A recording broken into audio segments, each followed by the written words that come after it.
At this time the moon was shining very brightly, and it turned out that it illuminated all the mountain peaks. The only thing that interrupted all this silence was the tramp of the warriors who were rapidly approaching the foot of one of these mountains. When the warriors were almost at their target and did not raise their heads in anticipation, they were ready to move further and further just to destroy their target. The target for these wars is none other than the heavenly demon himself, who was ready to fight them. The only thing that interested the heavenly demon in this situation was whether blood and fear were what they really wanted. The warriors did not stop trying to attack him. Then he answered them that he was ready to use their desires, after which he extended his right hand forward to stop the attackers. The very next moment the warriors, who were very close to the heavenly demon, were beheaded. Only their screams could be heard. Above the heavenly demon itself, 3 circles were visible that were practically made of blood. The heavenly demon stood under the raindrops and looked at everything that was happening with blood, saying that they were so weak in relation to him. But some of those who tried to attack him did not stop and continued their attempts. Then the heavenly demon looked at them all and said that not only were they very weak, but they were also arrogant, which is why they had no chance of winning. His opponents did not miss their chance to inflict even the slightest damage on the heavenly demon. The strength of his opponents was so weak that it seemed he was using their strength and easily dealing with them. The heavenly demon decided to use the true power of the demonic art of strengthening the soul. This time his opponents could see for themselves. The very next moment the warriors stopped, raised their heads, and looked at everything that was happening in surprise. And didn't they see how 2 huge hands of incredible size climbed out from the mountains that were right in front of them? One of these huge hands covered a huge army of warriors trying to resist the heavenly demon. This hand simply slapped their land and mixed them together with the stones that were at the foot of this mountain. The warriors were simply in despair. They had only one of us. Do they really not have a single chance? At that moment, huge sharp stones began to fall from the sky. They resembled arrows but were much larger in size. Under these huge stones lay many warriors who were destroyed very quickly. At some point it seemed to them all that defeating the heavenly demon was simply unrealistic, because he not only wipes them off the face of the earth, but also mixes them with the stones located at the foot of the mountain. At some point a bloody rain began to fall. It seemed as if the sky itself was crying blood. The heavenly demon sat with his head down under this rain and blood. It seemed that it pleased him. The rain of blood continued and did not stop. There was complete silence all around. Only the face of the heavenly demon was happy. He was glad about what was happening around him. He thought that these were the last candidates for the title of heavenly demon, and they were no longer alive. He looked around and thought that it was very quiet around him. He even found it suspicious. Apparently he just couldn't enjoy peace in this blood-stained life. Unexpectedly for himself, he felt a strong pain inside himself. This pain was simply his rupture. He grabbed his chest with one hand, trying to stop the pain, but nothing worked. The heavenly demon lowered his head and began to vomit blood. It seemed as if all the blood inside him was coming out. At this moment he thought that the retribution for using the demonic art of strengthening the soul had already begun. He understood perfectly well that the absolute power that he received by absorbing 1,000 souls, although he knew the price for such power. But he believed that he would endure even if other heavenly demons did not improve. Everything went completely wrong. He was too arrogant. He turned his head and saw 2 very bright glowing spots approaching him. Look around. He realized that there are more and more of these bright spots, and they are already very close. The heavenly demon didn't quite understand what was happening.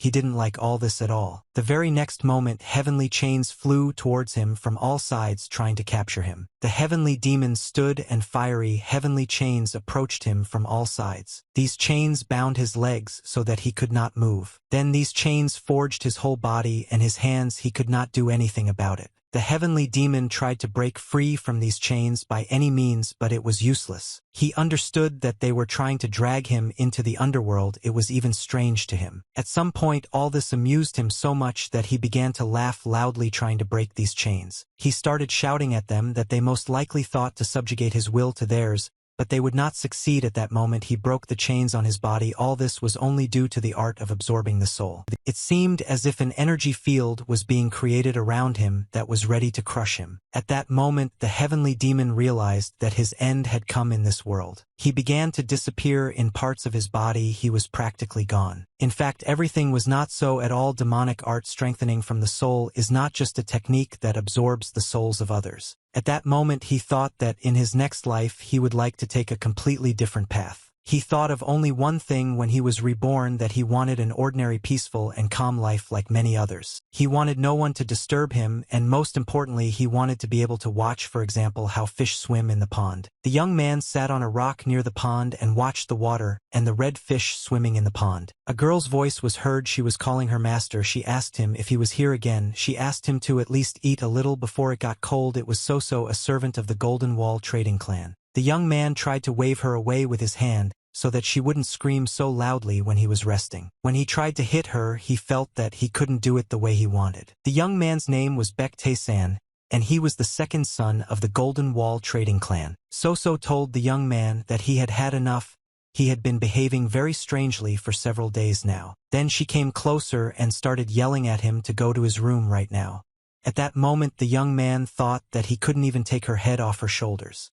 He was very weak and had a miserable body. Then he looked at his reflection and thought that he still couldn't get used to his new face. He had two feminine features.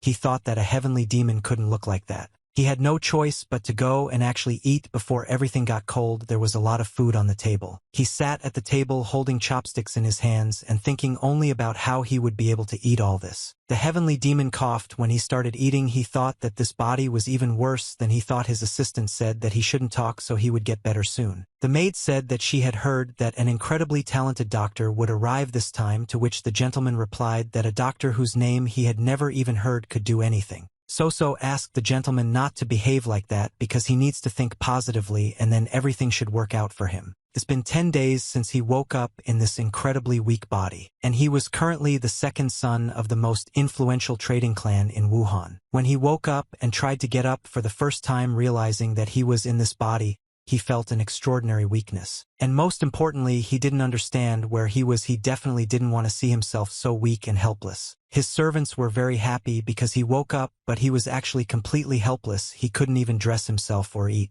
And what irritated the heavenly demon in this body was that he had a very pretty face. However, the main problem was that all his meridians were torn and he could die at any moment. The heavenly demon thought that he could not believe that in his second life, he found himself in such a miserable situation. He decided that he would have to try hard to survive in this body. To begin with, he decided to use the power of souls to connect the meridians for a while, and then he would gradually strengthen them until they were restored. He understood that the only way to do this was to practice the demonic art of strengthening the soul.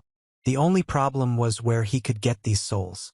Before, he would have simply killed someone, but if he did it now, he would have to experience that suffering again. He sat and watched as his servant So-So cleaned the yard. He was constantly under her supervision. He thought about what he couldn't allow to happen, and he actually had a very rare opportunity to start this life anew. He thought about what he had realized about the demonic art of strengthening the soul just before his death. And it was that if he practices it in this life, he will be able to reach a completely different level, namely an unimaginable power that not a single heavenly demon possessed. The young man called his servant. The girl turned and looked at him. He said that he wanted to go for a walk today. She was very happy. The only thing she asked was where he was planning to go, because she was ready to accompany him to any place. Then the gentleman asked her if she was sure because he was going to visit a brothel. The girl said that it was an excellent choice. When she realized where he was going, she was even a little happy for her. It was too sudden, that's why she was so surprised. The girl told the gentleman that in that case it would be better if the warrior Chan went with him instead of her. So-So told her master that he had never in his entire life touched on this topic before, which is why she was surprised. The young man looked at her and said that then maybe she would go with him. So-So thanked her master and said that no, she would not go with him. After some time, she dressed him so that he could go to a brothel in these clothes. The girl, when she was dressing him, thought that lately her master had been behaving like a completely different person, and now he suddenly wanted to visit a brothel. Could something have happened to him lately? The gentleman looked around and asked her where his bodyguard was. He didn't see him. Was no one going to accompany him? So-So told him that he would come soon and that the master should not worry because the warrior Chan only does what he trains and protects him. So-So looked at her master and told him that she hoped that he would not be too close to himself from 3. The young man did not understand what her words meant because he had never really been one of the 3. Then So-So tried to explain to him that he just looked like he didn't care anymore. She said that a little hope wouldn't hurt, at least until the doctor arrived. The young man looked at her. Lately, he learned to see the emotions of other people after he found himself in this body. he saw that she really cares about him. Then he thought that it wasn't so bad that there was someone to worry about him. The very next moment the young man said that it seemed he was already here. The girl did not understand what he was talking about. It was only after she heard someone knocking on the door that she realized her master was right. So she asked him how he knew. The young man wondered if he couldn't have missed such a stunning energy. When they opened the gates, they saw the warrior Chong standing in front of them, who was supposed to accompany the master. The gentleman looked at his guard and wondered if he could really protect him. The warrior who stood in front of him said that it had been a long time since the master had called him last time. It was a warrior from the Dragon Ball squad, and his name was Chong Kenwan. This was a man who was like a ball. He had such pure energy that it was hard to even imagine that he was an ordinary member of the squad. The gentleman felt how much he had to overcome to get to where he is now. He thought about the Golden Wall. Apparently this squad is not so simple. The gentleman had no choice but to mount one of the horses with his bodyguard and go to where he was going. When they entered the city, Sichelin told the gentleman that they had already arrived at the place. The gentleman looked around. There were quite a lot of people around. Since they were in place, he stood up with his horse. They arrived at one of Wuhan's top 3 brothels in a fragrant flower house. The gentleman tied his horses right in front of this public establishment and went inside with his guards. When they approached the door, the guard said that he would wait for the gentleman right there near the exit. The gentleman turned and looked at him and asked why he didn't want to go in with him. Then he added that they were standing right at the door of the brothel, so he asked why his guard would be waiting for him outside. Chan replied that if something happened, he would be able to help him. Then the gentleman asked him if he was sure he would be able to get to him before something happened to him inside. Then the gentleman told his guard to stop arguing and just follow him because he could use some fun too. Chan replied that he couldn't do that. Then the gentleman, without turning his head, asked what exactly he couldn't do. He needed to understand that he couldn't have fun, or the gentleman stopped, turned his head, and looked at his guard. Then he added, can't he follow his orders? Warrior Chong could not even imagine that his master could accuse him of such a thing. He said that it would be very good if he could both have fun and protect him, but if he was unable to combine these, then at least he should stay as close to him as possible. The guard lowered his head and said that he would do everything that the gentleman told him. The young man was pleased that he was able to get his guard to come in with him, so he extended his hand forward to open the doors of this public institution. The gentleman said that in that case it was great, and then they could go. When they went inside, they saw many girls. Some of them lowered their heads, others on the contrary were happy about the arrival of the guests. The young man looked around. He was interested in everything that was happening here. He heard music that was coming to him. Turning his head, he saw that indeed one of the girls was sitting at the instrument and playing some melody. The gentleman sat down at a huge table. Around him there were many girls whose attention was concentrated only on him. The gentleman looked and asked where the bodyguard who came with him was from. One of the girls. She told him that his bodyguard was standing near the stairs and guarding the entrance. Then the young man thought that he was very stubborn. One of the girls asked permission to pour the gentleman a drink. She told him that he could drink as much as he wanted. The young man said that he couldn't enjoy alcohol yet because he wasn't feeling well. The girl asked if he couldn't drink and what he wanted to do then. The gentleman raised his head and said that he wanted to listen to the rumors that were being said about him. Everyone was surprised. What kind of rumors were they? Then the young man asked the girls to tell him everything they knew about the second son of the head of the Golden Gates. He said that they should speak in turns and they should all tell him everything they knew. When he was in this public place, time passed very quickly, because he found out that Baektae-san had 1,000 gold niangs and 1 small estate, and he also had several brothels. Quality investigation. Because of his health, he had neither power nor influence. Apparently everything else went to his older brother Baek-tae-soo. This was all known to every resident of Wuhan. In fact, he would not have learned this information if he had sat in his room and never left it. When he found out everything he needed, he lowered his head and said that was enough, and now they needed to start. The gentleman said that it would be quite difficult for him to cope with everyone at once. He went to one of the rooms. He stopped, turned his head, and looked at all the girls who were in front of him. The gentleman said that in such a situation one would be enough for him and pointed to one of the girls. The girl followed the gentleman into one of the rooms where he was already sitting on a huge bed. The other girls were talking among themselves. They were wondering if he would come back and why he chose only one of them. They sat on the bed for a while. The gentleman looked at the girl sitting next to him. Then he suddenly asked her how long she had been working in this establishment. The girl said for about 10 years. Then the gentleman replied that it was simply wonderful and he thought it was time for them to start.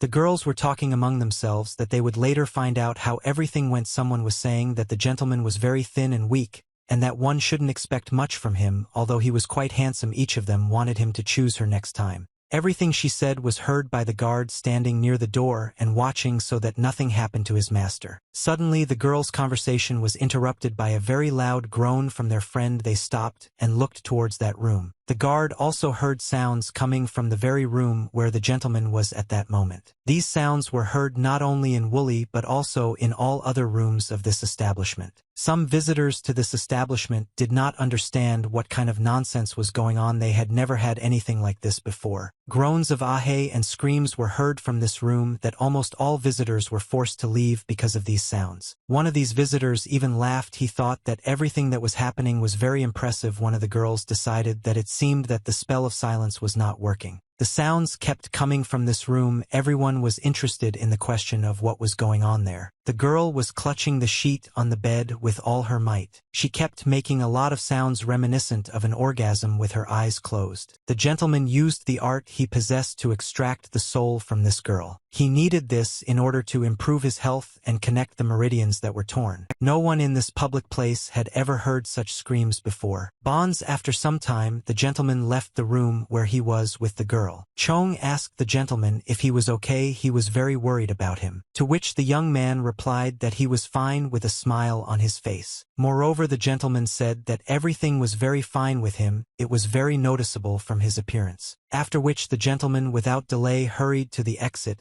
His guard did not quite understand what had happened. All the other girls entered the room where the gentleman was. They wanted to find out from Kvaran what was going on there. They looked at Kvaran and were very surprised. She seemed to be shining and was unusually beautiful. It was as if her eyelashes had become longer. One of the girls asked Kvaran if he had given her some kind of elixir, to which she replied that it was not like that at all, although she did not remember exactly how it had happened. But she felt an unusual lightness, as if she had been reborn. At this very time in the estate where the Golden Wall trading clan was located, everything was calm. So tried to distract herself from various bad thoughts.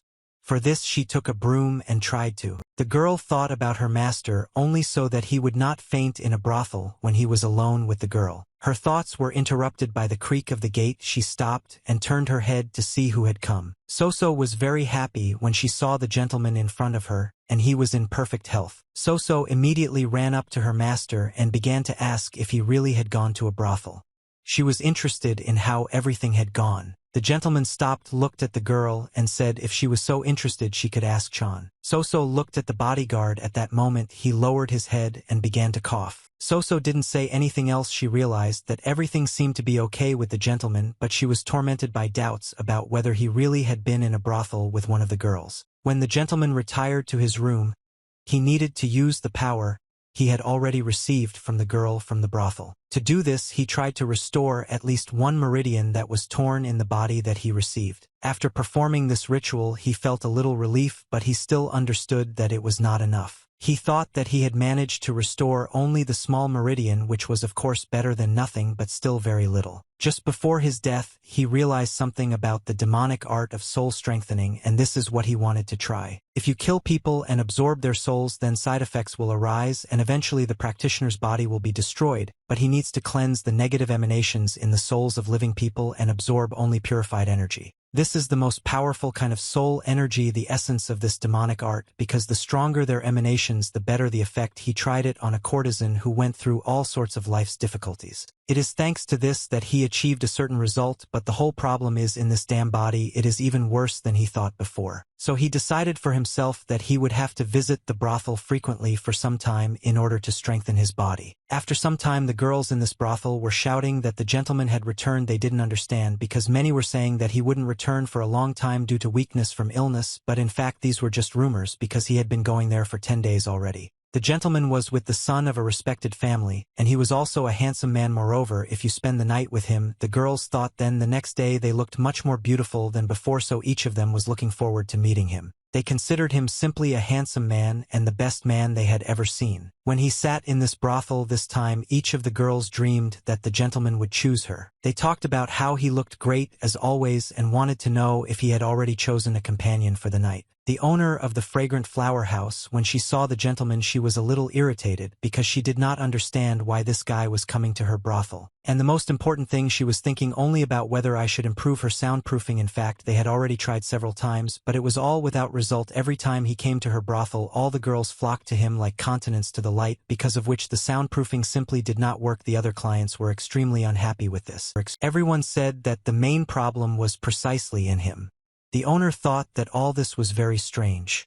She did not understand why someone who was one step away from death suddenly began to behave like that, and why he came to her and not to the brothel that his family owned. At first she wanted to find out how the Golden Wall was connected to all this, but then she thought that they were the best traders in all of Wuhan. If she were to dig under this family, they could get into big trouble. She just needed to keep an eye on him. The hostess only wanted to find out what was going on inside the room, why the girls were so pleased with the almost dying gentleman. Each of them stood and smiled at him. They dreamed that he would choose her. At that moment, the young man was only thinking about the fact that he was a heavenly demon, and it was time for him to act in a big way. He wanted to find her. That's why he said that he wanted to see the rest and ordered to bring absolutely all the girls so that he could choose from them.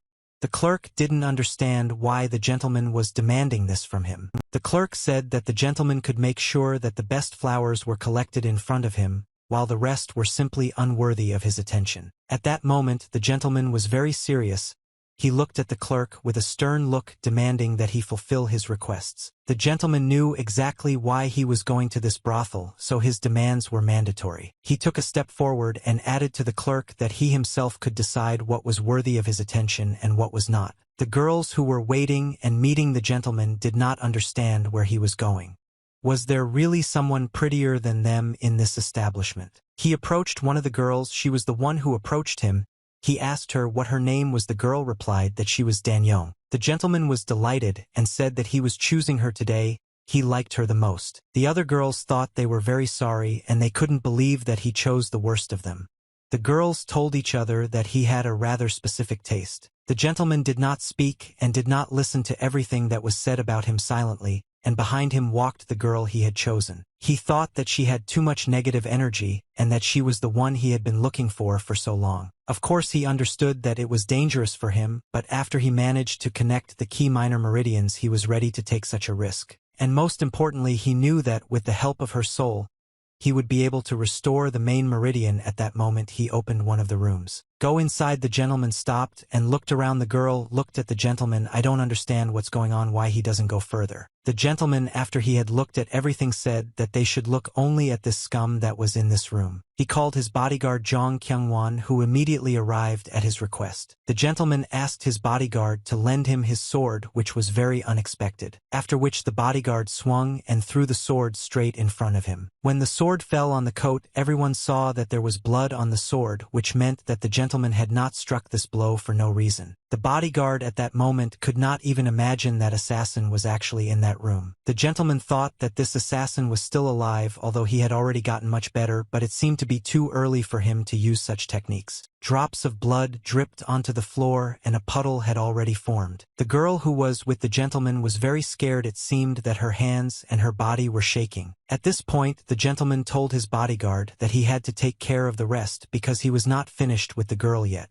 Zhang told him that he would do everything, after which the gentleman turned to look at the girl and asked her if he remembered correctly that her name was Danyong. He smiled at her and thought that this time he would squeeze every drop out of her soul. She had to be ready for this. You were at that very time in another part where another Yen clan lived. The lady was sitting at her desk. A book was open in front of her, and at that moment she was being informed that the young gentleman had entered the brothel again the previous night. The girl asked what they call the gentleman in this brothel now. The guard of the Yen clan, whose name was Yuson, did not know how to answer her mistress correctly, but she couldn't hide it from her, so she said that he is now called the Night King of the House of Flowers and an unsurpassed lover. When the lady heard these words, she was furious, and she ordered her bodyguard to take her to this fragrant flower house. The lady's name was Yun Hairin, and she was the only daughter of the Yun clan, and she was also Baek Tae-sun's fiancée, and she said that she had to meet him. Chong approached the gentleman and said that he had come to escort him back. The guard raised his head and looked at his master. He waited for him to say something. The gentleman asked what his guard did to steam an assassin. He was only interested in this question. When Chan looked at his master, he realized that he had some kind of unusual aura. He had never noticed anything like that about him before. Chan told his master that he put this assassin in prison. The master replied that it was a great job, and now he wants to rest. It's time for them to go back. At some point Chong even doubted whether the person in front of him was really the same young gentleman he had known all his life. And it wasn't just the aura that he noticed, although that was very strange. The young gentleman even had enough skills to detect and then wound the assassin. For this he needed enough strength and energy. Chan looked at the gentleman and thought that he had become a completely different person. The gentleman and his bodyguard walked home very slowly, each thinking about his own. The young master thought that he had restored one of the main meridians, as a result of which his feelings and body as a whole had improved significantly. Now he had 6 more to recover, a long way to go, but at least he was no longer a complete scumbag. At that moment he caught himself thinking that who would have thought that he would ever be happy about such a trifle. He really had changed a lot.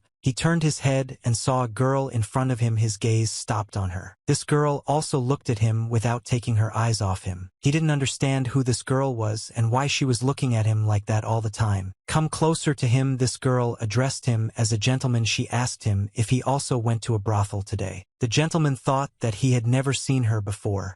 Did she really know Tae-san? If that was really the case, then he wasn't such a wimp. The girl asked him question after question. She wanted to know if he was acting this way because he was unhappy with the engagement, and he was deliberately doing this to push her away. When the gentleman heard the word engagement, he was a little taken aback and had nothing to say. The girl continued to talk about what if that's all she said was really true. After a short silence, she came even closer and took his hands. She said that she would never leave him. She looked at him and told him not to leave her either. She simply begged him about it. The gentleman looked at her and did not understand what she was saying because he had never been with her. He decided to answer her that it was not at all like she thought. The girl did not understand what he meant. Then he added that he had never pushed her away. He thought after all it was their first meeting, so how could he do that if they had never been together? She liked these words very much. It seemed that she was pleased with what he said. A smile appeared on her face. Then the lady replied that he finally acknowledged her feelings, and she was happy with what happened. The gentleman thought that this girl was one of those who only hears what she wants, and unexpectedly for her,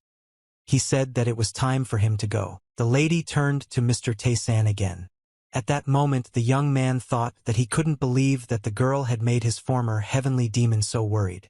She was a dangerous enemy. The gentleman did not turn his head. He saw that his bodyguard was in front. He did not understand why he was so far away. Everything that was happening seemed very strange to him, but he decided that he would not think about it now. Very soon he returned home. It was evening outside, and it was time to get ready for bed. While taking her evening bath, So-so asked the gentleman because she heard that he met Madame Yun on his way back from the brothel. The gentleman asked the girl how she even knew about this. So-so answered him that she had eyes and ears all over Wuhan, and then laughed.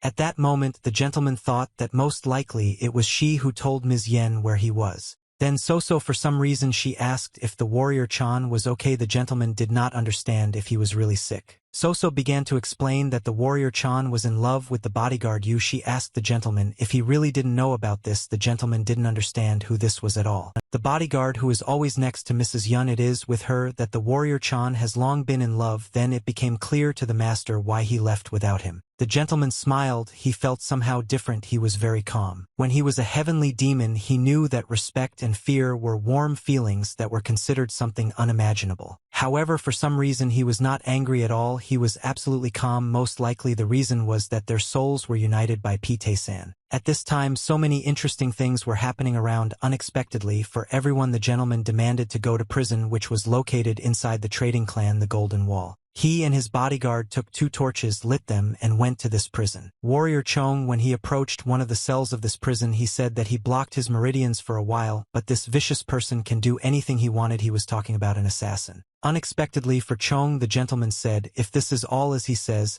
he must open the door to this assassin's cell. Chan followed his master's orders, opened the door, and they went inside. The gentleman thought that it was very magnificent. The body of this assassin was filled with negative energy. He knew that the most dangerous soul is possessed by assassins. However, the soul of the assassin, its power was undeniable, which means that he can get a lot from it. The gentleman thought that if he restored one of the main meridians he might as well try, and he asked Chong to wait outside. Chong told the master that he can't do this because this assassin, despite the fact that he is here, is still dangerous.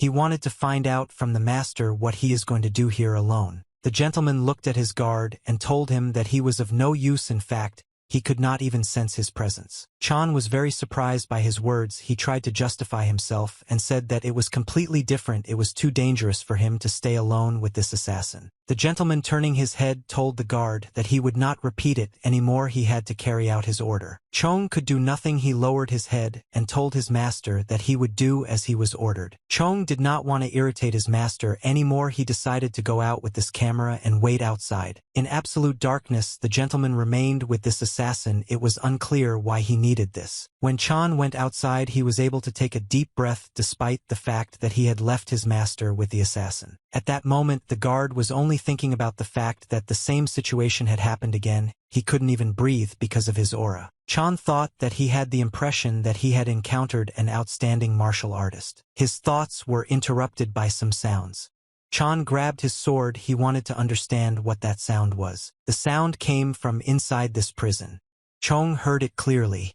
He understood that it was not the voice of the young master. He wanted to know what was going on there, but he couldn't, and he had to obey his order and stay outside. At this very time, the young master tried to first cleanse and then extract the soul from the assassin. At some point, the gentleman thought that this bastard who was sitting in front of him was much more dangerous than he had thought before. When he tried to do this, he realized that this assassin had a very dirty soul, and it was not as simple as it seemed to him initially. He felt that his strength was not yet enough to cleanse his soul. The young gentleman fell to his knees and realized that his strength was still very small, and he would not be able to cope with him. At some point he was even upset that he wouldn't be able to cope with it, but he thought that the time hadn't come yet. After cleansing the soul from negative emanations, only pure energy remains. However, in those cases when the soul is too corrupted, negative energy merges into the gentleman thought that although there was not much energy, it was mixed up, and therefore he decided that he would have to limit himself to the brothel for now. At this time, in the fragrant flower house where the gentleman had come, there was a very tense situation. The owner of this brothel wanted to understand what was going on and why this gentleman was behaving like this. The mistress of this house asked her servant that 2 days had already passed since Baektae-san caught the ghostly shadow, and there was still no news from him.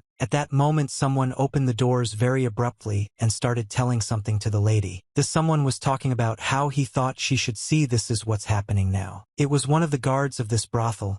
He was shouting to the lady that the ghostly shadow had returned, but something was clearly wrong with him. Ghost Day or assassin really returned to this brothel, but he was barely alive. The lady looked at the ghostly shadow and asked what happened to him. She ordered that his meridian points be checked. One of her assistants came to carry out her order to the ass, and he hit him from behind. None of them expected to see this. Before their eyes, the ghostly shadow began to blur. The lady of this establishment and her assistant did not understand what was going on with the ghostly shadow. They had never seen anything like it before. The assassin fell right in front of them. It seemed that there was no soul left in him. It all came out of him. Then the owner of this establishment was very upset, but started shouting. Did the young gentleman of the Golden Wall decide to play with them? She ordered that Danyong, the last girl he was with, be brought to him immediately. Her assistant said that this is the girl they are preparing to send to the leader of the Crimson Dragon sect. The lady clenched her fist and said that they would send it to Baektae-san instead. The assistant of the brothel owner, you are very surprised, he said. If he does not do it right, then the Crimson Dragon sect will come for them. And then he added that if that person finds out about this, he will raise everything here to the ground. He was not going to joke with them. The brothel owner replied that she knew everything perfectly well,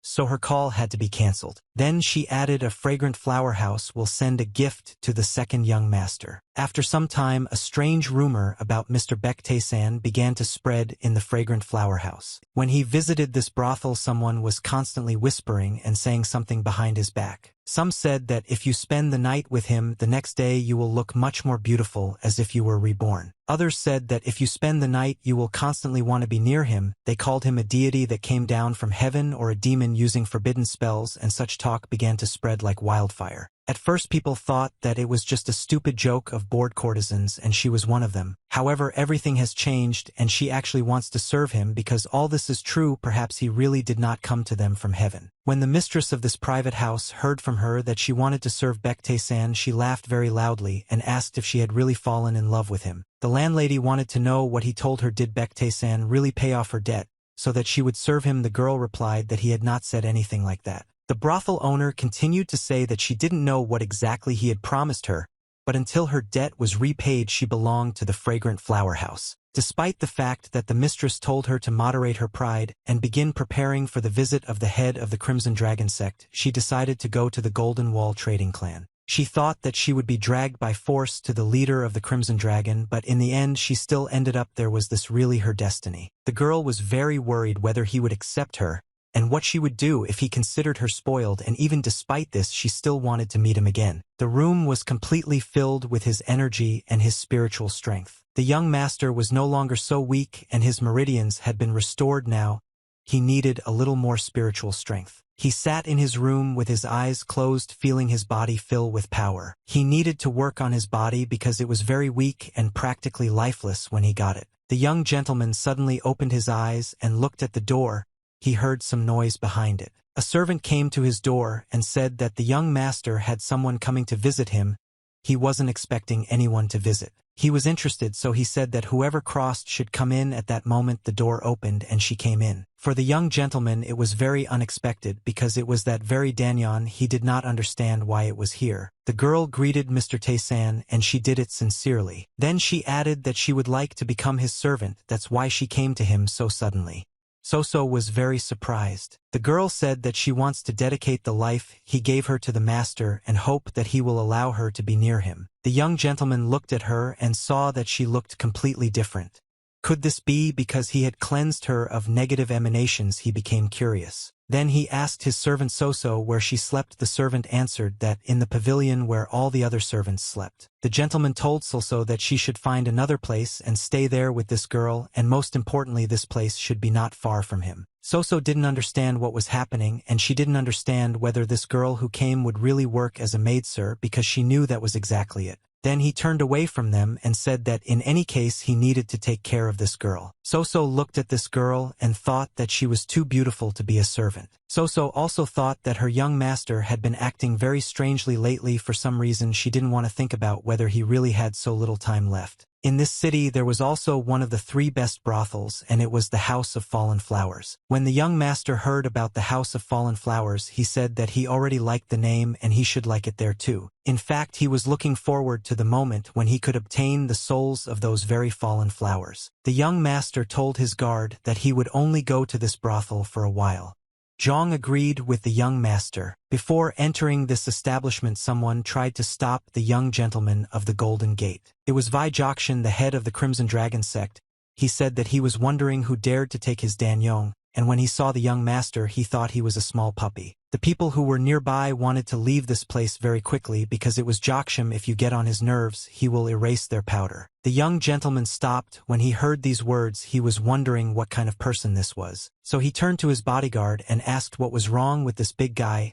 His bodyguard replied that it was Joksham, the head of the Crimson Dragon sect. The guard said that it was not an orthodox group that had settled in these parts. The young gentleman immediately thought that it was not an Ordo-Zal group, but rather, in other words, just some kind of pathetic parasites who dared to take such a formidable name for themselves. The young gentleman thought that he shouldn't even pay attention to this big guy.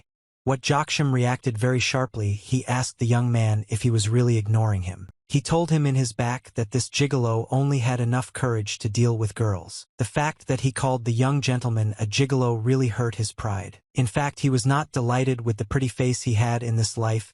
He knew that he was a heavenly demon and not some kind of gigolo. And some scum of society still dares to point this out to him. This scum began to say that the young gentleman didn't even tell him anything, he can only yap. Then the young gentleman heard this speech and told his bodyguard to take care of the rest, and he left this one to him. Chong grabbed his sword and carried out the young master's order without hesitation. He thought that his opponent would be two at once, but he was ready to fight them. These two laughed. They told Chan that he is a bad warrior, and now they will find out how good he is at wielding weapons. At this time Jokshim continued to tease the young master, saying that he hired a bodyguard only to appear more manly, and if he really believed that he had balls, then he could forgive him on the condition that he gave him Danyong. The young gentleman calmly listened to all his speeches and said that he would never give it up and that this idiot talks too much. I wonder what else he does so skillfully with his mouth. After such words, Jokshim was simply furious. He shouted what the young gentleman said, otherwise he would have torn him apart. So he took a step forward, swung his hand, and shouted. Apparently the young gentleman really wanted to see his death. He was ready to spoil his precious little face right now. Warrior Chong had already put down the two who were trying to attack him. He turned his head to look at his master. Chan shouted to the gentleman to take care of himself. He was very worried about him. When the young master's opponent was almost next to him, he very slowly began to raise his right hand. And when Jokshim was very close and was ready to strike the young master hit him with his fist on the lower jaw. It seemed to everyone that this insignificant blow from the young gentleman should not have any effect on such a brute. At some point he would have to hold back, otherwise his body simply wouldn't be able to withstand it, because there was still so much work ahead of him. The young master's opponent fell right in front of him. His bodyguard asked how the young master was feeling. The young gentleman asked his bodyguard he had already dealt with the rest. Chong answered the young master that no, he did not kill the others. The young master said that he was very naive, and then he ordered his bodyguard to finish off those two and follow him. Chong agreed with the young master and said that he would do as he was told. Then the young master, when he took a few steps forward, said something else to his bodyguard. The young master told his bodyguard that if anyone asked who exactly killed Jokshim, he should say that it was him, because the young master did not like to attract attention to himself. Chan stood in place. He was simply in shock. He didn't know and didn't understand what was happening, but he agreed with his master. Chong didn't understand how this could happen. The young master killed the head of the Crimson Dragon with his bare hands in just one blow. But he saw this with his own eyes at this moment. Right in front of him, the head of the dragon was lying on the ground in a pool of blood. Now Chan realized that it was not a coincidence that he was able to catch the assassin. Chan thought, looking at his back, who he was, because he was not at all like the young gentleman who was before. The young gentleman went to the brothel where he intended to spend his time. When he sat down on the bed, he shook his hand to see how much his strength had been restored. He looked at his hand and thought that his body was still in bad condition. He wondered if he had really spent half of all the energy that he had been able to accumulate. He understood that unlike the time when he was a heavenly demon, his work would be destroyed at the slightest stress. Thinking about all this, he realized that he had acted very recklessly when he spent his energy on the enemy, but as a heavenly demon, he could not allow himself to be treated in such a way. When he returned home and entered the room, he was very surprised. He did not understand what bodyguard and Heron was doing with him. She was in the room and the young master's new servant was pouring her tea. Bodyguard Yun turned her head and said that the young master had finally returned. The cup of tea was right in front of her and it was still hot, so she didn't drink it. The gentleman turned to the bodyguard and said that he doubted that she had come to this house only to drink tea. He wanted to know what was going on. Only after the door to this room was closed and no one could hear them did she begin to speak. The bodyguard said that the maid who served her was the same one that the young gentleman brought from the brothel. The gentleman thought to be more precise that this girl came herself, but he was not going to justify himself to anyone, so he said that this is exactly how it is. The bodyguard looked at the gentleman with a contemptuous look. Without saying anything, she blamed him because he behaved like that. The gentleman opposite stood in front of her and had no intention of making any excuses. The bodyguard wanted to know if he had really just returned from the brothel. The gentleman answered that yes. The girl lowered her head in front of him. The gentleman did not understand what was wrong with her and why she was behaving like that. Then the girl started talking about the engagement. She wanted to clarify some details. So she asked the gentleman if the engagement with her mistress would be broken off. After listening to the whole story, the gentleman said that now it was necessary to sum up that recently someone had sent his bride a proposal of marriage, and since this someone belonged to the Zhongli clan of the Murin Alliance. Then the head of the Yen clan who learned about this decided to break off the engagement, citing his recent actions. The bodyguard said that the final decision has not yet been made and the young lady is extremely against this idea. Then the girl lowered her head and added, however then, she fell silent. The gentleman thought that it was quite difficult for her to resist the current situation. The master told her that he doubted that she came only to tell him all this. Was she really sent to his house only because they were afraid that the Zhongli clan might harm him? The bodyguard said that this was exactly how the young lady asked her to protect the master. Perhaps he had no idea what kind of Zhongli clan this was. The young master, when he heard all this, thought that this clan was disgusting bastards, but it was not worth saying out loud. He needed to understand now what he would do next because he remembered very well what kind of clan it was. After all, the Zhongli clan abandoned the other clans and fled during the battle with the heavenly demon. He didn't even know that they were still alive. But despite what he heard and what he knew, he said that in any case he was glad that she was here. He said, "Nice bodyguard, it turns out that she will protect him." The more he thinks about it, the more interesting it becomes to him now. He needs to see what she is capable of. When night came and the moon shone very brightly in the sky, the very time came when they had to go. The first show of the young gentleman for the day. He had 2 bodyguards, one his and one Mrs. Yong's. The young master was pleased with what was happening now because he was finally lucky enough to find a worthy opponent, and perhaps this time he would even be able to restore another main meridian. He took a few steps forward and stopped because he felt the gaze of the bodyguard who was drilling a hole in the back of his head. The gentleman turned around and looked at her and said if she doesn't want to go with him, then she can stay, he's not forcing her. The girl lowered her eyes and said that everything is not so at all, in fact this is the least she can do. After all, he didn't really drag her into this, he told her that she could do whatever she wanted. After which he continued on his way. He already felt their presence. The bodyguard called his master, but he did not answer, he only asked how many of them were there. At first Chan didn't understand what they were talking about. He stopped and listened. Then he turned his head sharply from one side to the other. He had to see how many opponents they had. Looking around, he realized that their opponents were on the tree branches and they were watching them. Chong didn't think for long and told his master that they had 3 opponents. The young master said no, and then without thinking twice he replied that there were only 4 of them and he didn't see one. There were indeed 4 of them and they were right in front of them. They thought there was no longer any need to hide. Chan first grabbed his sword. As a true bodyguard, he had to protect his master. There were 2 opponents in front of him who did not attack but could attack at any moment. Their leader said that he needed all 3 of them to go with them. The gentleman did not understand why the unorthodox scum behaved so respectfully towards them.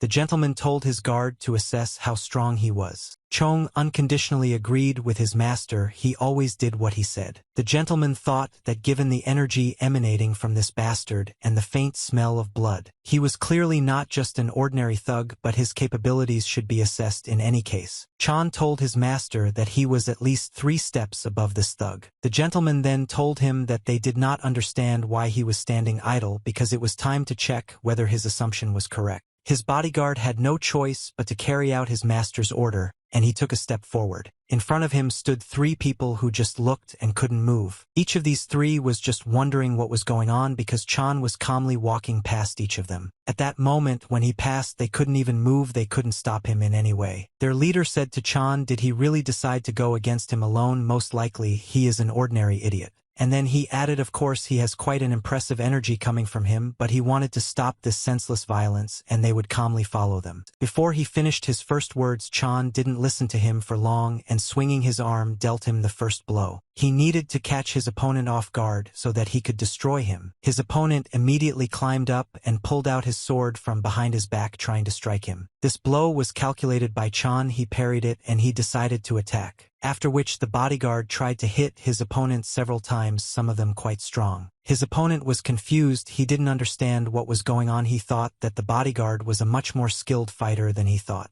He understood that he had probably greatly underestimated him by mistaking him for an ordinary bodyguard. He then took his ball with both hands and jumped up to hit the bodyguard. At this time, the girl told the gentleman that they should help him, because the fight was happening very slowly. The gentleman said that everything was not so bad. Then he added that everything would end in one blow. She shouldn't worry and shouldn't interfere in this fight. The bodyguard looked at the gentleman. She wasn't so sure, but decided to listen to him. The very next moment blood spurted in all directions. It was clear that this was coming to an end for you. All that was heard was the scream that reached them, and it was clear that the bodyguard's sword had the blood of his opponent on it. You thought it was impossible. He only needed 5 hits with the ball to defeat such a strong opponent. The gentleman said that it was just the enemy's hand. Chong was still too soft. You thought that although the warrior Chan was strong until recently he did not possess such power. She thought that Mr. Tae-san gave him some kind of elixir or something else. The gentleman looked at the bodyguard and said that she had enough of standing there. She had to deal with everyone else. He wanted to ask me a few questions too, so they shouldn't have killed them, just block their meridian points and neutralize them. The girl said that she remembered the task. The next battle was entered by Yu. She was also an experienced bodyguard and was ready to do what the master ordered her to do. She suffered one blow after another so that it was unbearable to resist her blow. In an instant one of the enemy was neutralized. He couldn't move and was lying on the ground. The very next second the second enemy was neutralized. He also didn't even have time to resist her. When she managed to deal with these two, she thought, where did the other one go, because there were three of them. The head turned and she saw something she did not expect at all. The warrior Chong moored to his master, but he asked him to please move away. The girl didn't understand. It simply couldn't be. She didn't know when he managed to pass by her. There was surprise on her face. A lot of what was happening was unclear to her. She saw one of the opponents standing next to the young gentleman, and his ball was right next to the gentleman's throat. The young gentleman did not move, and his bodyguard at that very moment neutralized the third one who was trying to kill the gentleman. The gentleman did not understand what his bodyguard was doing. This was not at all part of his plans. He looked around and thought that most likely Chan decided to save him instead of chasing another assassin. Chong looked at the gentleman and asked him how he felt. The gentleman stood silently. He thought that his bodyguard lacked determination. At that moment Chong apologized for letting the last Ozan escape. Chong lowered his head to the master and asked for forgiveness from him.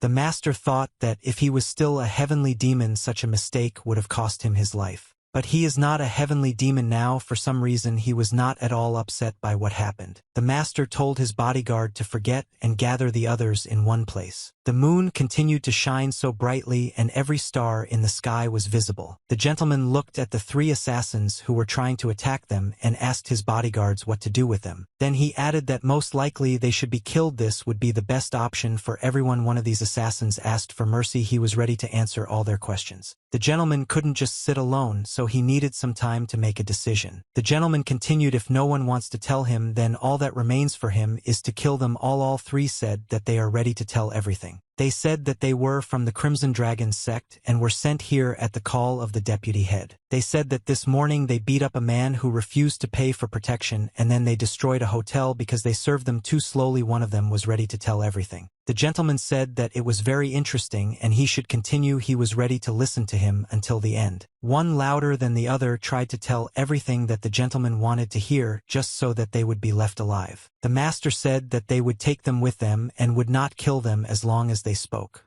Chong was ready to carry out the master's order. Yu at that moment was thinking about only one thing. Was he really going to say again that he was still going to go to a brothel even after what happened? She wondered if he had gone crazy. But everything was not like that at all. He really was going to go to the Fallen Flower to gain energy, but no one was supposed to know about it. They were now accompanied to this brothel by two bodyguards, Chan and Yu. When they brought their master to this brothel, they stood at the entrance and waited for him. They both lowered their heads down. Despite the fact that they were very close, they could not talk to each other, but they were ready to look in different directions. Yu asked Warrior Chan if he was okay. Shouldn't they have gone in with Mr. Chan? He said that everything was okay, they just needed to wait here until the morning. The girl heard sounds. She thought, what kind of reaction is this? She couldn't believe it. Is this really true, and does this happen every time? The sounds were so loud that they could be heard not only in this brothel but also went beyond the house. Three assassins who were tied up and waiting for their execution when they heard these sounds were also in shock. I don't understand what is happening. The next morning came and the sounds that had been heard throughout the night had died down. A young gentleman came out of one of the rooms. His facial expression only indicated that he was dissatisfied with something. When he saw his guards, he asked the same thing, why the assassins they captured were still alive, because he said to kill them if they stopped talking. His guard said that they hadn't stopped yet.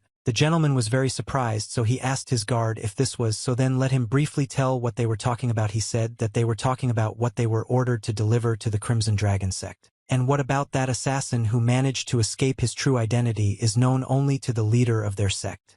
The young master thought that that guy was definitely not an ordinary practitioner. and he realized that his bodyguard would hardly be able to cope with him. However, his bodyguard turned out to be much stronger than they expected, which became the decisive variable. The gentleman thought that if the Zhongli clan was behind this, it would be too obvious a move. He told his guards that they first needed to return to their clan's territory, and that his bodyguards should take these assassins with them. After some time, they were already on the territory of their clan. The hostages they took were locked in a prison that was located on the clan's territory. The Lord told his bodyguards that they needed to impose restrictions on these hostages that they had taken. The bodyguards didn't understand what he meant, but the young gentleman kept telling them that they had to do it. The gentleman said that from this day on he will teach them some useful techniques, and his bodyguards must be very careful. His bodyguards were very surprised. They could not even imagine that their master could teach them martial arts. The gentleman said that the technique he wanted to teach them was a simple technique of limitation, and they should start with this, and he raised two of his fingers up and showed how it was done. He said that they had to block their meridians in two places with their internal energy. The main thing was that they had to keep order. Control over internal energy was the key point, so they had to train a lot. His two bodyguards did not understand what was happening to their master, and most importantly, they had never seen this technique of limitation before, but they immediately understood everything. The gentleman approached one aspen, ordered him not to move, and touched him with two of his fingers. He said if he twitched he would lose his sight, and it would also hurt. The hostage, with tears in his eyes, began to scream for them to wait a second, because even without this restraint technique, he would not have done anything. But it seemed that the gentleman did not hear anything. One of the three was completely limited in his actions. After which the gentleman said that the bodyguards should try to use the technique on the remaining ones. They should perceive this as training of their new skills. His new bodyguard, you thought that they did not understand where Mr. Tayson learned about this technique, and why his warrior Zhang so obediently carried out all his orders. The young gentleman thought for a moment and then said that they should try to make one of the assassin's eggs explode, and he thought these were good ideas. When the prisoner heard about this, he screamed very loudly, then clenched his teeth, and tears began to flow from his eyes. But it was too late. All three of them they brought with them were subjected to restrictions and could do nothing more. At the same time, in the Choso Pavilion, which was located on the territory of this clan, at the table sat one of the representatives of this clan who was waiting for the full reports. He was only interested in one question from the Fragrant Flower House. Was there any news? It was Baek Fuhian, the master of the Choso Pavilion and Baek Taeson's uncle. The future master of the pavilion and Baek Woohyun's son Baek Sunil answered him that indeed there is again, but however if they continue to put pressure on nobodies, they will definitely make a mistake. His father at that moment became very angry. He folded the napkin lying in front of him and said that no matter what, it doesn't matter at all, they just need to take advantage of the current situation to get as much money as possible for the Golden Wall clan. He said that the Fragrant Flower House is a spy organization disguised as a brothel, and they need to capture them and make them part of the Golden Wall trading clan. His son said that he would keep this in mind. The father asked if there was any more news. Then the son replied that after the death of the head of the Crimson Dragon, a struggle for power began within the sect. Apparently, they will soon split into two groups. Apparently, three parties are involved in this. The son raised his eyes and looked at his father and asked if it was really them. His father answered him that yes, this is the Golden Alliance of Heaven, and they are really dangerous, so you need to watch them as closely as possible. The organization Golden Alliance of Heaven was formed by several Wuhan merchants. At first glance, it might seem that they came together to make it easier to do business, but in reality it was not the alliance that was opposing the Golden Wall trading clan. Baek Woo-hyun turned his head to look through the window and thought that this time he was planning an alliance against their clan. His son said if they notice any suspicious movements, they will immediately go after them. After the situation with the alliance was completely clear, there was silence in the room. For a few minutes, everyone was thinking about their own. After which Baek Woo-hyun said that he heard that people called his nephew Taesan the Night King. He wanted to find out if Taesan was taking any special medications or products. His son replied that he had never heard of anything like that. He thought that he simply had enormous stamina and the price of the stamina was his health. Then he added that no one knows when he might die, but Taesan is so carried away by going to brothels that it only shortens his allotted time. His father said that he knows everything perfectly well. He listened to his son until the end and decided that this could be the end of their conversation. He stood up and began to walk along the wall of this room. Then he stopped abruptly and looked at one of these paintings. He thought, even if it is so. He looked closely at what was drawn and thought that in this case he envied his nephew. Even time in another part on the territory of this clan, his assistant did not understand what the master wanted from her. She looked at the people he brought with him and she wondered what happened. The young gentleman told his assistant that she had said many times that they needed more workers, so he found them. The girl looked at these three and did not understand that they were somehow strange with them. The master looked at his servant and said if she didn't like it she didn't have to accept them. His servants were very surprised because the master remembered what she mentioned in passing. And then to please her he brought these strange workers. It seemed to her that he had become kinder in his own way. His servants did not say anything, so the master raised his right hand and said that then. He started counting from left to right and said black 1, black 2 and black 3 because they all came out of the darkest places of this world. Now they will be called exactly that. These guys were very surprised. Then the gentleman looked at them and asked if they didn't like it. He was furious. These three did not irritate the gentleman but rather hit their heads on the ground and said that as he says so be it, they will be happy with everything. Without raising their heads, they did not say that he was telling the truth. Now their names will be called exactly like this black 1, black 2 and black 3. After which the gentleman turned around, looked at his servant, and told her that she had heard everything. Now she can use them as she wishes, and these are their names. The girl tried to say something to the gentleman but he interrupted her. He asked where his bodyguard was. He hadn't seen him for a long time and didn't understand why he wasn't around him. His servant thought for a moment and said that at this time he usually trains. The young master was surprised that he was training again and then added that his bodyguard had a surprisingly normal life for a member of a combat squad. The place where the master's keeper trained was a huge room. There were quite a lot of weapons there and you could hone your skills. Warrior Chong is exactly that. He came to this room every day at the same time in order to maintain his fitness. This time he was also here to train. Chan thought that in the fight with the leader of the Crimson Dragon sect all he did was lightly hit that guy on the chin. He thought that he had never seen such a martial art before, and he didn't understand how the gentleman managed to do it. Chan thought that he never regretted joining the Dragon Sword Squad, and was very proud of it. If the Golden Wall clan got into trouble, he was ready to do everything in his power to fix it. He clearly understood that as long as he does this he will always be paid generously, and it is also true that when he does not become stronger he feels anxiety inside himself. However, he realized recently that something had changed in his feelings. He was no longer so worried about his physical fitness and his condition. Something had been calming him down lately, and he understood why someone appeared who could help him reach new heights. At that moment a young gentleman entered his room. He asked his bodyguard how much longer he would train since the sun would soon set behind the horizon. Chan was surprised that his master had crossed over. Tae-san told his bodyguard that they would soon have to go to the brothel. Chan asked her master if he could ask him one question.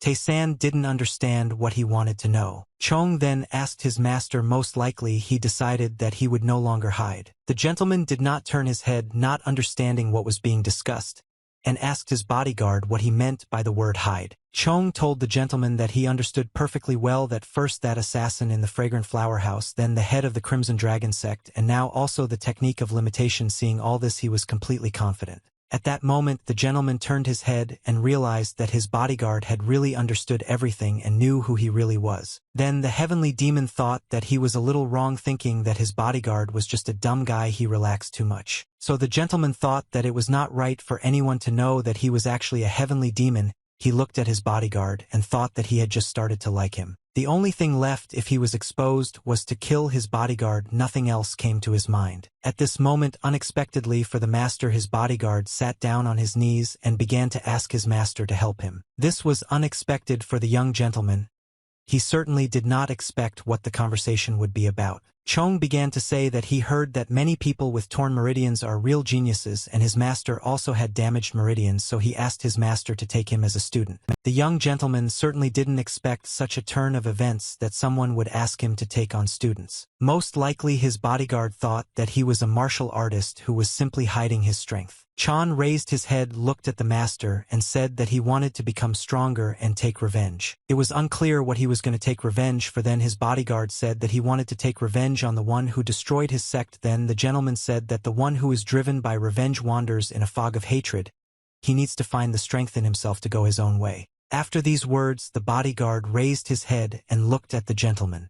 He did not expect that he would answer him like that. The gentleman said that there are countless people in the world who have lost their sex, and his bodyguard is just one of these many. Chan listened to every word, lowered his head down, he didn't even imagine that his master could say such a thing. The gentleman continued to talk about how people whose actions are dictated by emotions quickly exhaust their strength, and when their feelings fade they inevitably give in and disappear. The gentleman said that his bodyguard was better focused on the desire to become stronger. At that moment he turned his head and looked at him. Chong listened attentively to his master, raised his head, and looked at him too. The young gentleman turned and started to leave. At that moment he said that it was then that Chong would be able to take revenge at any moment. These words were like instructions for Chon. He perceived them as actions that needed to be carried out. So he bowed to his master and said that he understood everything. When evening came and the gentleman went to the brothel once again, he was accompanied by 2 bodyguards as always lately. The gentleman noticed that his bodyguard Chan was following him. Bodyguard, you was walking a little further. So the gentleman told his bodyguard that he had enough of this behavior and he had to go and talk to her because this could not go on any longer. Chan pretended not to understand what his master was talking about, to which the master told him not to pretend not to understand anything. You heard all this. She really didn't like it and she didn't understand that they were doing this every day, and it seemed strange that the young lady found this gentleman. Unexpectedly for everyone, the young gentleman told them to stop. He noticed that the smell of blood was in the air. His 2 bodyguards stopped and said that they didn't feel anything and the young gentleman was making things up. Then the gentleman covered his face with his hand and said, do they really rely only on their sense of smell? The gentleman thought that it looked like the guy whose arm was cut off, and if he sensed several people it meant he brought someone else with him. The gentleman turned around and said that there were only 2 of these guys and his bodyguard Nice should go and kill one of them first. The girl agreed because it was her job. She thought that she didn't even feel a stranger nearby. She stood frozen looking at what was happening around her. It seemed strange to her that the gentleman was behaving this way. But on the other hand, she saw that the gentleman managed to defuse the leg that was flying towards him with 2 fingers. He held this knife and told her if she just stood there any longer she would die. The girl understood what was happening. She continued to stand because she did not feel anything around her. The gentleman told her that she shouldn't look at him like that because their opponent was on the other side. He ordered her to pull herself together and do everything in her power, at which point Yu's bodyguard turned to fight back the enemy. This time their opponent was the same guy they had already met and who managed to get away from them. Their opponent Lightning Nose swung and struck at the bodyguard. She managed to put up a defense at that moment so that the blow did not reach its target. Holding his sword, she looked at her opponent. At that moment he told her that he was much weaker than the guy he fought last time. This made her very angry. She considered herself strong enough to protect the master. So she pounced on him and told him to stop right now and not to dare attack them anymore. I tried to attack him. She realized that something was going completely wrong. She caught herself thinking that this was most likely a trap and he had deliberately lured her there. She remained standing and this guy was already behind her. He was heading straight towards the gentleman. Then bodyguard, you realized that this guy was trying to distract her from the very beginning. She understood that if he kept approaching the master at this rate, he would definitely be able to kill him. At one point I even imagined how it would all happen and how the gentleman would stand there frightened waiting for his final blow. It seemed to her that this opponent dealt a fatal blow to the master and his sword passed through the master's body. At that moment the gentleman said that in a similar situation only you understand who really lacks experience. His opponent was simply in shock. He stood there and hurried with his eyes open. He definitely thought that he had killed the master. But his sword passed under the hand of the master. It was unclear what was happening and how this could happen. The gentleman didn't wait long. He immediately swung and struck with his bare hand right on his opponent's ears. The blow was so strong that his opponent immediately began spitting blood. And then he fell to his knees. His opponent seemed completely incapacitated. He could do nothing except bleed. The girl bodyguard stood watching and thinking that it was simply impossible the gentleman defeated his opponent in just one blow. The gentleman told her to pull herself together and stop being stupefied during the fight. She asked him for forgiveness. Then the gentleman told her to take his show with her because they might find something interesting from him. You agreed, master. She did not understand how this was even possible. Their opponent fell from instant death, but the young master only hit him once with his hand. The young gentleman stood as if nothing had happened. The bodyguard looked at the gentleman and said, I don't understand what's going on. At that moment she thought that it seemed she had met the one who could change her life. She decided for herself that she should stay with him until she found out what kind of technique he used. Therefore she had no choice but to follow the master and carry out all his orders. At that moment the gentleman said that judging by this fight she is too weak to protect him, so he wants her to train with his bodyguard Zhang from now on. She walked and thought about why the master would take her as a student and why he wanted them to train together. She had a feeling that they had forgotten something. She realized only now that they really forgot about the warrior. Mr. Chan said that he could take care of himself, and if she wanted she could go and find him if that was what she wanted. Chan remained in the place where the battle had just begun. He needed to think everything over. He understood that he had not made any mistakes and his opponent was stronger than he thought, so he needed a little more time. But he was glad that he managed to defeat him and neutralize him quite quickly. He stood there thinking about everything that had happened, and his opponent lay nearby on the ground. Chan caught herself thinking that he felt like he was absolutely alone. He didn't feel anyone around him. He wondered where they all went. At this time, in the Choso pavilion of the Golden Wall trading clan, Baek Woo-hyun was reporting on everything that had happened. He didn't understand how they could bring pipes into a brothel, and did many people really know about them now? He wanted to quietly and calmly swallow up the fragrant flower house, but now everything had become much more complicated. There weren't really many traces on the pipes, so they couldn't determine their identities. Besides, the Crimson Dragon sect said that they had no choice but to go after young Master Tae-san. His son reported that the Ba Dragon sect still denied that they knew the identity of the customer. It was clear that most likely they simply could not admit that they were trying to take revenge for killing the leader of the sect. It was necessary to sort out this incident as soon as possible. Baek Woo-hyun was very unhappy because too many people were interested in the past, and he understood that at this rate it could even negatively affect the reputation of their clan. Now they had to do everything they could. Besides, it seemed that they had been leaving Tae-san unattended too often lately. He realized that he had gotten much better. He understood that he needed to act somehow, but he still didn't fully understand what exactly he needed to do. His son said that no one could even imagine that the young gentleman would become even healthier after spending so much energy. Most likely, he took some kind of elixir. Baek Woo-hyun raised his head, looked up, and said that they had no choice but to wait and watch. At the head of a long table sat a young gentleman. On the table, there was a lot of food. On one side sat 2 bodyguards and his maid, and on the other side sat Black 1, Black 2, and Black 3. The gentleman asked those sitting at this table why they were not eating.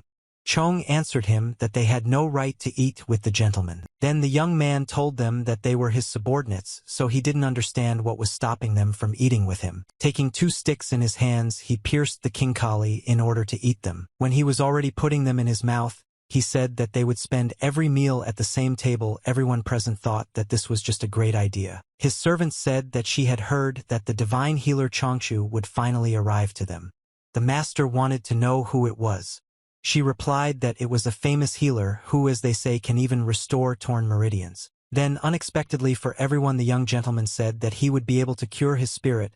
He just went to the brothel a few more times. Everyone present at this table did not understand how this was possible because he would not be able to restore yang energy by absorbing yin. After listening to them, the young man thought and said that it could be called that. He asked when this doctor would be here. His servant answered that she had heard that he had already been seen in Wuhan, so he would arrive quite quickly. The young gentleman wanted to know if by any chance he was already in the estate of their clan. The maid told him that the gentleman doctor had a separate dwelling, but as she was told, the doctor wanted to inspect the place where he lived. This healer, when he approached the territory of this clan, said, if this is all true, he is very interested, and once upon a time he already knew someone similar. The doctor lifted the brim of his huge hat with 2 fingers. He thought it was a trading a golden wall. It was a very loud name. He was interested in everything that was happening there. Even at the long table, the young gentleman and all his servants continued to eat. With 2 chopsticks, he took a piece of meat that lay in front of him on the plate. Unexpectedly for everyone, the young gentleman began to say that he had recently learned something that interested him. He said that the Black One had recently been helping his servants around the house quite a lot. At that moment, one of the blacks said that everything was not so at all. He was just guarding the warehouse that was entrusted to him. Then the gentleman added that Black is 2 and Black is 3, and they should try harder. At that moment, they said that they agree with the gentleman. Then the Black One turned to the gentleman and said that the young gentleman had become much more handsome than he had been before. Then he added that this was not just meaningless flattery. He actually noticed that the young gentleman had grown taller and more muscular, and he seemed to have fallen in love with him. The young gentleman ordered him to shut up because it even sounded disgusting. He said that he could change the technique of restraining his dirty mouth. After which the Black One said that he understood everything, and he was silent, not a word more about the appearance of the gentleman. He said he would not The young master thought that he really wasn't as pale as he was before, and he definitely felt better.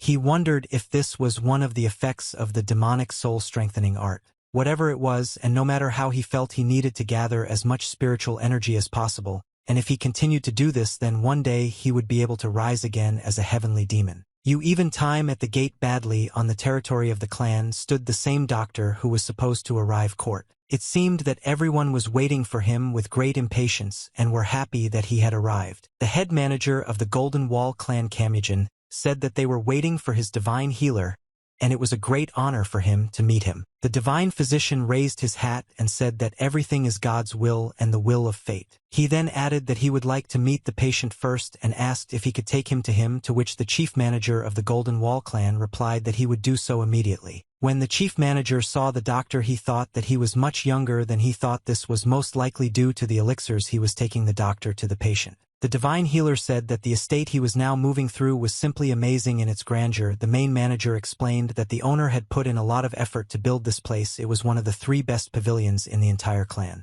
When they almost reached the place where they were heading, he saw 2 workers and a girl. The divine healer stopped his gaze on this girl, and he liked her very much. The only thing he wanted to know in this situation was who this girl was. She was really beautiful. The head manager said that this girl was the young master's maid, and that she came to them from a fairly well-known brothel. She was one of those who voluntarily decided to serve their master. The divine healer looked at the 2 other women who were with her and asked if they were also. Then the chief managers answered him that the divine physician understood everything correctly. These 2 also voluntarily serve him. These are new servants who asked to go to the young master. The divine physician then said that all these girls had such a rare physique that he himself would not mind getting them. When the chief manager heard this from the divine healer, he didn't know how to react.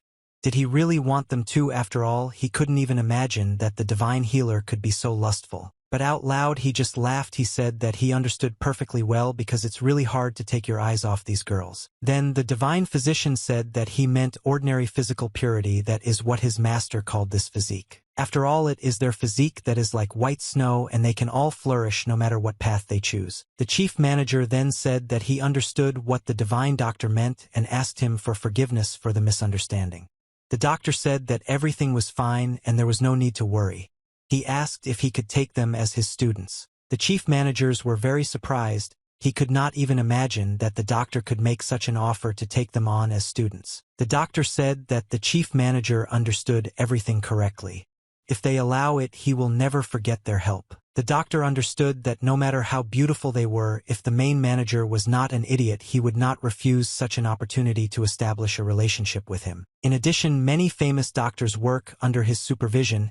He was confident that the general manager would give a clear answer. When the young gentleman heard this proposal, he immediately gave an answer. He said that he refused and he would not give these girls to the divine physician. The doctor could not have guessed such an answer and once again asked the young gentleman to reconsider his decision. He tried to explain that his maid could only benefit from him making them his students. The young gentleman said that he had already heard from the doctor that there were more than 10 students. Does he really want to take 4 more? He said that the doctor's greed knows no bounds. The doctor said that the doctors who arrived with him are not his students, they are just helping him during his work. The young gentleman objected to the doctor and said that he didn't think so, and if you look at how these old men were hanging around him, then they were either his students or his subordinates.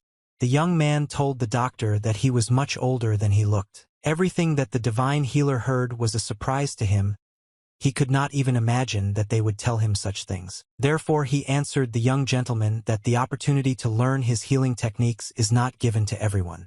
The young gentleman asked why study them at all. Then the gentleman added that this is all in addition to the fact that the doctor wants to get what belongs to him. The gentleman asked the doctor to tell him honestly whether he really wanted to take them away for any other reason than to teach them healing. He asked the doctor a specific question because they were all good material. The doctor didn't even know what to answer him. He just sat silently and looked at him. The doctor thought that his patient had gone too far. The doctor said that the material, is it possible to treat living people like that? The gentleman said that he never said anything, he just asked if they were good material. The doctor thought only that his patient had stepped over something, but there was no way back.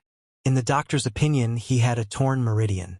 He thought that he could simply kill him. And if he says that the young gentleman died during the procedure, then no one will suspect anything. Unexpectedly, for the doctor himself, something flew towards him. What happened or Carr could not justify or understand in any way. He sat silently. The only thing he felt was some kind of blow to his head fell back and the strings of his hat came undone. Liquor did not understand what happened at that moment. The young gentleman said, did he really think that he could cope with him, because the skills of this doctor were so weak that he was unlikely to be capable of anything more than just treatment. The young gentleman looked at him, raising his head, and said that it seemed the best way out would be to finish him off right now, and asked the doctor if he thought the same. The doctor was very surprised because his court was invited to a very sick patient, but everything was completely different. But the most important thing was the thirst for blood that the doctor saw in the eyes of his patient. The next moment, the doctor hit the table with all his strength, causing the cup of tea to tip over. Oleg started shouting that he doesn't understand what the young man thinks he's doing now. His patient, a young gentleman, was sitting opposite him. He was absolutely calm. The young gentleman said that this was what worried him a little. He actually took these people under his wing. That's why he wouldn't want anyone to keep trying to take these people away. In fact, he only wanted to have a quiet and peaceful life, after which the young man raised his one finger up and brought it to the cartoon. The doctor caught himself thinking that his body was permeated with fear.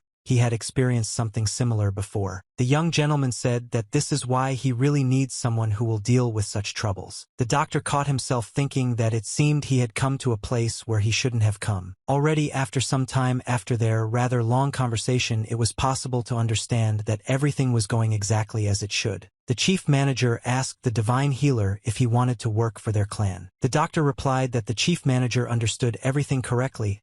He wanted to serve Mr. Tezen. Then the chief manager said that this was wonderful, and he swore on the name of their trading clan that the doctor would be satisfied with what they could offer him. Then the doctor replied that the chief manager should not worry. He completely trusted Mr. Tezen. No one expected such an answer and did not understand what came over this doctor. The doctor thought about how he had lived freely for so many years, and in one moment it all ended. The treatment of the young gentleman could have taken much longer than 1 or even 2 months. And I teach there everything that he took with him. It was impossible to finish very quickly. The only thing that the doctor felt was that his patient had an unusual thirst for blood. The doctor thought that he was lucky only in that he didn't wet his pants when he realized all this. A few minutes later, Chong approached the young gentleman and said that he wanted to know if everything was okay. The gentleman asked his bodyguard what the problem was, and he replied that the divine healer who appeared on the clan's territory could not influence him. Chan said that he had imposed restrictions on all the other doctors, but he hadn't succeeded in doing so with this one. Then the young gentleman said that he had already done that. Chong was very surprised that the young master could really impose restrictions on the divine healer. Then his master said that Chong most likely could not do it. Chong didn't understand then why the young gentleman asked him to take care of the other doctors. The gentleman said that he was still sick and noted that it was still very difficult for him to use his strength. That's why he shifts some of his work to his bodyguard. Now Chong understands what the problem is. The young gentleman noticed that this healer was not an ordinary doctor like all the others. At that moment, the divine healer Chan approached them and wanted to know if he would also go with them. The divine healer replied that it was his duty to constantly take care of Mr. Tae-san, and who else could do it except him. The bodyguard objected. She said, is it normal for such a sick person to visit a brothel every day, and what's more, each visit ends only in the morning? The doctor couldn't even imagine this because his patient must be one step away from death. He didn't understand how he was in a brothel until the morning. The divine physician approached his patient, the young master, and said that he wanted to check his pulse first and that his skills were sufficient to do so right at that moment. The young master replied that the physician should hurry because he was not going to waste his time on this. The doctor thought that if he touched him, he could see what condition his whole body was in. As soon as he touched the young master's hand, he was very surprised because there was no meaning to it. For some time he held his hand. It seemed to him that it was the hand of an ordinary sick person. The only question that arose in the mind of the divine healer was whether there really was a living person standing in front of him. The 2 bodyguards of the young gentleman had seen quite a lot there recently, but they did not understand why the doctors were talking about such things. The young gentleman asked the doctor what he meant and whether he really thought he was alive only after he measured his pulse. The doctor explained that he had never seen meridians so damaged as the young master's. he could not even imagine that his meridians were also torn. In essence, this could only mean one thing, that the person standing in front of him was not alive but simply dead. Then the young gentleman answered him, is he really asking what he is, Jongsher? Then he doesn't understand what to do with him. His bodyguard raised 2 fingers up and said, let's blow up his balls. The doctor unexpectedly for all of them began to say that everything was not so at all. He only wanted to say that the young gentleman's body was in critical condition, and he needed to immediately begin treatment, otherwise everything could get even worse. The young gentleman answered him whether the doctor could bet his life on what he had just said. The divine healer, without thinking, automatically responded that he could of course bet his life. Then he smiled and said that he couldn't do that because he had to look after the young master, so he couldn't violate his direct duty. The doctor added that his conclusions were still correct and he really understood why the gentleman was still alive. The young gentleman said that if the doctor was not ready to bet his life, then he should shut up and just follow him. Otherwise, he should go to the estate. The divine physician immediately replied that he would of course follow the young master, he could have no doubt. The doctor thought no matter how he felt about it, it was still very strange. He did not understand how the young gentleman could move at all. The divine physician asked the young master how they knew about him. The young master answered him that he never said that he knew who he was. The divine physician could not believe it. He said that the young master was just a joker and asked if he was also a member of the cult or if the Golden Wall trading clan was actually a secret branch of the cult. The 2 bodyguards couldn't understand everything that this divine healer said. They listened attentively to everything. It seemed that what the divine physician said did not affect the young gentleman in any way. He was simply going to a brothel. The young gentleman said that he had no idea what cult the divine physician was talking about, but he only knew that the divine physician was telling everyone he met about these cults. Then he added that can continue to tell this. He even wonders how long someone who can't keep his mouth shut will live. The doctor thought that he had relaxed a lot and forgot himself for a moment. He remembered the thirst for blood that the patient had. At that moment, the doctor realized that if he didn't stop talking it could cost him his life, so he asked the young gentleman for forgiveness. He thought it would be better for him to shut up for now. After some time, when the divine doctor returned to the trading clan, the Golden Wall, in his peace, he sat and thought that after observing his patients the night before, everything did not fit into his head. Remembering everything that happened, he understood only one thing, that his patient, the young gentleman, seemed to have really been doing this all night. The divine healer realized that it was very surprising because the girls, although they were not as pure as the girl in the estate. Well, anyway, there were quite a few people in the brothel who had a physique of physical purity, and they all spent the night with Tae-san. Let thought that his patient definitely knows the technique that can transform the normal physique physical frequency, most likely these 0600. He was doing exactly that. The doctor thought that, to be honest, he had quite a lot of questions for his patient, but he understood that for now he needed to make a good impression on him and gather information. At that moment, a maid came into the doctor's room and said that the young master wanted to see him.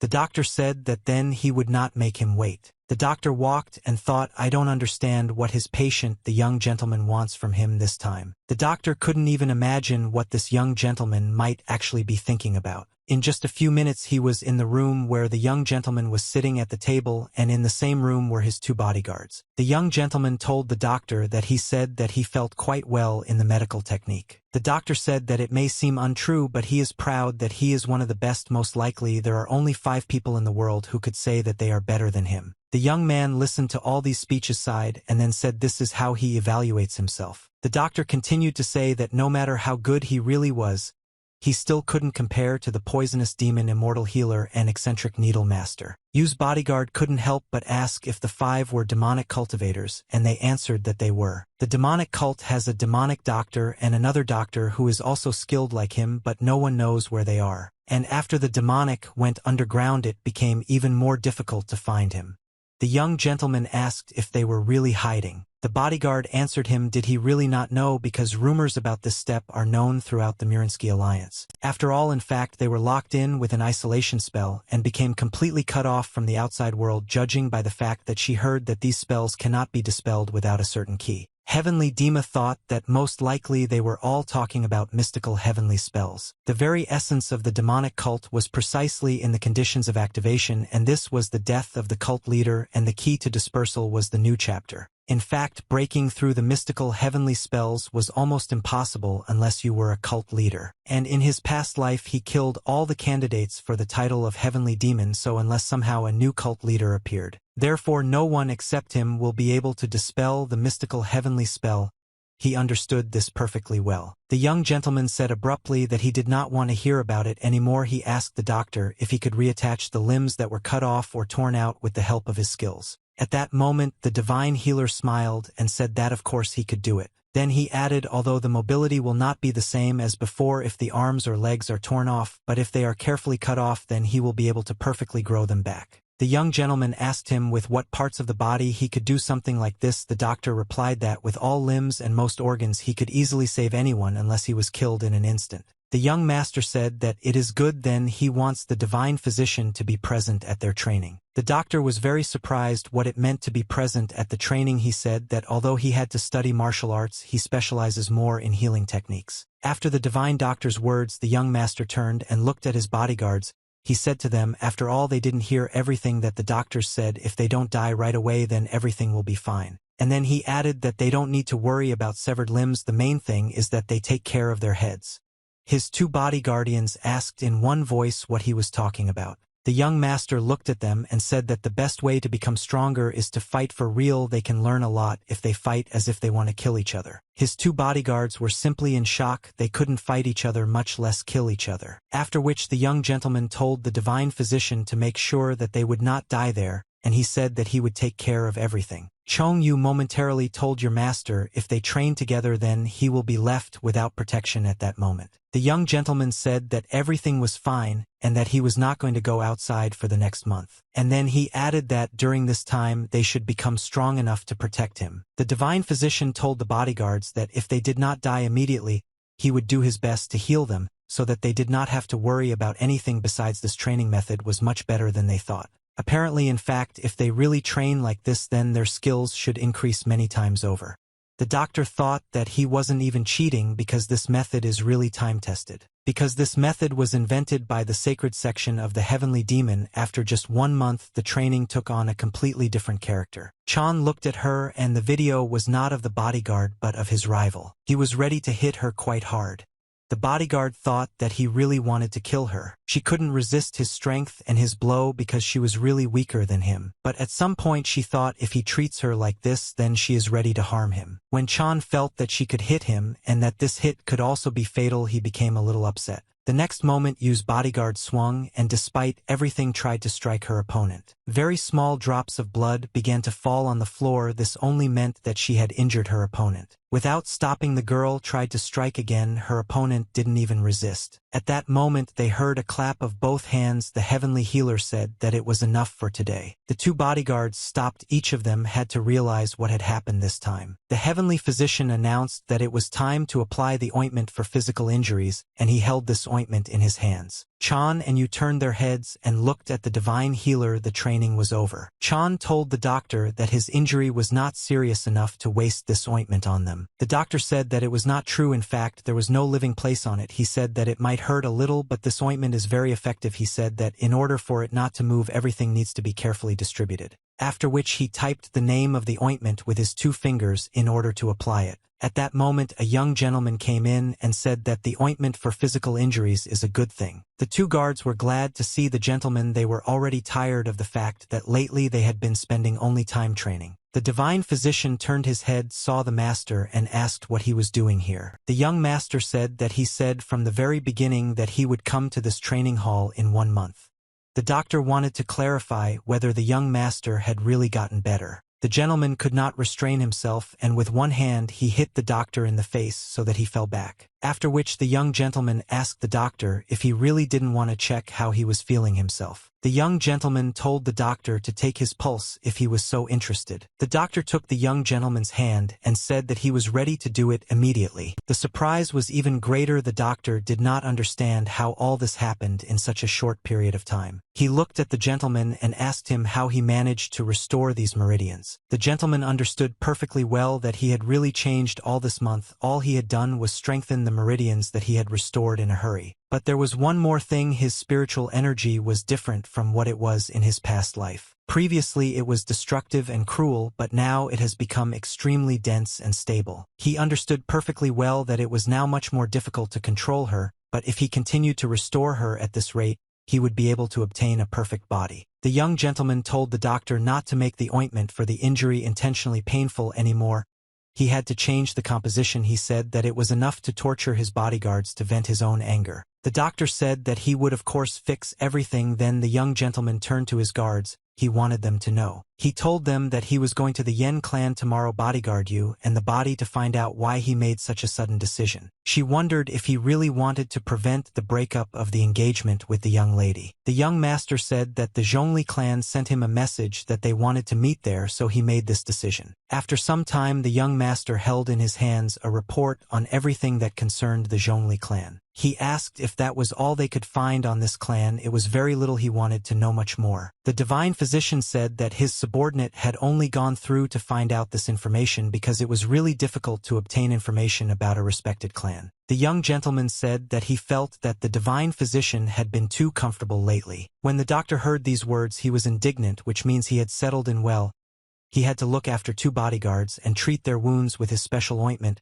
He was so busy that it would take him at least 2 days. The young gentleman said if he continues to be so indignant, then he will simply split him into 2 parts. The doctor thought that it was just a terrible joke. Every time the young gentleman speaks like that, he seems to be returning to the past. It scared him too much. The young master wondered if this doctor was thinking about the past and talking about the time when he was still in the sacred sect of the Heavenly Demon. The Heavenly Demon sacred sect always sent teams to various places to gather information, each disguised as people of different professions such as bodyguards, merchants, or doctors. Most likely this divine healer belonged to the latter. The young gentleman wondered if he had met him in a past life. The divine physician told the young master that judging by how much he was interested in the Zhongli clan, in his opinion, the daughter of the Yen clan must be a real beauty. In fact, he was not mistaken about this. It was really so. The daughter of the Kayan clan was truly an extraordinary beauty, and most importantly, she loved the young master. And what's more, madam, she reminded the young master of someone from a past life. The young gentleman was lost in thought at this moment. The divine physician distracted his attention. He asked if they should take a bodyguard with them. It was for his safety. The young gentleman then told the doctor that he was an ordinary timid child. The divine physician began to tell the truth that the young master did not understand everything correctly.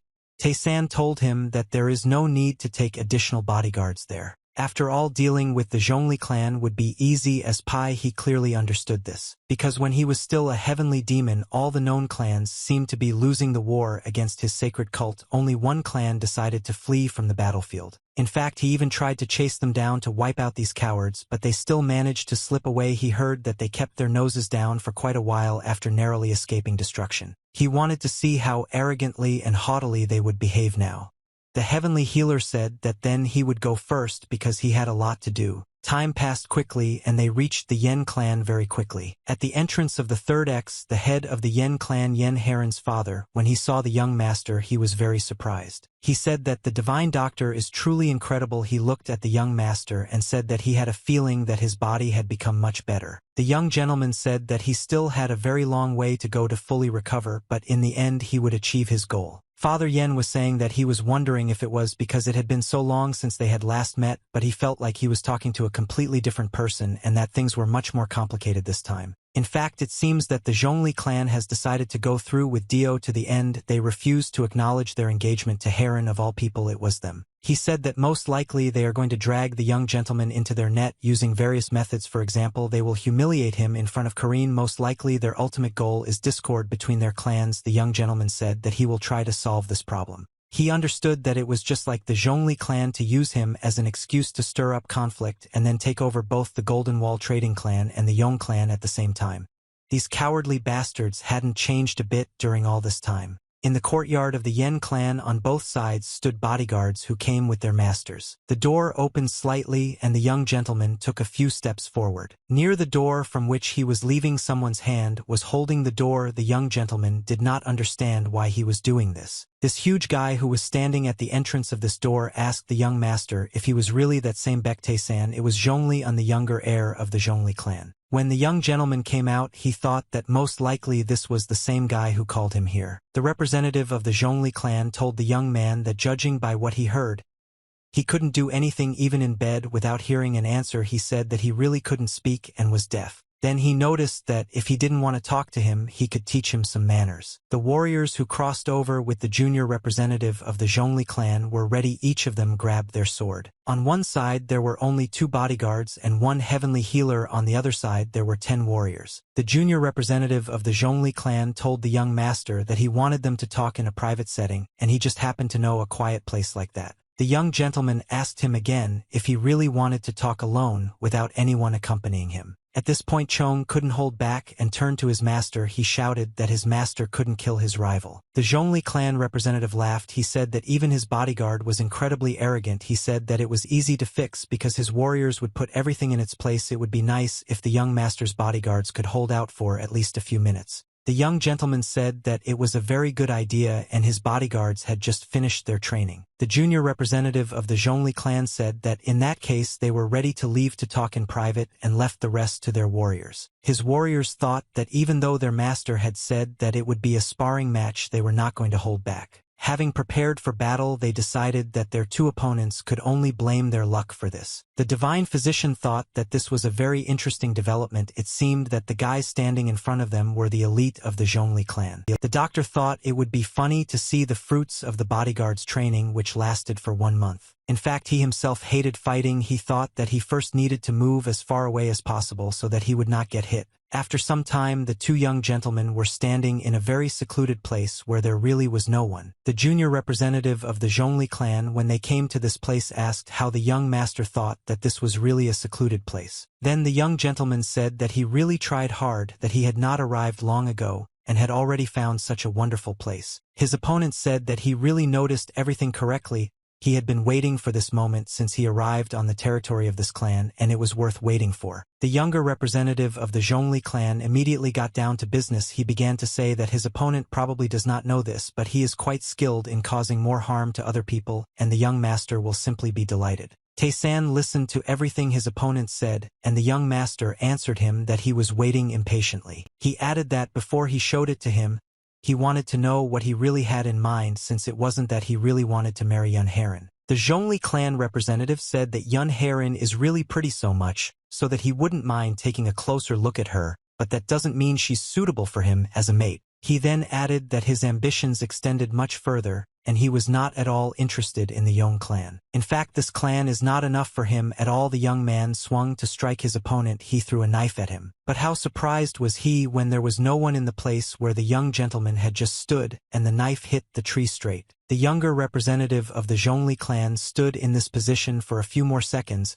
He did not understand what had happened, and he was even more surprised when he felt a friend on his head and when this hand hit him. The young gentleman took his opponent's head and bent it down and said that he was now ready to see how far his ambitions extended. The younger representative of the Zhongli clan was perplexed. He did not understand because this Tae-san should have damaged meridians and he should be very weak. Then he always calmed down. He thought that there was no need to worry, it was just an accident, nothing more. The very next moment all that could be heard was a scream coming from the very place where the gentlemen were. The young master's bodyguard wondered if his master hadn't listened to his words and he had already decided to kill this guy. The warriors who were ready to strike the young master's bodyguard began to say that it seemed that their master was in some trouble, and that they definitely did not want to sell him. The bodyguard said that there was nothing to worry about and they should start attacking all at once. The warriors laughed and said, well, if she insists so much. The very next moment many swords were raised up, all of them ready to attack the 2 bodyguards. These guys told the bodyguard that they would be happy to play with them and tried to attack them. From the very first minute Chong took over the course of this battle and luck was on his side. He immediately stopped one of them. I kicked this guy from below so hard that I couldn't move any further. The bodyguard's attackers shouted that he was going to get it now, the arrogant bastard, but none of them were able to carry out the attack to the end. Chan understands perfectly well that they are attacking from 2 sides, not only from the front but also from behind. He needed to do something about it. Therefore, having hit the one who was behind and knocked the sword out of his hands, he began to attack the one who was in front. Another sword from one of these warriors lay on the ground, and it was no longer so dangerous. Yu's bodyguard stood ready to repel any attack. She asked her opponents if they had forgotten about her. Within a second, she was standing back to back with Chan, ready to fight off any attack from her opponents. Chan told her that he had not forgotten about her in any way, and that they should not let their young master down. In this situation, they needed to show how effective the training they had been doing for a month had been. At the same time, the young gentleman kept his hand on the opponent's head.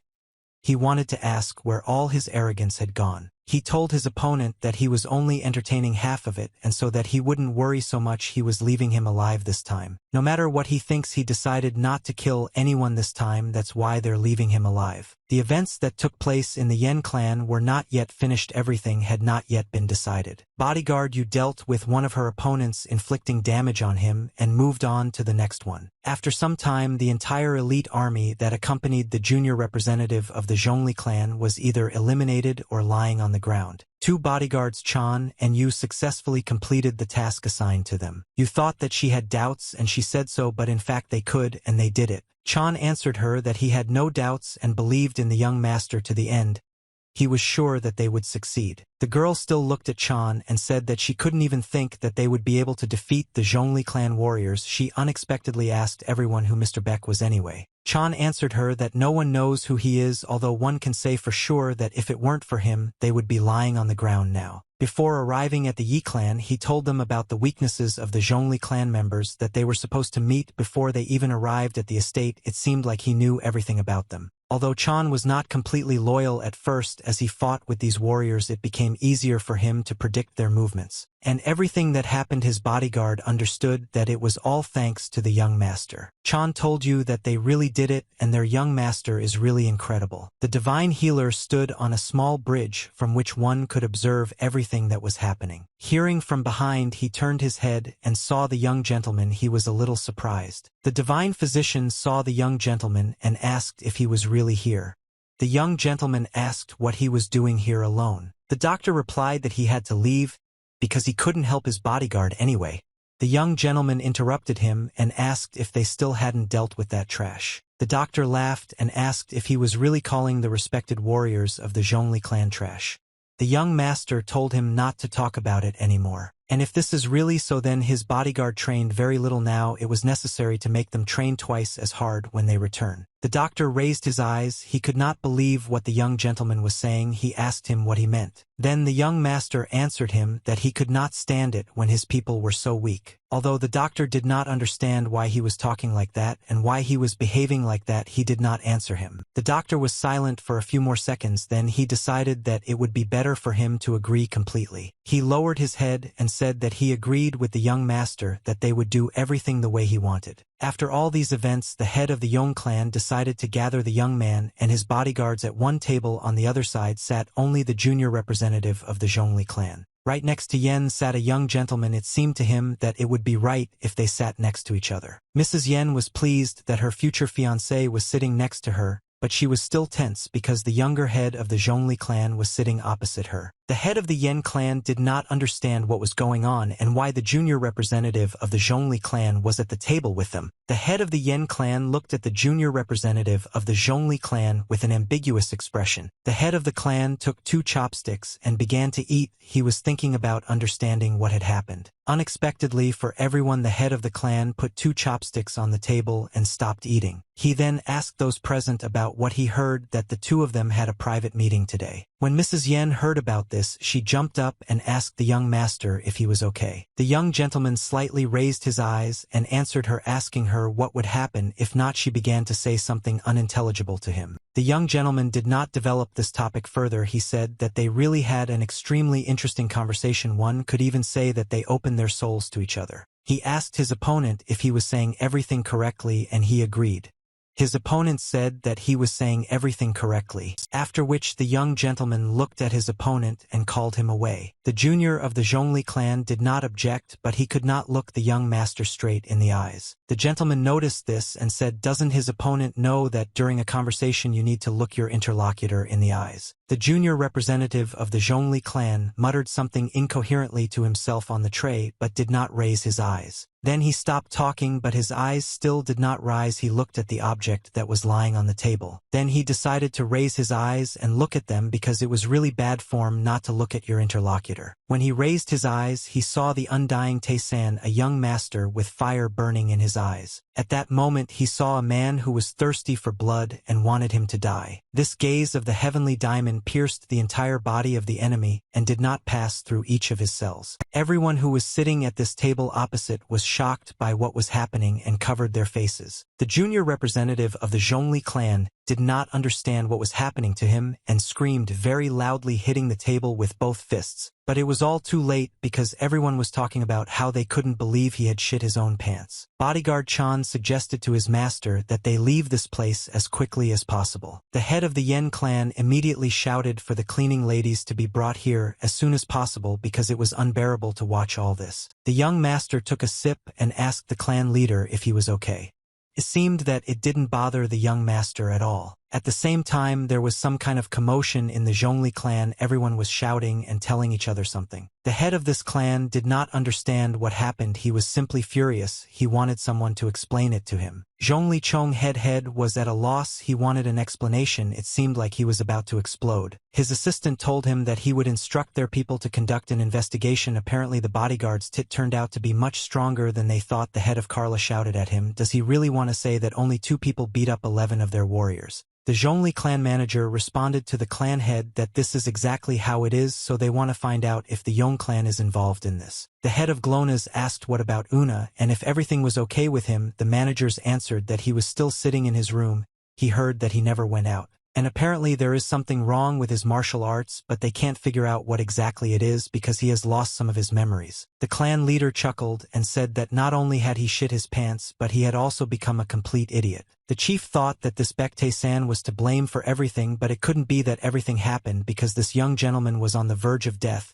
He thought that something was wrong here. The head of the clan said that he is sure that someone else is involved in all of this and he needs them to find out who exactly is involved at any cost. The leader of this clan lowered his head and said that they would do everything as the master wanted. The clan leader said that this clan was almost destroyed by a heavenly demon because of his father's actions, and when they finally got back on their feet, they were humiliated like that. The clan leader couldn't just leave it like that. He believed that he needed to deal with everyone who dared to get involved with the Zhongli clan. He screamed so loudly that he said that he was ready to deal with it, even if it was a heavenly demon from whom their clan had once escaped. At the same time, everything was much calmer in the Yen clan, but unexpectedly for everyone they heard a knock on the main gate. When this gate was opened, they saw the manager and quite a lot of Zhongli clan warriors on the threshold. Chan stood to the side and looked at the warriors who had arrived here to sort out everything that had happened. At some point he even felt uneasy because there were quite a large number of these warriors. He decided that he should tell his young master about all this. He should be aware of it.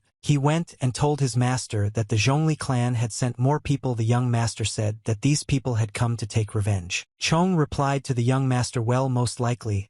He is not sure about this, but among them there are several quite strong martial artists." The young gentleman asked where he came to such conclusions from and how he understood that these were masters. Chan answered him that it was not that difficult, and one of them even intentionally released his aura, so that he would understand that he was a master of martial arts. The young gentleman lowered his head, laughed, and answered his bodyguard that there will always be those who can't wait to show off and who will only reform after they are beaten very badly. The young gentleman said that it was time for them to go.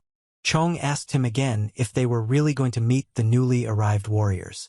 The young gentleman said that they didn't need that at all, he just needed to go somewhere. Chan was perplexed. He asked again if he really needed it right now since they hadn't resolved the issue with the Yen clan yet. The young gentleman looked at his bodyguard and answered him that they would be cleaning up the shit for a long time after that, and he wanted his bodyguard to go with him. Chong did not resist and said that he was ready to go with his young master, after which the young gentleman turned around and said that finally it was becoming at least a little interesting because before that he had been very bored. At dawn, the young master and his bodyguard Chong stood at the gate of the Blood Axe sect. The young gentleman looked up, and I said that even more than he thought. His bodyguard asked the young master if he really wanted to enlist the help of the Blood Axe sect, to which he heard the answer that it seemed he was not completely hopeless. Chong added that although this sect is the strongest unorthodox sect in the region, they have secret agreements with the Zhongli clan. He wasn't sure that they would agree to help them. The gentleman replied that he bet that they were not at all eager to cooperate with the Zhongli clan.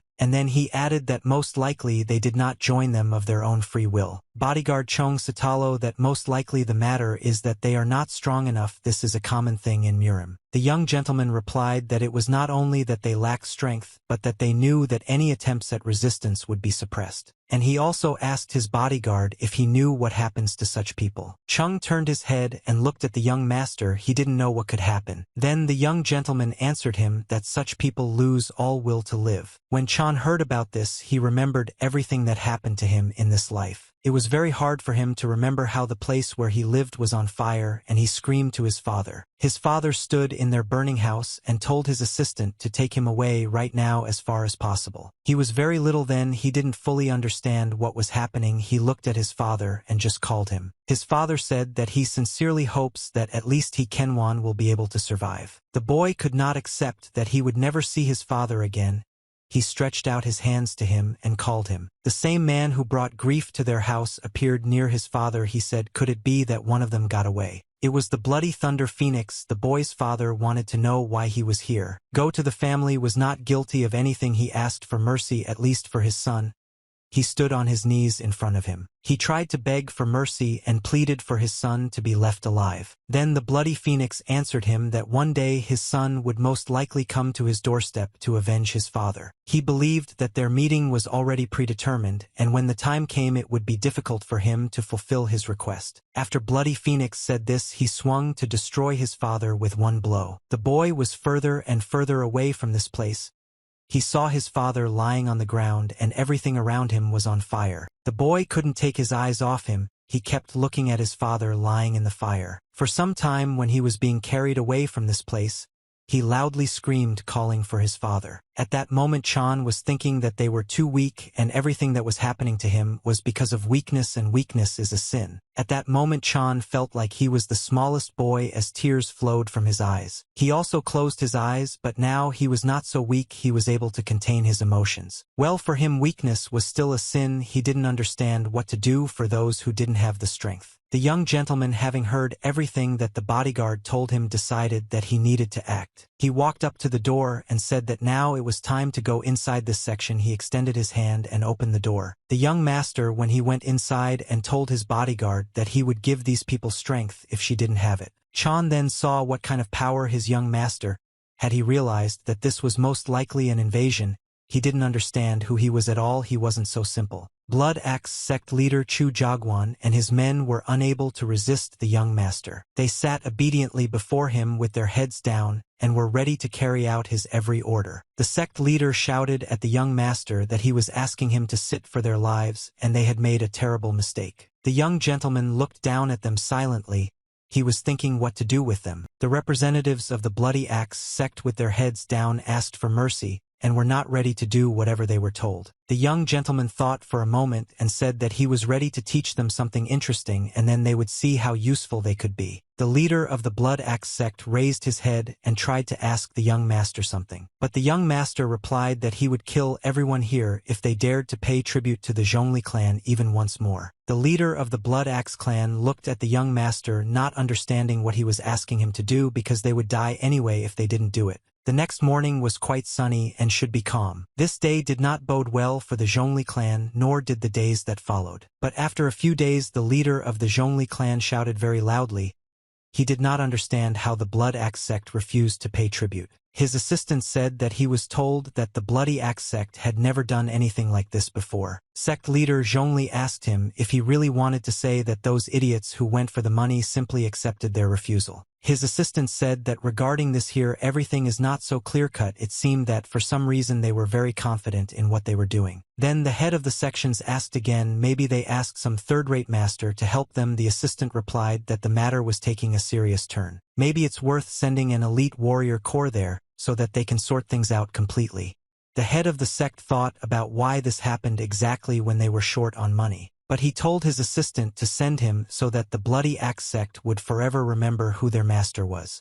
He wanted to know where Zhongli Sungrak and the military corps were now. The assistant replied that they were cleaning up after the third young master at the training ground, and he would now send them the order from the sect leader. The head of the sect said that he could not believe that someone from their clan could disgrace themselves so much at such moments. They simply cannot show weakness. They need to completely eradicate the Roski resistance. During this time, the young master walked around the territory of the Blood Axe sect with his bodyguard. His bodyguard Chong always accompanied him. At that moment, he thought, really, who is his young master? He dared us and asked the young gentleman. Although they had started to act everything would be fine with them, the young gentleman did not understand what he was talking about. Then Chong explained that if they forbid them to pay tribute, the Zhongli clan would definitely do something in response, and even worse if they found out that they told everyone about their weakness. The young gentleman replied that all their sources of income were closed, so they clearly had no time for them at the moment, and their position was greatly shaken. Chan noted that despite this they still have great influence, and if they send their troops, then will any sect be able to put up? The young master said that is why they are going to meet with people who can deal with them. When Chan heard such an answer, he did not understand at all what was being discussed and what kind of people these were. He had no choice but to sigh and silently follow his young master. After a while, they were at the entrance to the screen at the Donghe Transport Enterprise. Chong Shou followed him and only thought, what does security company mean?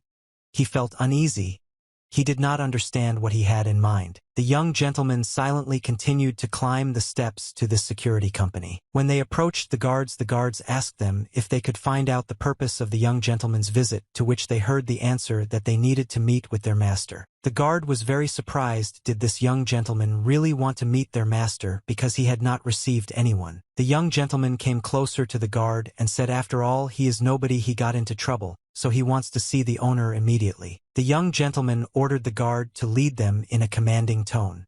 The guard had no choice but to carry out his order. Chan lowered his head to the guard and told him to please forgive them, after which the young man's bodyguard followed his master. The guard stood at his post for a while. I don't understand who this young gentleman is and why he's behaving so insolently. After some time, the young gentleman was brought to the door behind which was the owner of the security agency. The guard stopped. He needed to warn his master that someone had come to see him, so he turned around and told the young master that he asked him to wait in that place because he needed to warn the master. The young gentleman said that a security guard stopped there and didn't understand what was going on and asked the young gentleman again. Then the young gentleman said that he didn't remember yet. The book guard stood silently for a while, not understanding what was going on, but he was waiting for the young gentleman to give him an answer. The guard was simply furious because he had violated the order and he had brought these people to the door of their master. Then the guard said that the young gentleman would not be able to meet with the gentleman of this security company if he continued to behave like this. The gentleman raised his hand and pointed his finger forward and told the guard to go and tell the gentleman, after which he said words that were quite incomprehensible to everyone else. The young gentleman wants to send something to the mystical moon. The guard was at a loss as to what the mystical moon meant and how to report all this to him. Well, he had no choice but to go to God and tell him that he had such strange guests. The young master and his bodyguard stood in the room waiting to be reported to. Bodyguard Chan turned to his master. He also wanted to know what the mystical moon was. At that moment, the door opened loudly. The owner of this security agency jumped out to them and started shouting, how is this possible? After which he lowered his head and greeted the young Gao gentleman, saying that he was the owner and that the security guards of the transport company expressed their respect to them. And then he asked the young gentleman and his bodyguardian to come into his room. Chan followed his young master and was even more surprised by what happened. Of course, he wanted to ask a question, but it was not the right moment for it. He thought that this is why they treat his young master like this and why they respect him so much. There was a hot cup of tea on the table. The young gentleman immediately got down to business. He said, so, how many people can a security agency mobilize right now? The gentleman replied that they have about 6 main bodyguards and 60 rank and file personnel. The young master then said that they should all get ready. He wanted the master to gather the main bodyguards in a separate place. He needed to discuss something with them. The gentleman listened to the young gentleman and said that he was ready to carry out his order. After some time, the young gentleman stood, and in front of him were the main bodyguards who worked in this company. Their faces were covered because no one should see them and no one should know their faces. They listened very carefully to every word that the young gentleman said, trying not to miss anything. His bodyguard Chan, watching everything that was happening, did not understand what Mr. Yapek was trying to do, even though they were quite strong for bodyguards. However, they are still not enough to resist the Zhongli clan. The young master said that they will now help the faction fight against the Zhongli clan. The bodyguards, having listened to the gentleman to the end, lowered their heads and said that they were ready to carry out his tasks. After which Mr. Peck turned his head and told his bodyguard that they were going with them. Chong asked again if their goal was an unorthodox unification. The young gentleman looked at his bodyguard and replied that this is exactly how these bodyguards will fight.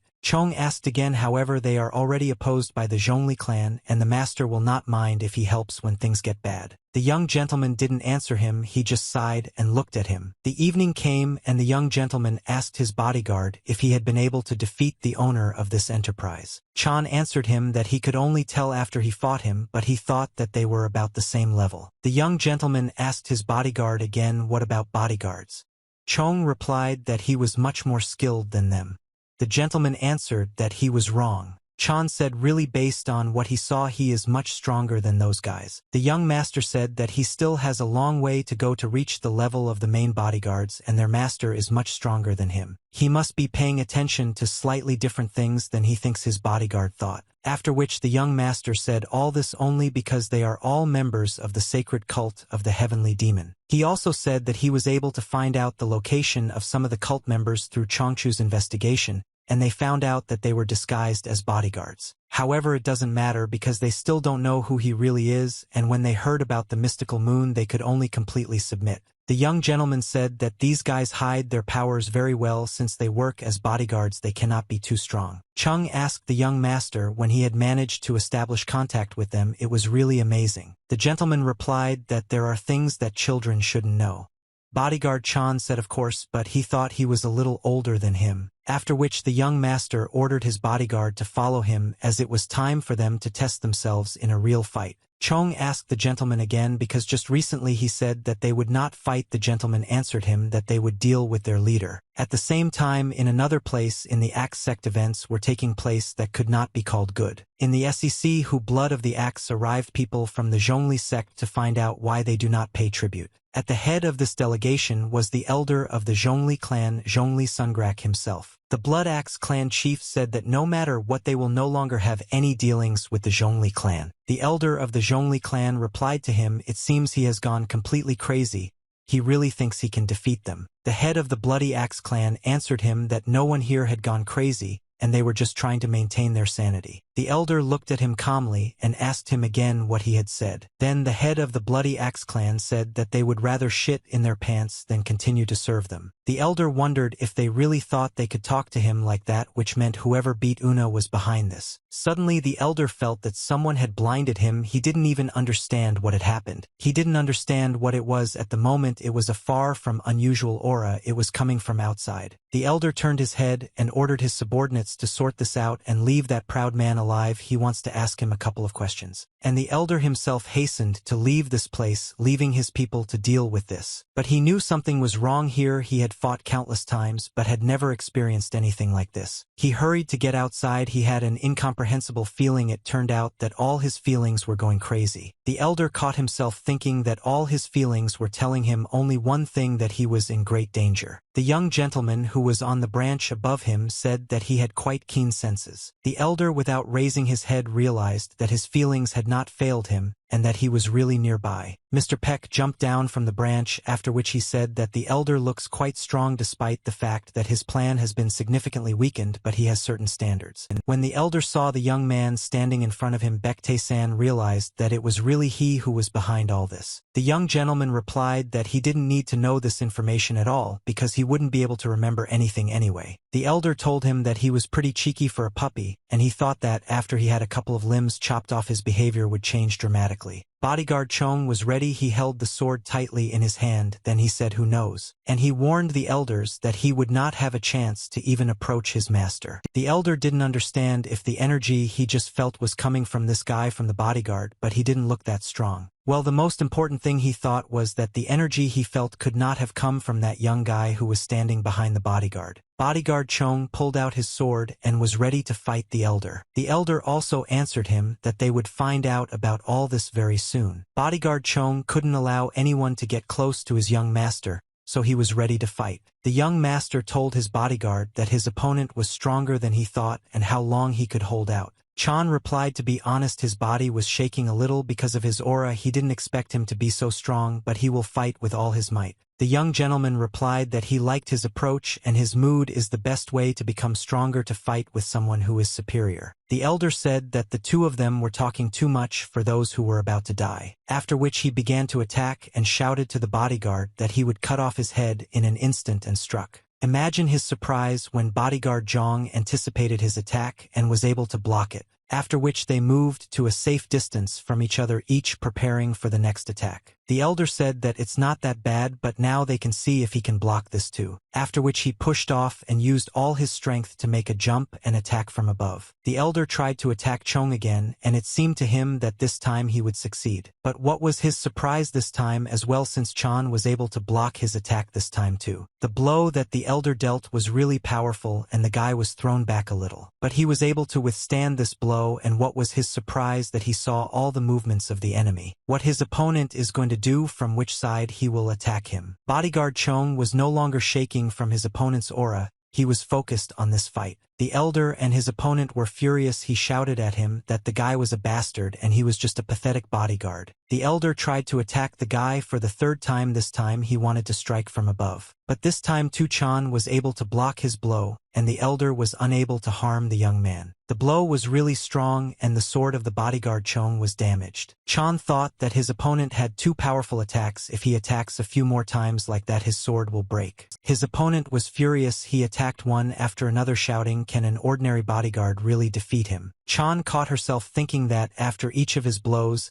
he felt like he was about to die, but he continued to defend himself. The elder couldn't help but say if he couldn't attack him, then he should try this, and concentrated his power in his hand. He then extended his two hands and slammed it hard onto the bodyguard, sending him flying backwards. The blow was so strong that the bodyguard of the variety started bleeding. At some point he felt that he had been doused and he would no longer be able to resist his opponent. But despite this, he continued to hold the sword tightly in his hands. He was not going to give up. Bodyguard Chan pulled the sword as close to himself as possible. He needed to figure out what to do next. His opponent, the elder, did not understand what was happening and why this guy was behaving like this. Bodyguard Chong sat on the ground for a while and gathered his strength. He understood that he couldn't handle his opponent so easily, and that he was really much stronger than him, just as the young master had said. However, he caught himself thinking that he clearly saw all his attacks and could take advantage of this. Now he understood that he should not give up and he could still engage in battle with his opponent. The young master told his bodyguard that the harsh training had done him good. The elder swung his sword. He was surprised despite what he said by this guy's abilities. He understood that there was no one in the Zhongli clan who could block his attacks like this guy did. The elder said that he recognized that his abilities were too great to waste on some pathetic merchant clan, and suggested that they join the Zhongli clan. The elder then looked at the young master, whom he despised even more. He offered the bodyguard that he would personally teach him martial arts because he was too talented to wipe the ass of this little scum. The bodyguard laughed and said that he was not wiping his ass at all, at which point he tried to get up. The elder was then even more surprised because he had never made such an offer to anyone. The bodyguard then replied that the elder's ball control was no match for his master's skill. At that moment he took his sword with both hands to hold it as tightly as possible, after which he rushed to attack his opponent while he told him that he sees all his attacks. His opponent couldn't help but shout at him that he was an arrogant bastard and that he was ungrateful. Bodyguard Chong was right in front of him at that moment and he swung his arm to strike his opponent. The blow was so strong that the edge of the sword and bodyguard Chong could not withstand it and broke, but his opponent was able to withstand this attack. Bodyguard Chung felt blood spurt from his shoulder after being hit by his opponent. He had no strength at all because his opponent struck him with such force that he could not stay on his feet.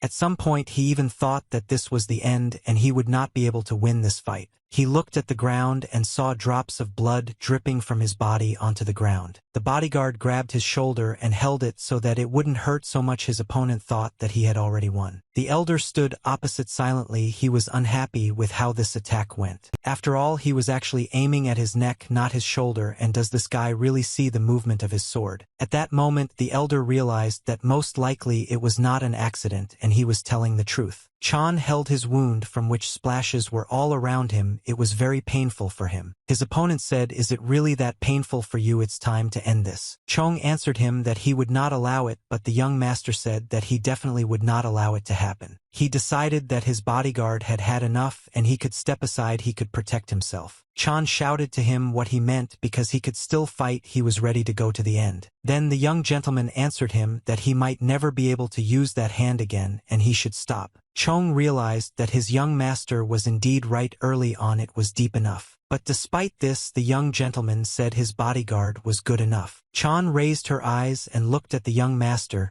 He did not understand what would happen next. The young gentleman came up and picked up the ground his sword, which was broken. After which the young gentleman told him to look carefully and not miss a single detail. Chan did everything as the young gentleman told him. He raised his head and watched carefully his every move. Their opponent laughed, telling the young master that he heard he was on edge due to the severed meridians and he had the courage to raise his sword at him. Mr. Peck replied that he didn't need a sword to fight someone like him. His opponent was furious and shouted at him that he was an impudent boy and first he would tear out his wicked tongue. Mr. Peck told him not to restrain himself under any circumstances and to say whatever he wanted. His opponent was puzzled as to why this boy was behaving this way and why he was so confident in himself. After all, in reality there was nothing special about him, but why then was he so confident and so impudent? The elder looked down at the young master again, and nothing seemed suspicious to him. Then he decided that it was most likely a bluff, and he was worrying in vain. This boy couldn't bring him any trouble. The elder pushed off. He decided that he should be the first to attack, because he thought that there was no way this boy would survive this blow from him. The enemy swung and tried to strike from above. The young gentleman stood calmly until the very end. The enemy was very surprised that this young gentleman was not afraid at all and did not defend himself. At some point he even thought that he was caught. Now he would finish the blow and that would be the end of it.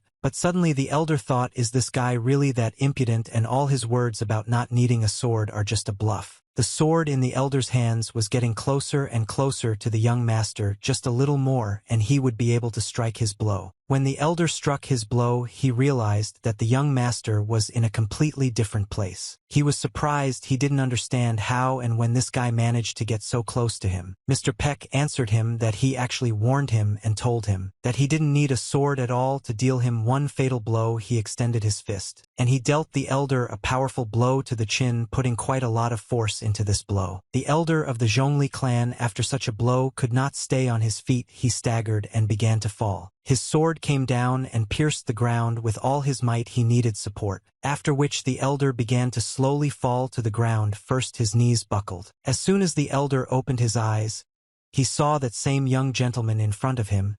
He did not understand how he had lost so quickly. His eyes started to close. He had no strength at all, but he thought, how the hell did all this happen? The young gentleman continued to stand in his place. He only looked down at his opponent. His bodyguard, who was watching the whole thing, thought it was just great. And how can a person's movements be so beautiful? How can he control his body and his strength? He caught himself thinking that he wanted to move exactly like his young master, and one day he decided for himself that it would be so. Some time later, at the Yen clan's estate, a doctor was examining Secharen's bodyguard. When he saw him early, he thought about it and said, just look at him. Chan lowered his head. You understand that it is really early for him seriously and can affect his hand. The doctor was pleased with his work. He said that if it weren't for him, his hand would have to be amputated, and he realizes this. Bodyguard Chong silently lowered his head down. He understood perfectly well what the doctor was talking about. The doctor was pleased with his work, and most of all he was pleased with himself. He said that it was even nice then they should remember this moment.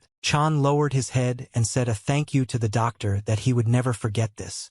The doctor said that it was good that people like animals recognize the kindness shown to them. Bodyguard, you thanked him from the bottom of her heart for taking care of him, and she also said that this is the 19th time she has said this. The doctor answered her that it was all because too many people forget about the mercy they have received, and he believed that these guys were not one of them. The two bodyguards lowered their heads once more and loudly said, "Thank you very much, Summer." The doctor turned his head as he saw a young gentleman approaching them. He called us and wanted to talk, so he turned to him because he came on time. The doctor said that the young gentleman had heard about a lucrative offer that he had received. He said that they wanted to give him a lot of money and a lot of medicinal herbs. The young gentleman seemed not to see anything prejudicial there. He took a step forward. The doctor was very surprised by the young gentleman's reaction. He thought they would try to persuade him. The doctor was even a little upset after the young gentleman looked at him. He was in a state of almost friendship. Mr. Peck told him that he would not stop him and that he was free to leave. The doctor smiled and asked where he should go, and he didn't understand at all what the young gentleman was talking about. Mr. Beck told him that he could go to the Zhongli clan if he wanted to. The doctor asked again what the gentleman was talking about. After all, he didn't say a word about wanting to join them, he only wants to serve him. Peck held out his hand and told him that was enough. And then he added, took care of those who survived. Chan replied that yes, the main thing is that the bodyguards dealt with everyone and Zhongli's plan will not have time for them. The young gentleman said no, now that everything has gone wrong and they won't attack with full force, but that's not what's important. The two bodyguards looked at the young gentleman and did not understand why he made such a conclusion. Mr. Peck said that they are behaving too boldly and openly, which means that someone is supporting them, so they should understand as soon as possible who this patron is, otherwise problems will overtake them. After which he looked and asked the doctor if he had found what he had asked him for.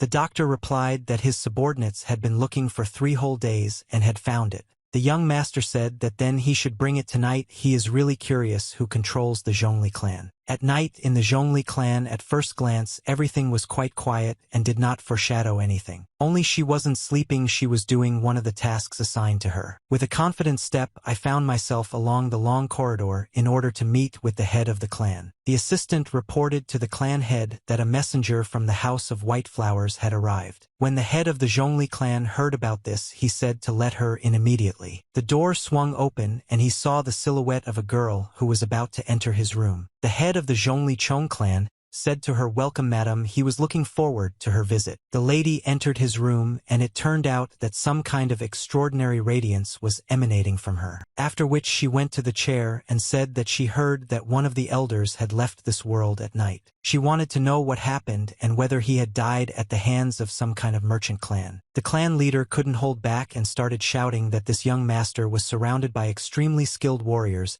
and asked that they tell the Golden Heavenly Alliance that there was nothing to worry about. The lady, having listened to him to the end, said that no, the White House of Flowers will deal with Mr. Peck. And then she added that the Zhongli clan would provide assistance by providing their warriors. The lady lowered her head and said that he would soon visit their brothel. Not long ago they spread a rumor around the city that he would definitely want to come. She said that they really spread the rumor that they were related to the Heavenly Golden Alliance, and this time there was no way he could escape. The next day the young gentleman stood in front of his bodyguards and laughed loudly. He told them if they wanted to they could just do it and not follow him. The doctor smiled and said that he could just leave him here, the bodyguard Chan. Chan couldn't contain his emotions and shouted to them all no. He said that he could improve. The doctor didn't understand what he could do at all, being so motivated. The doctors believed that they would be caught before the battle began and suggested using poison. The doctor said that this poison would only help to relax and also immobilize the facial muscles. Of course, it had a side effect. The young gentleman then said that the bodyguards simply needed to be left behind. They still had too much to do. Chong answered the doctor that he agreed. After which the doctor took out a huge needle. He was glad that Chan agreed. This needle was made because of the ferment in Shiva poison and he should not feel anything. Chan resisted for an hour. He asked the doctor to wait a little, but he ordered him not to move. At that moment Peck, watching everything that was happening, wondered if he would ever be able to make normal people out of them. Bodyguard Yu looked at Zhang and was a little surprised. Could it be that the side effect was that he was now an idiot? The main destination where the young gentleman was supposed to go was the House of White Flowers. After some time he was standing at the gate of this house accompanied by a doctor and 2 bodyguards. Bodyguard Yu was very surprised that the place where they were in no hurry was really a brothel. The doctor answered her, "Does this look like a regular brothel?" The girl was surprised what he meant.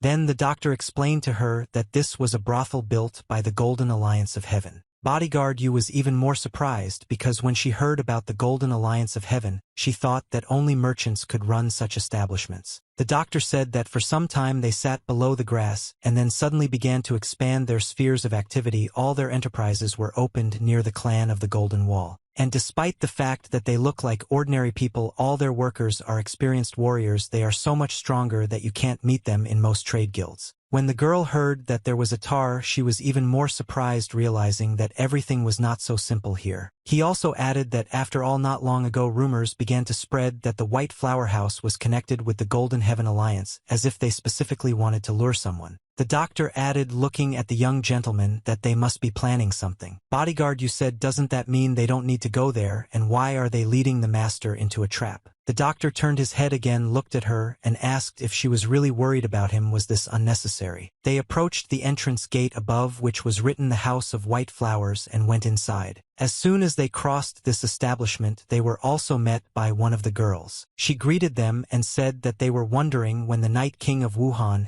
had become known to them with his presence. The doctor laughed and said that rumors had really reached this place and everyone knew about it. After which he approached the girl and asked her to make sure that Mr. Peck would get the best of everything. Mr. Peck didn't waste time. He decided that the most important thing in this situation was to evaluate her. He looked to the right and saw two huge bodyguard guys standing near one of the doors. He thought that this was not bad and that these guys were on the same level as warriors from respected clans. He understood perfectly well that the Golden Alliance of Heaven was not able to provide such skilled people, which meant that there was a much more influential patron behind them. The only question that tormented him was what the hell they had planned and why they decided to lure him to this place. The girl lowered her head and suggested to Mr. Peck that he come in.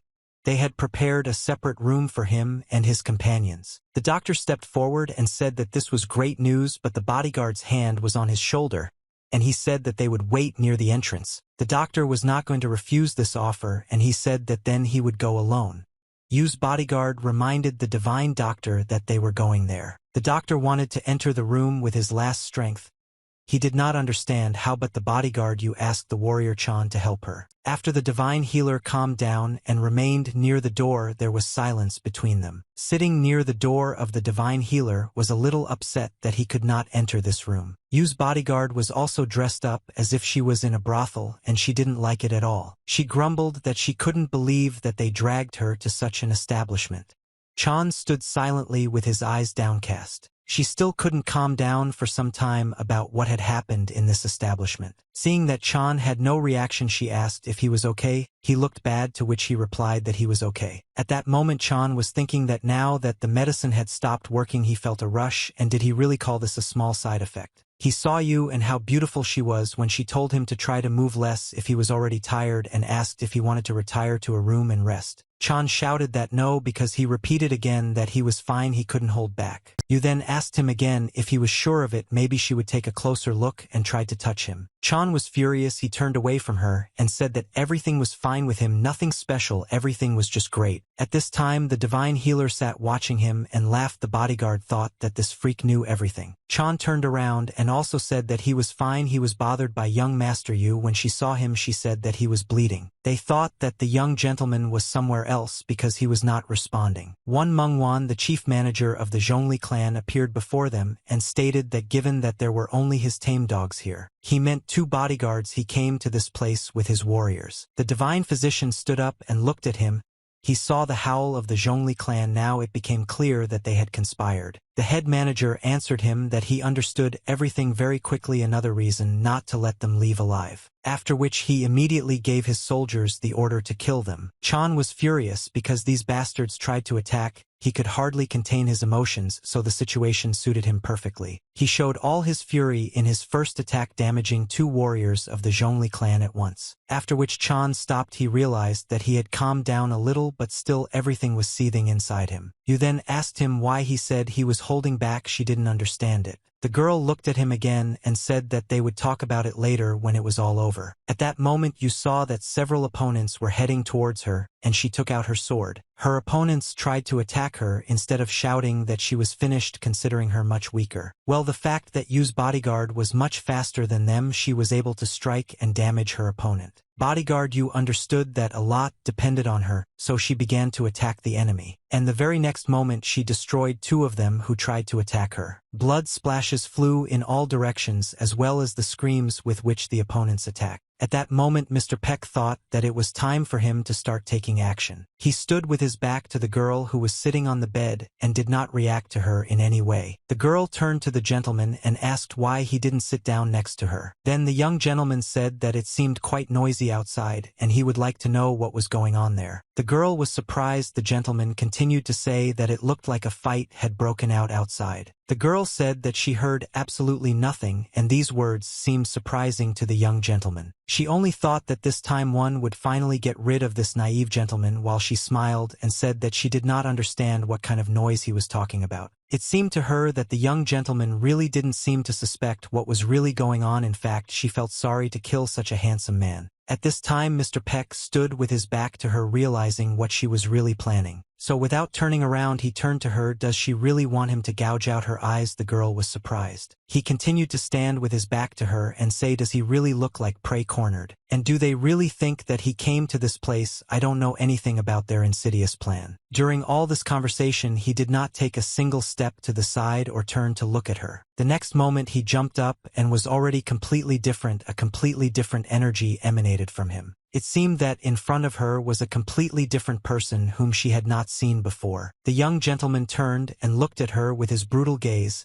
He ordered her not to dare look at him like that. At first the girl didn't understand what was happening, and then she opened her huge eyes very wide. Bodyguard Yu very quickly dealt with Time's opponents who tried to get closer to her. She looked at Zhang because his arm was injured and how he behaved in battle. She was surprised, but Bodyguard Chong seemed not to feel any pain he gave opponents. As soon as she looked, she saw that one of the opponents came up from behind and tried to attack him, shouting die. But Chong seemed to see his every move. He dodged this blow and at the same moment delivered a counter blow. When Chan was dodging this blow, he took a few steps back so that he wouldn't be damaged. It was at this moment when he stepped back that he ran in to use Bodyguard who was covering him from behind. He looked at her and she looked at him. The girl understood that he needed help. So the next moment she pushed him away with great force so that he could attack 2 more opponents. The very next moment his sword was near the throat of one of the opponents and he was immediately destroyed. And the second opponent was attacked by Yu's Bodyguard. She tried to strike, but her opponent dodged this blow. So she didn't think twice before striking again and destroying this enemy. Blood splattered in all directions. Those who came with the chief manager of the Zhongli clan were destroyed and they lay dead on the floor. The 2 bodyguards stood with their backs to each other looking at the work they had done. The chief executives at this point stepped forward and said that they were still useless scum, after which he lowered his hand and took out a dagger with which he was going to attack the bodyguards. He read that even though they destroyed all the warriors, it still wouldn't save them. The bodyguards immediately assessed the situation because they understood that he would attack with a dagger and he would need to do it from a distance. Other than that,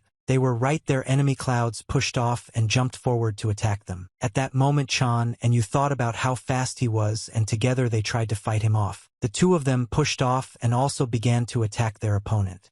I don't know how strong he is. The very next moment they realized that their forces were not equal and their opponent was much stronger than them. And he was pleased that they were much weaker than him and he could easily deal with them. The bodyguards tried to block his blow, but they retreated back to avoid being harmed. Their opponent was so skilled with his dagger that he was able to damage Chang's face. And with the same other blow he also damaged Yu's face and sprayed in all directions. They had no choice but to retreat back so that their enemy would not inflict any more damage on them. They understood that he was definitely different from those warriors and did not know if the 2 of them could handle him. Their opponent said that they still have some skills, but it is not enough to deal with the elder. He thought that the 2 of them were moving as if they had one mind for the 2. He then added that it would nevertheless be a disgrace to the clan if it were to suffer defeat at their hands, and he believed that the time had come. The time had indeed come and everything had changed around him. He had not even had time to begin his attack. The 2 bodyguards stood silently. They looked at what was happening and did not understand. After all, at that moment it seemed that something exploded behind their enemy and a large force entered the room. And this enormous power was possessed by their young master, but they did not feel it. The young master took a few steps forward. The bodyguards were glad that their young master was okay. The elder turned his gaze and then said, perhaps he is Baektae-san who is talked about so much. Then the elder added that he thought that he had a torn meridian. and he was already 1 foot in the grave. Could it be that he was hiding his real powers? The young gentleman replied that when he does something like that, they simply saw what they wanted to see. Then the elder turned to face him, exhaled, and said that he wanted to spare him, but after such words, the young master didn't say anything to him. He just smiled, because this was another confident elder from their clan. Then the elder reached out to get a few more blades and said that he had changed his mind about leaving him alive. The oldest one stood there with 2 blades in each of his hands, and he was ready to attack. The next moment he released 4 blades towards the young master. Mr. Peck stepped aside a little so that the blow of the blades would pass him by. He said, was he really talking about sparing? All 4 blades hit the back of the chair on which the divine healer was sitting. The elder was a little puzzled and asked the young master if he was being too frivolous, after which he once again reached in with his hand to take out another weapon that was hidden. The young gentleman decided to take a few steps forward.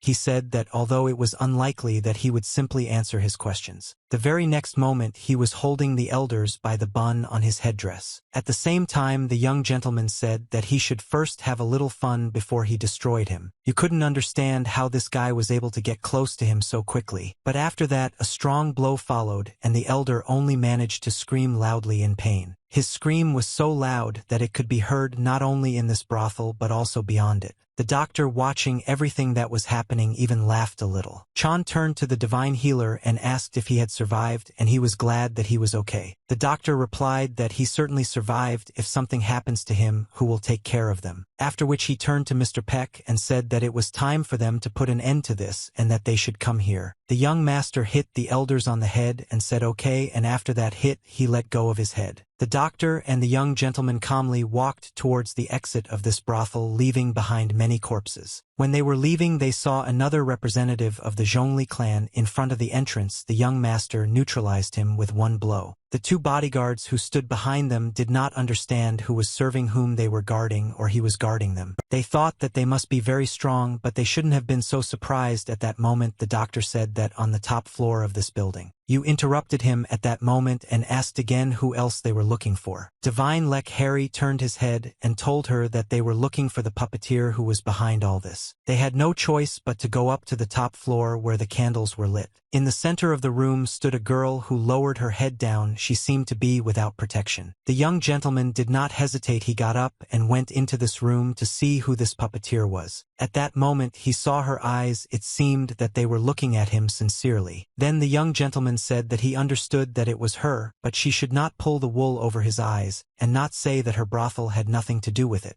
The girl, hanging her head down, said that she would never do that because she valued her own life. The young gentleman asked her again why she was talking about all this and behaving so calmly. The girl raised her head and replied that she understood perfectly well, and was sure that she was much more useful alive than dead. The young gentleman then said that she allowed him to ask her a few questions first. The first thing he wanted to know was who was really behind them. He wanted to know who the real puppeteer was, and not about the Golden Alliance of Heavens. She listened to him until the end, looked at him, but didn't really know what to tell him. The young gentleman looked at her without taking his eyes off her. Of course, he liked her. She seemed beautiful. The girl replied that she also doesn't know their real identities, so she can't tell him anything. She said that they act very secretly, constantly hiding behind the wall, so she doesn't know them. Although she knew for sure that they were transmitting their orders through the Golden Alliance of Heaven. Here the one giving them instructions was Bong Muoke. The divine doctor was very surprised. Did she really mean Bong Muoke, who was the swordsman of the Black Moon? The young gentleman turned his head and looked at the doctor and asked again if he was really that famous. The doctor answered that he was very famous. He is one of the most skilled martial artists who killed the demonic general of the Blood Flame, who was once in the top 100, but as far as he knows he is dead. When the doctor said that he was dead, he added that he himself did not see how he died, but there were enough witnesses. The young gentleman then asked the girl what she would say to that. She said that it was not so. Then the young gentleman asked her to swear on her soul that she was telling the truth. The girl answered him without thinking that she could swear that she was really telling the truth. Then the young gentleman turned around, looked at her again, and said that now she would be in charge of this place, and told him all the information about the Golden Alliance of Heaven. The girl lowered her eyes and said that most likely she would not be able to find out anything important. Then the young gentleman asked why she was behaving like this because she herself said that the Golden Alliance from heaven was not on their side and hired her. She asked him again what he meant. Then the young master said that she was actually from the Hao faction. The young gentleman added that he had come to this conclusion from the way she moved. They all had one specific trait, and she was quite bad at pretending despite the fact that she belonged to this faction. After which the young gentleman headed for the exit and said that he hoped that she would not let him down. The doctor did not understand whether they would simply leave. The young gentleman added, let him run away if he wants to, then luck will turn away from her because he knows where the shadow step technique is. When the girl heard about the shadow step technique, she was at a loss as to how he could know about it. In fact, it was a martial art of the Hao faction that Terry had many years ago. Outsiders should not know about its existence. She couldn't do anything, but she didn't understand how he could have learned about this technique. The girl lowered her head and said that she was doing everything possible, and the young gentleman would not be disappointed in her. News of what happened in the brothel spread far beyond its borders. The gentleman walked down the long corridor to tell the latest news. He had to tell his master, who was waiting, about what had happened. Coming closer, he didn't know everything he should start because their last plan had failed. When he approached the gentleman asked him what had happened. His assistant began to talk about how the situation in Wuhan left much to be desired. The gentleman asked again what had happened. He then began to tell that the Zhongli clan and the White Flower clan that had been helping the Heavenly Golden Alliance had been defeated by a group of unknowns last night. The gentleman then asked again why they still hadn't found out their identities, since the situation had become extremely unfavorable. The master's younger brother laughed and said that he couldn't even manage something so simple, so how could he maintain his position as heir? The situation in Wuhan cannot be taken lightly. This place was a key element of their plan. And this plan of the century was not waiting for its implementation in life. Not even the slightest mistake could be allowed. After all, very soon they, calling themselves hidden, had to reveal themselves to this world. Even at one time in another part, it seemed that everything around was absolutely calm. Even near the Donghe security agency there were no people and everything was calm. There were 2 green teas on the table and several different colored cakes on a tray. The divine healer was talking to one of the elders. He had come especially for this meeting. The elder asked him, because we understand that by meeting in this way they are breaking the rules. The doctor answered him that they had a special reason for such a meeting. The elder raised his gaze, looked at the doctor, and asked again what special reason meant. Did he really mean mystical heavenly spells? The elder said they don't know exactly how long it will take for a new supreme leader to emerge. The doctor raised his gaze and looked at the elders. He smiled, and it turned out that he knew the answer to this question. After which the doctor said that if they were already talking about the new supreme, maybe they should prepare for his appearance in advance. The elder wanted to know what he meant. Then the doctor asked again what they thought about Mr. Tezen. The elder thought for a moment and said that to be honest he wasn't sure because he used a secret code that was known only to high-ranking members of the cult. However, he added that he didn't know anyone who was so young, after which he asked the doctor again if he had any idea who he really was. The divine healer looked at Tirana, thought, and said that perhaps he was the secret son of the deceased supreme. When the elder heard about this, he was very confused. Drooling started flowing from his mouth. He had nothing to say. After which the elder asked again if he was really thinking about this seriously. The doctor told him to be quieter because someone might hear. Then the elder said that it was really amazing. How could he not have guessed this himself? The doctor added that it seemed that a new supreme might appear even earlier than they thought. At that moment the doctor thought about it. Although he himself said so, he was not completely sure of it. He never told anyone who the young master really was. After all, he doesn't tell anything about himself and doesn't even answer questions when he's asked about it. His maid turned to Mr. Beck. She said that he had finally decided to come. The young master asked again who exactly. Then she said that the famous eccentric needle doctor was supposed to come to him. When the divine healer heard about this, he was a little shocked, which means another healer will appear. He then came to the Yaz and shouted for everyone to stop. Why is this doctor even heading to this place? Then the girl said that apparently the head of the clan really did call healers from all over the world. And after his arrival, the young gentleman's condition has improved significantly, but he wants to know if anything will change if another doctor examines him. Then the divine physician declared that his more than sufficient servant declared that she had heard that the eccentric physician could cure any non-spirit with 1 injection. The divine healer was furious. He shouted, "Can you really think that this is possible?" The girl said that such rumors are going around. The young gentleman intervened in their conversation and said, "No, the doctor," and the maid looked at the young gentleman and said, "I don't understand." Then the young gentleman said that the eccentric needle doctor had become so famous not because of his healing techniques but because everyone wanted to know why. The young gentleman said that this doctor could kill a person with just one needle. That's why he became famous. Didn't they know about it? And they didn't hear how he destroyed an entire sect with one needle. The maid screamed that this couldn't be. He would never have heard it there before. The young gentleman said that it must be nice to be as naive as she is. The maid got angry because he told her age again. She considered herself quite grown up. Even at the time the market trading was in full swing and there were a lot of people. The girl was passing by one of the counters and heard a loud scream that was coming from. She came closer to one of the placas in order to supposedly look at the goods, but she wanted to hear what was going on. She reached out and took one of the apples. She heard someone say, "Does he really think he is blind?" She just listened to everything that was happening. People who were arguing said that all three were empty. Then she raised her head and decided to really see what was going on there. She saw a man shouting that he had seen another remove the coin from the very beginning. She saw a man sitting at a table, and in front of him were 3 cups. People had to guess under which of them there would be a coin. The man who was spinning these cups said that there is no point in throwing around accusations just because he was unlucky, because his business has been afloat for 15 years and he does not use dirty tricks. But the man who was deceived was simply furious. He wanted to be given back what was taken from him. After all, he lost quite a large amount of money and this person took it all for himself. The man who lost then said to his offender, "Okay, but then doesn't he want to argue?" His offender asked again what it meant to argue. This man said, "If there is a coin inside, he will give his eye." However, if there is nothing there at that moment, he grabbed the hand of his offender and many coins scattered across the table. Then this man said that he would take one of his hands and he asked how he liked it. His offender was in shock. He understood that he had been exposed and at any moment he could be left without one arm. This man he had just scammed was absolutely furious. He told his offender that he would even let him choose which hand he would play. The rest of the crowd thought about it at this point and started talking to each other. It became clear to them why they had never guessed correctly. Some of them thought that this guy was a scammer. The girl came closer. She was very curious. The man held the swindler's hand and said that now it was time for him to show everyone. The swindler tore himself away from his hand and shouted why he should even agree to such an absurd bet.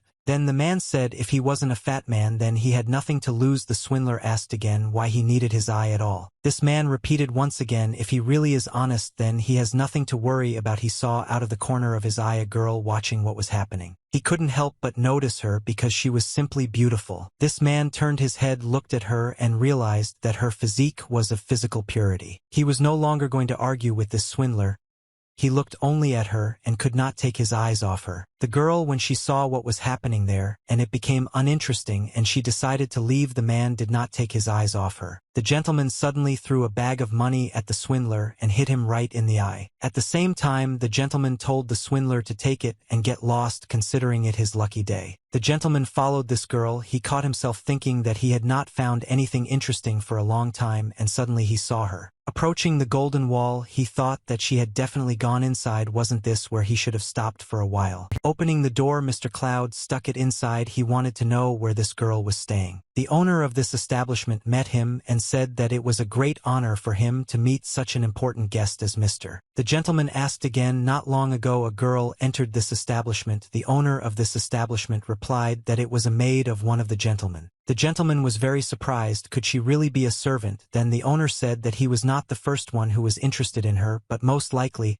he would not be able to take her. The divine physician made her the same offer, but she refused.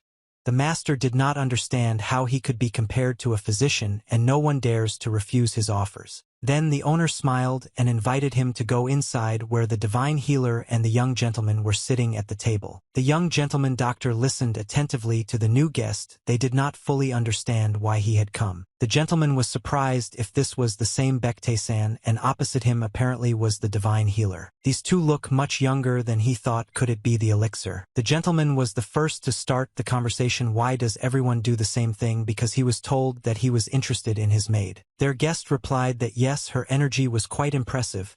He did not understand how this young gentleman dared to speak to him so informally. This gentleman thought that her talent was being wasted in this place and that she should train under his guidance.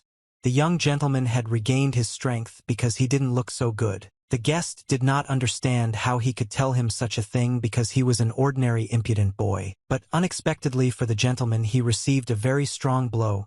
He could not even imagine that this would happen. From the blow he received, he pressed his eyes tightly, afraid that this blow would be repeated. After he opened his eyes, he saw a young gentleman in front of him, who stood in front of him and held his fist right in front of his face. He asked him to check his pulse. The young gentleman then told him that the time had come when they could test how good he was. This gentleman, when he saw his fist, he was a little confused. He didn't know what to do. He caught himself thinking that, because of this little bastard, he even forgot how to breathe for a second. The young gentleman then said that it was enough for him to sit on the sidelines and that it would be better if he checked his pulse. The gentleman took his hand to check his pulse, and he thought that if it were a sword his head would fly off his shoulders. Although he has absolutely no internal energy, was it just a coincidence he checked his pulse and was confused? After which the gentleman who was a doctor said that the young man's body was really trash.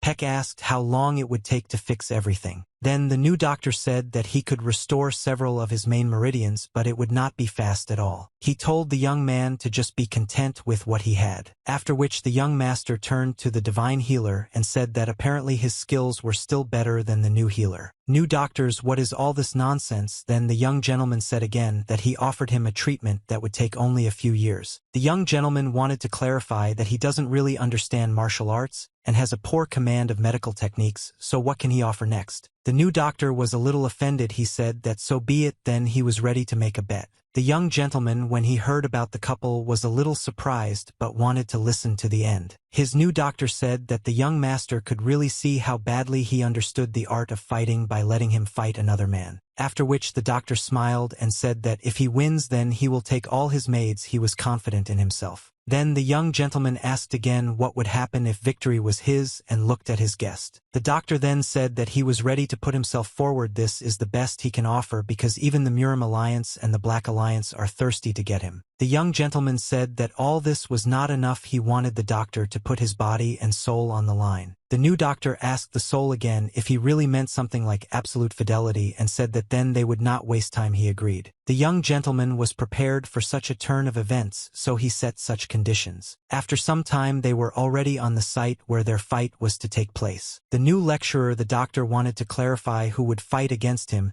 He asked them to give him an equal. The young gentleman was not verbose. He said that he would be the one to fight. It would be a fair fight. The new doctor was a little surprised and asked again what he meant. Did he really want to lose on purpose? Then the young master said, why doesn't he find out everything himself and start this battle? The new doctor was a little upset because he was so confident in himself that he thought victory was already his and this was an unfair fight. He thought about what this young gentleman was up to. Judging by his pulse, this bastard should thank his luck for still being alive at all. Suddenly a very strange thought came to him, and he thought that the young man had decided to end his life in this way. So the new doctor asked if he really decided to part with his life in this way. He began to say that it was not worth doing. Then the young gentleman said, and why do all the doctors have such a boneless tongue? The divine doctor added that this is completely normal, as he had already explained. The young gentleman raised his hand and said that he had enough of chattering, after which he turned to his opponent and asked if he was really that scared. The new doctor said that it was good, but he shouldn't blame him if he died. The young gentleman smiled when he heard about this because his opponent did not know who he would fight with. The young master told his opponent in this fight that he could not hold back. The new doctor thought that he would soon wipe this arrogant expression from his face. He started preparing for a fight and thinking that most likely this guy was just trying to provoke him, but he would never let his guard down. Knew Lego Jesus that he needs to strike first, so he started attacking first. When he started his attack, he thought that after he threw 3 needles to distract his opponent, it would be enough. He took out 3 needles and aimed to throw them to the young master. The new healer thought that he should put his internal energy into the rest and target his vital points. This was his best technique that was impossible to dodge. He extended his hand and shouted this was the art of 6 needles. All 6 needles were pointed towards the young master. The new doctor thought that this would be enough. But when he saw that all 6 of his yokes passed by and the young master did not even move, then the new doctor thought, could it be that he didn't get it? This had never happened to him before, that none of the 6 needles got it. The young gentleman asked his opponent if this was all he could show. His opponent did not respond. He lowered his hand in order to get a few more games. After which the young gentleman said that it was not so bad, but that was the end of his performance. The new doctor did not understand how this was even possible and what was happening to him. This had never happened before. He watched the picture when the young gentleman stood in front of him and there was a pink aura around him. The very next moment he couldn't even capture when this young gentleman disappeared from his field of vision. The last thing he saw was the face of the young gentleman who was right in front of him. Mr. Paik extended his hand to strike back at the new doctor and his opponent. He did it with such force that his opponent could not stay on his feet. His opponent at that moment did not understand at all how this could be, because this guy should not have had any strength at all. But the gentleman dealt his opponent such a blow, and after he began to fall he tripped him up. But you, the doctor, fell to the ground with all your might, after which you rolled over several more times. And then it collapsed and the roar was quite loud and a large amount of dust rose up. The new doctor tried to get up, but he found it hard to breathe and began to cough. Lowering his head down, he saw that in the area of his chest were his 3 needles that he had launched into the young man. When the new doctor stood up, he told the young master that he did not know what spell he had used. But he also said that this time he will not miss at all, he will hit the target. The young gentleman answered him that apparently he can admit defeat only after death, and if that is so, then so be it. The new doctor caught himself thinking that the guy had disappeared again. He had deliberately concentrated a large amount of internal energy in his eyes, but he couldn't see where this guy was, and he was already standing behind him. At that moment the young gentleman said that as he thought the new doctor knew nothing about martial arts, and struck him from behind. After which everything went white in the new doctor's eyes, and it turned out that his head had shattered into small pieces. When he tried to open his eyes, he saw the moon shining in the sky in front of him. Then he tried to come to his senses, but it was still dark in his eyes and he couldn't see anything. And once again opening his eyes, he saw the divine healer. It seemed strange to him. The divine physician was delighted and said that he had finally woken up. After which the divine healer started to say that he was hit on the head and that is why he passed out. The divine healer said that he imposed several restrictions just in case the new healer did not understand what the restrictions were. Then the divine healer replied that there is nothing wrong with your caution. After which he declared that now he completely belonged to Master Peck. The new doctor did not understand.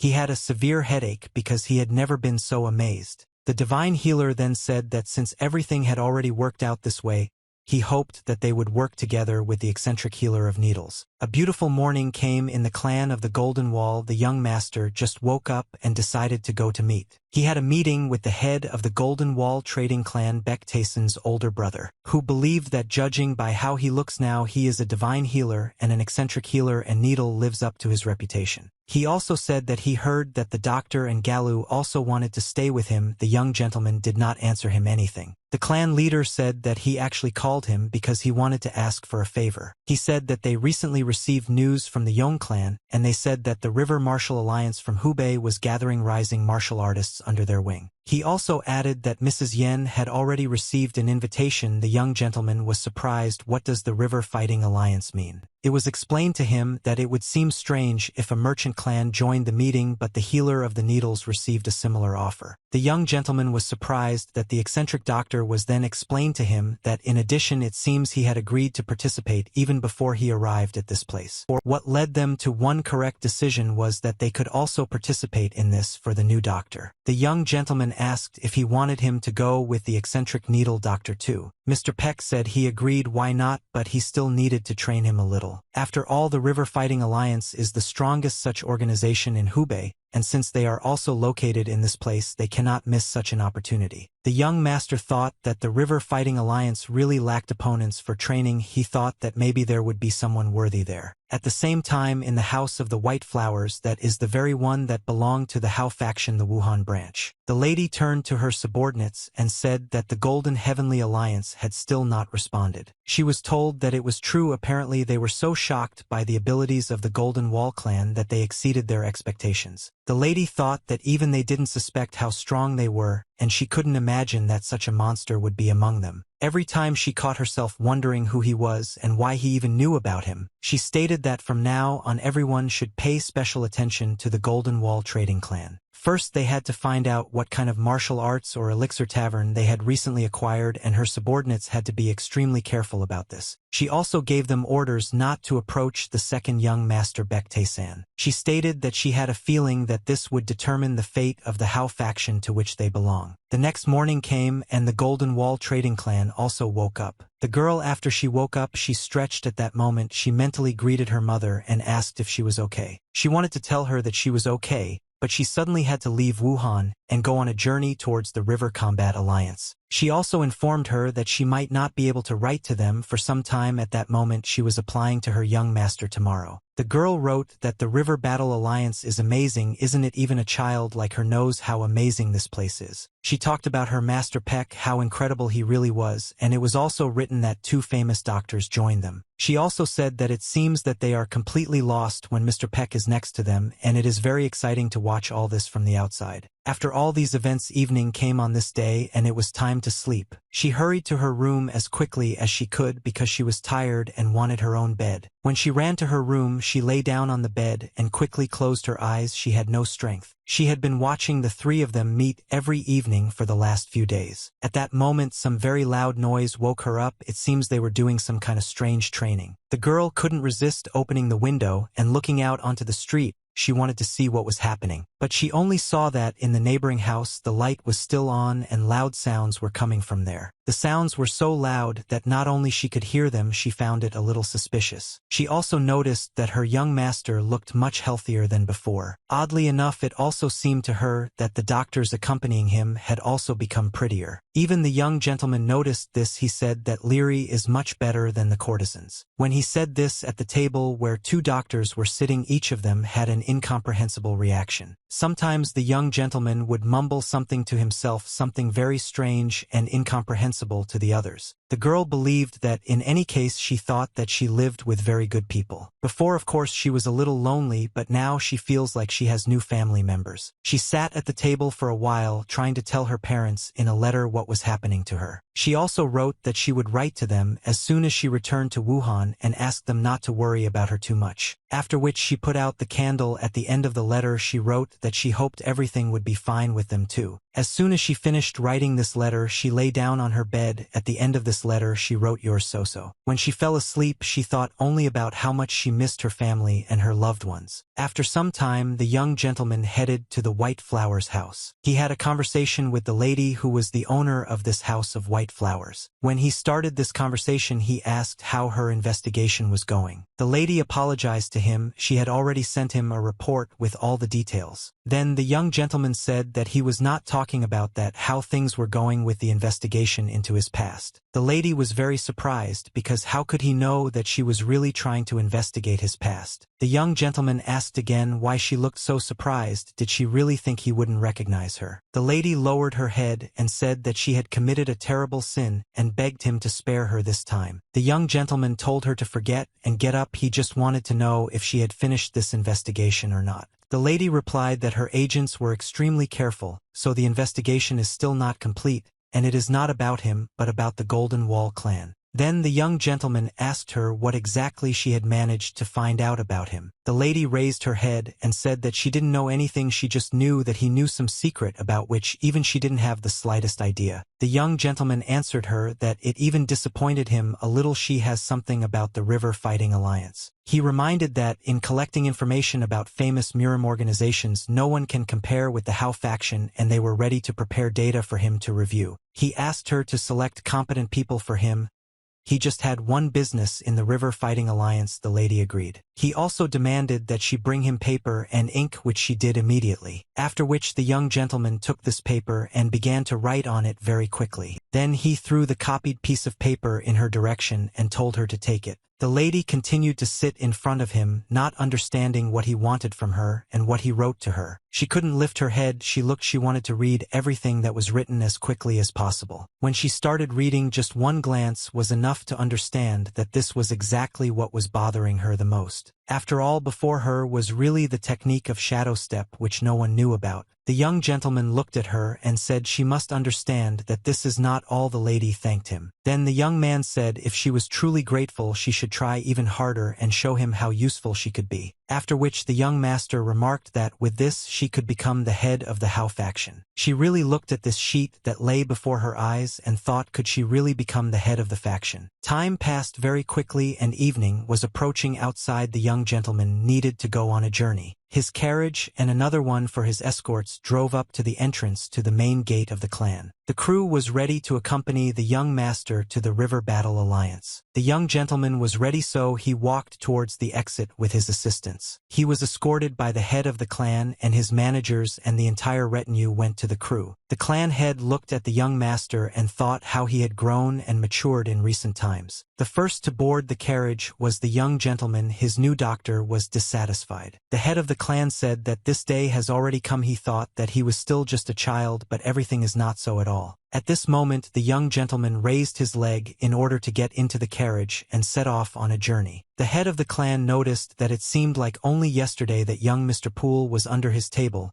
and it was touching to see how he was already participating in the affairs of the family. He also noticed that although Tae-san began to look much better, he still worries about his health. His assistant noted that at the moment he had two of the best healers with him, and the head of the clan had nothing to worry about. Oh, that very moment the shower started to drip from the sky. She said that even the rain sees off the young gentleman on his way. When everyone was in their places, the crew slowly moved off. The guards who were standing at the gate did not understand why this rain started out of nowhere. The seated coachman and the driver of the carriage shouted forward, and the horses began to move. The head of the clan said of course it was ironic that he was so worried about him, although he sent him away, after which he went inside. When he went inside with his assistant, he couldn't help himself. He turned his head again and looked after the crew, which was getting further and further away. The head of the clan, however, still could not shake off the feeling that something global was about to happen. Even during the time in So-Dogun's main residence, everything went according to plan, namely the preparation for the ritual was almost completed. The assistant reported to his master that the things that the elders had given them were also ready for use. The owner said that it was good to wake them up as soon as the preparation was finished. He wanted his assistant to also go after them and take control of them. His assistant replied that he understood everything and was speaking immediately because it was a matter of his honor. His master said that they had indeed suffered a complete defeat in Wuhan. Even the Golden Alliance of Heaven that they had given such support to was now completely useless. He believed that if they failed this time, the elder would personally punish them,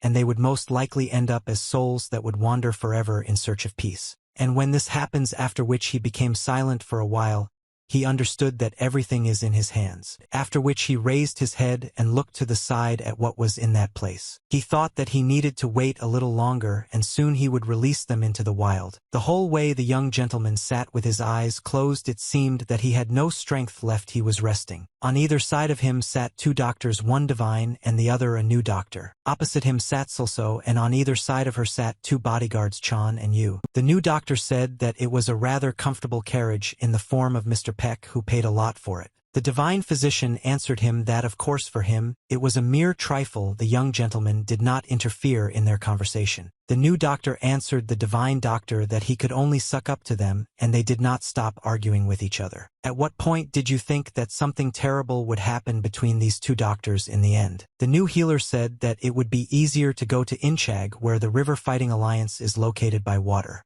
You answered him that recently the pirates have become too active, so they travel by land. The bodyguard also added, although in her opinion they should have avoided meeting with their young master. The new doctor said that everything suits him, so it doesn't matter. The bodyguard unanimously stated that it is true. The divine healer asked because Lady Yen said that she was also going to the River Battle Alliance and they could go together. Bodyguard Yu replied that the lady had already boarded the ship, and she was completely unaware of their destination. The divine healer asked again, is it really about the box? Didn't she say that there are a lot of pirates there now? Yu's bodyguard clenched her fists. She thought she had let it slip and didn't know how to get out of this situation. She started talking about how there are many strong warriors in the Yen clan, and besides Lady Yen is also quite good at martial arts. There are not many warrior women in the Yen clan, so she serves her mistress. Well, despite this, Yu's bodyguard said that most likely her mistress is much stronger than her. The divine healer wondered if she didn't realize how strong she really was. And although everyone she can compare herself to are real monsters in martial arts. Chan sat silently without saying anything. He just listened attentively to this conversation. He looked at Yu and saw that she was very worried at that moment. Yu lowered her head down, and it seemed as if she was remembering something in her life. She recalled how she was brought and introduced to her mistress, and since they were almost the same age they could practice martial arts together. Back then as a girl she lowered her head and said that she was paying her respects to Lady Yun. Her future mistress at that moment lowered the stick down and hit her in the ass. Lady Yen breathed loudly and did not turn to you for some time and did not answer her in any way. You continued to stand with her head down. She waited for her future mistress to tell her something. At that moment she was so scared and didn't understand what to expect next. But unexpectedly for her, Mrs. Yen turned around and said that she was glad to meet her and that together they could become stronger. Time passed very quickly. There was no way to move on, so we did not stop to set up camp. In the center they made a fire and took out the food that they had taken with them. Only 2 bodyguards were training to the side. Each of them understood that if they did not train, their fighting skills would not improve. Therefore, at every opportunity they arranged sparring. In this situation, Yu was the first to attack. She pushed off the ground and jumped forward, trying to attack her opponent with all her might.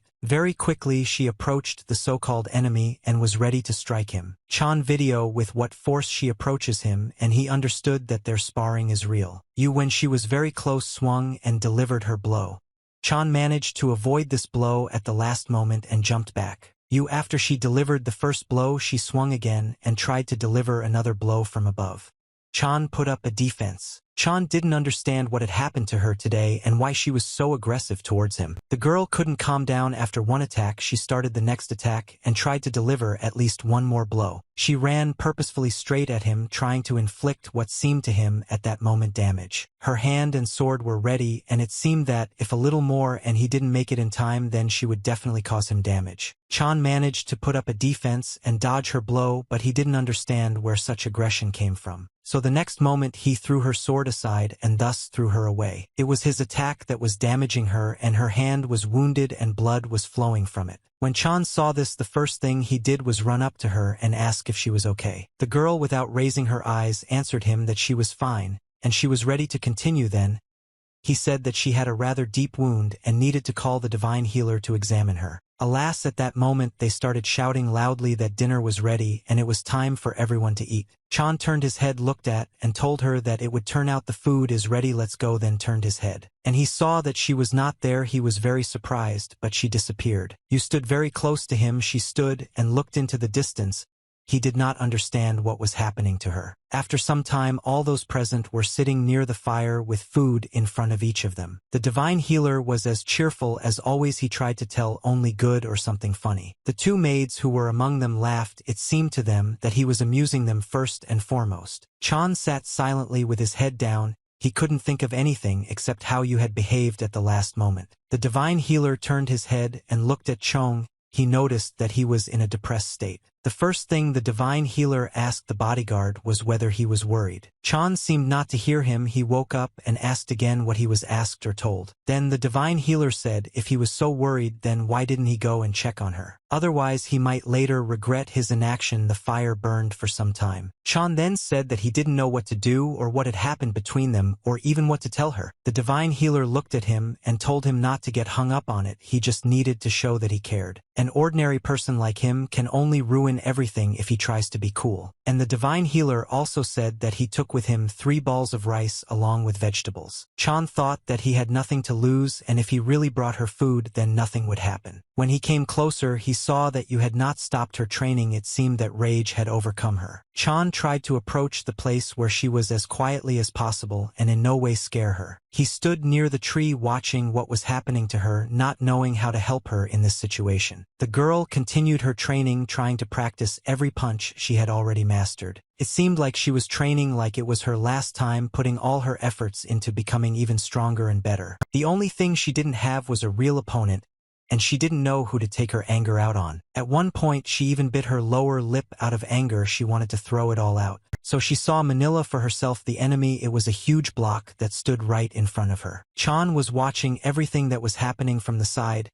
He didn't know which side was best to approach her from at that moment. The girl continued to attack her imaginary opponent, namely that very huge block standing in front of her. When she approached, she struck from different sides at this block as if it were her enemy. Chan was a little surprised by how she moves and how she perfects every move in training. The girl heard someone tell her that she had very good moves. She turned her head. It was a young gentleman who approached her unnoticed, and who told her that however she was burdened with useless thoughts. That is why the young gentleman added that she did not even notice his approach. If there had been an enemy in his place, she would already be dead. At that moment Yu wanted to justify herself to the young master. She began to say that she had reasons for this. The young master told her to clear her mind and always be on guard at any moment. The girl asked him again how many people in the world are capable of something like this. The young gentleman replied that there were quite a lot of people and he knew at least 500 people, maybe more. The young gentleman said that living within the limits she had set for herself was also not bad. When she heard such words from the young master, it seemed to her like praise, and she thought about it. What did he mean when he said that she set limits for herself, and how should she treat this? After all, she was absolutely alone in this huge world, as it seemed to her as if she had no one. Chan, when he watched everything that was happening, caught himself thinking, could this really be? What was happening to her at that very moment seemed like only one thing, and it was a state of enlightenment when she understood what she needed in this world and why she was needed. The limits she set for herself were not just a state of her soul. The first thought she remembered was that it was impossible, but he was able to defeat a martial artist of that level in just 5 moves. The second thing she thought about was that he was able to kill the head of the Crimson Dragon with his bare hands. And she also couldn't even imagine that they would be able to defeat the warrior of the Zhongli clan. Who is this young master anyway? He was definitely different from those warriors, and would 2 bodyguards be able to handle him? All these questions were spinning around in her head.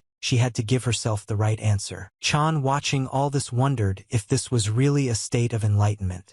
He was very surprised. Chan stood in the depths behind a tree for a moment. It even seemed to him that no one noticed him. The young gentleman, although he did not turn his head, could see everything that was happening around him. And most importantly, he most likely already noticed his bodyguard who moved to this place. Chan thought as he thought his young master already knows that he is here, but he still wanted to get only one answer about what was really going on with the warrior Yu. So he didn't hide any further. He decided to get closer to her as quickly as possible. When he was very close, he stopped behind her. He wanted to make sure that she was okay. Luckily for him, nothing has happened to her yet, as she needed to go through this process completely. She stood there for a long time going through this process, and Chan stood behind her watching to make sure everything was okay with her. This night seemed to last forever, but the sun came out from behind the mountains and illuminated everything around. You stood there for a while silent with her eyes closed, not making a single sound. After some time, the girl opened her eyes. She needed to understand what had happened to her. At that moment, she wondered if this was the state of enlightenment she had only heard about before. Without turning her head, she tried to look around and see who was nearby. Then she turned her head and saw that behind her back was resting bodyguard Chan, which meant he had been there all this time. She wanted to know what he was doing in this place. Lowering her eyes, she saw food near him. Chan opened his eyes and saw that she was okay and that she had returned to normal. Chan told her that she had finally woken up, and he congratulated her on her enlightenment. The girl asked him again how long he had been with her. Chan replied that he was afraid that someone might interfere with her,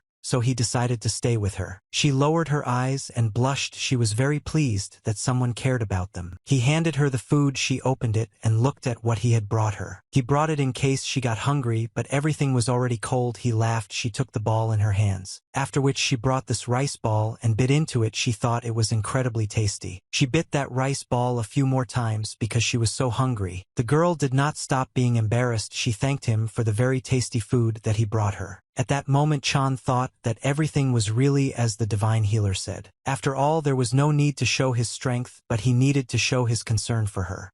He asked her to help him get up. His legs were numb. The crew of 2 carriages continued moving. They had quite a long journey ahead of them. As they were riding in the carriage, the young gentleman asked her if she seemed to have achieved enlightenment without any problems. Bodyguard Yu only apologized for not understanding what they were talking about and sighed loudly. The girl said that it was all thanks to the young master and thanked him for his instructions. The young gentleman said that if you just fall into a state of enlightenment, it can be really dangerous, and if it goes wrong, you can suffer from energy rejection. Then you can get internal dramas, and not only you can never even wake up. The girl thanked him again. She said that she would definitely remember it. The young gentleman said that he left only because there was already someone next to her who was looking after her. You understood perfectly well who they were talking about. Without turning her head, she looked at Chan. At that moment, Chan looked at her without taking his eyes off her.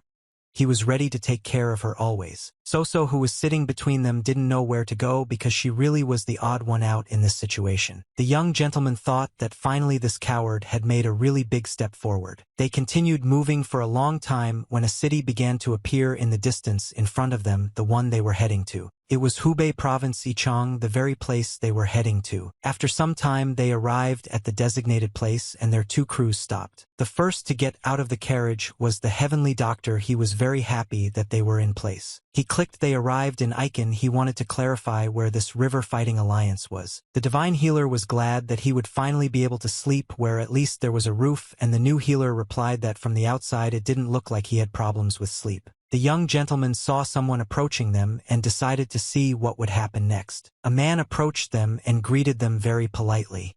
He clearly wanted to offer them something. Then this man came as close as possible to the young master and began to speak something in his ear. So, who was the last to leave the carriage, watched everything that was happening from above and was a little surprised. The girl asked the young gentleman who it was because she didn't like him at all. The divine physician said that he thinks it is a person from the Hao faction. He asked again. He is right. The young master said that it looked like the ship of the Yong clan would arrive within an hour and asked Yu's bodyguard to take care of her while they were here. Yu was very surprised. So at this time said that the young master really knew that they would arrive at about the same time and wanted to meet her as soon as possible. The young gentleman disappointed her a little, saying that it was a coincidence. Besides, it has been a long time since they last saw each other, and this is a reason for their communication. So said at that moment that the young gentleman had matured a lot recently. Bodyguard Yu was glad that she would have such an opportunity to meet her mistress. She thanked the young gentleman for this opportunity and decided that she needed to meet her mistress as soon as possible. Indeed, after some time the ship on which her mistress was sailing arrived, and Lady Yen descended from the deck. Lady Yun only thought that she hadn't seen Yuson for a long time, and that she was missed very much, and it seemed that it would be quite nice if she were with her as she was before. At that moment she heard her voice, which Mrs. Yen was shouting at her, and the lady turned her head to the side. When she heard this voice, the lady wondered if her thoughts and her desire were coming true. She raised her head and saw Yu in front of her, whom she missed so much. In front of her stood her bodyguard Yu, but she was much more than just an ordinary bodyguard to her. Lady Yen was so happy to see Yu that the cloud pounced right on her neck. Mrs. Yun asked Yuson what she was doing here, because all this time she could not dream that she would meet her here. The lady said that she was not bored at all and wanted to talk to her about many things. The lady also said that she is not alone now, so it will not be very convenient to speak in front of everyone. Those accompanying the lady asked her who it was and why she was so happy to see her. Along with Mrs. Yen came Shiman Jahak, the eldest son of the Shiman clan. This young man asked the lady if she knew this girl because she looked a little strange. At that moment you thought that the lady was worried precisely because of them and that they would hear and see her. Mrs. Yen then answered him that this was her bodyguard and also her closest friend. This young gentleman, covering his face, began to say that it was unworthy to be friends with one's servants. He reminded the lady that she must not get too close to those who are supposed to serve her, otherwise they begin to forget their place. This gentleman started talking about a bodyguard who leaves his mistress alone, and also she doesn't look strong. He asked if she even knows how to fight.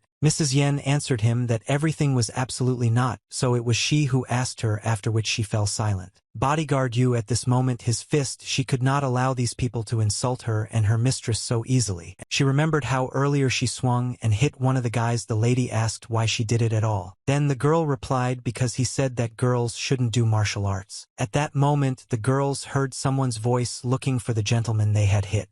Lady N then told her friend that he would take care of everything, she just had to keep quiet. Otherwise, if they find out, they will beat her to death.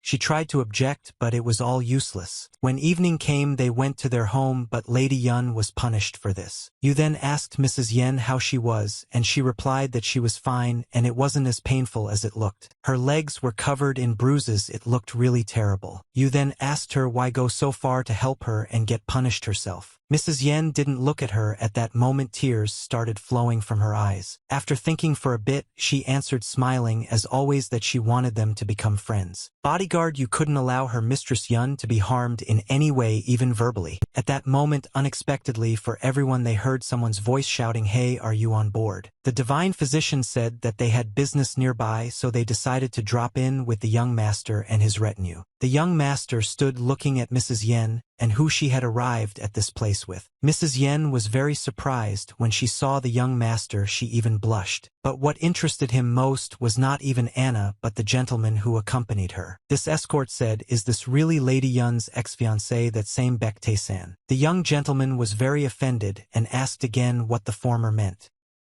He looked at Mrs. Yen and asked her if they had broken off the engagement. The girl answered him that of course not. Then the young gentleman said that he himself had heard everything. The gentleman who accompanied Lady Yen was surprised by such impudence.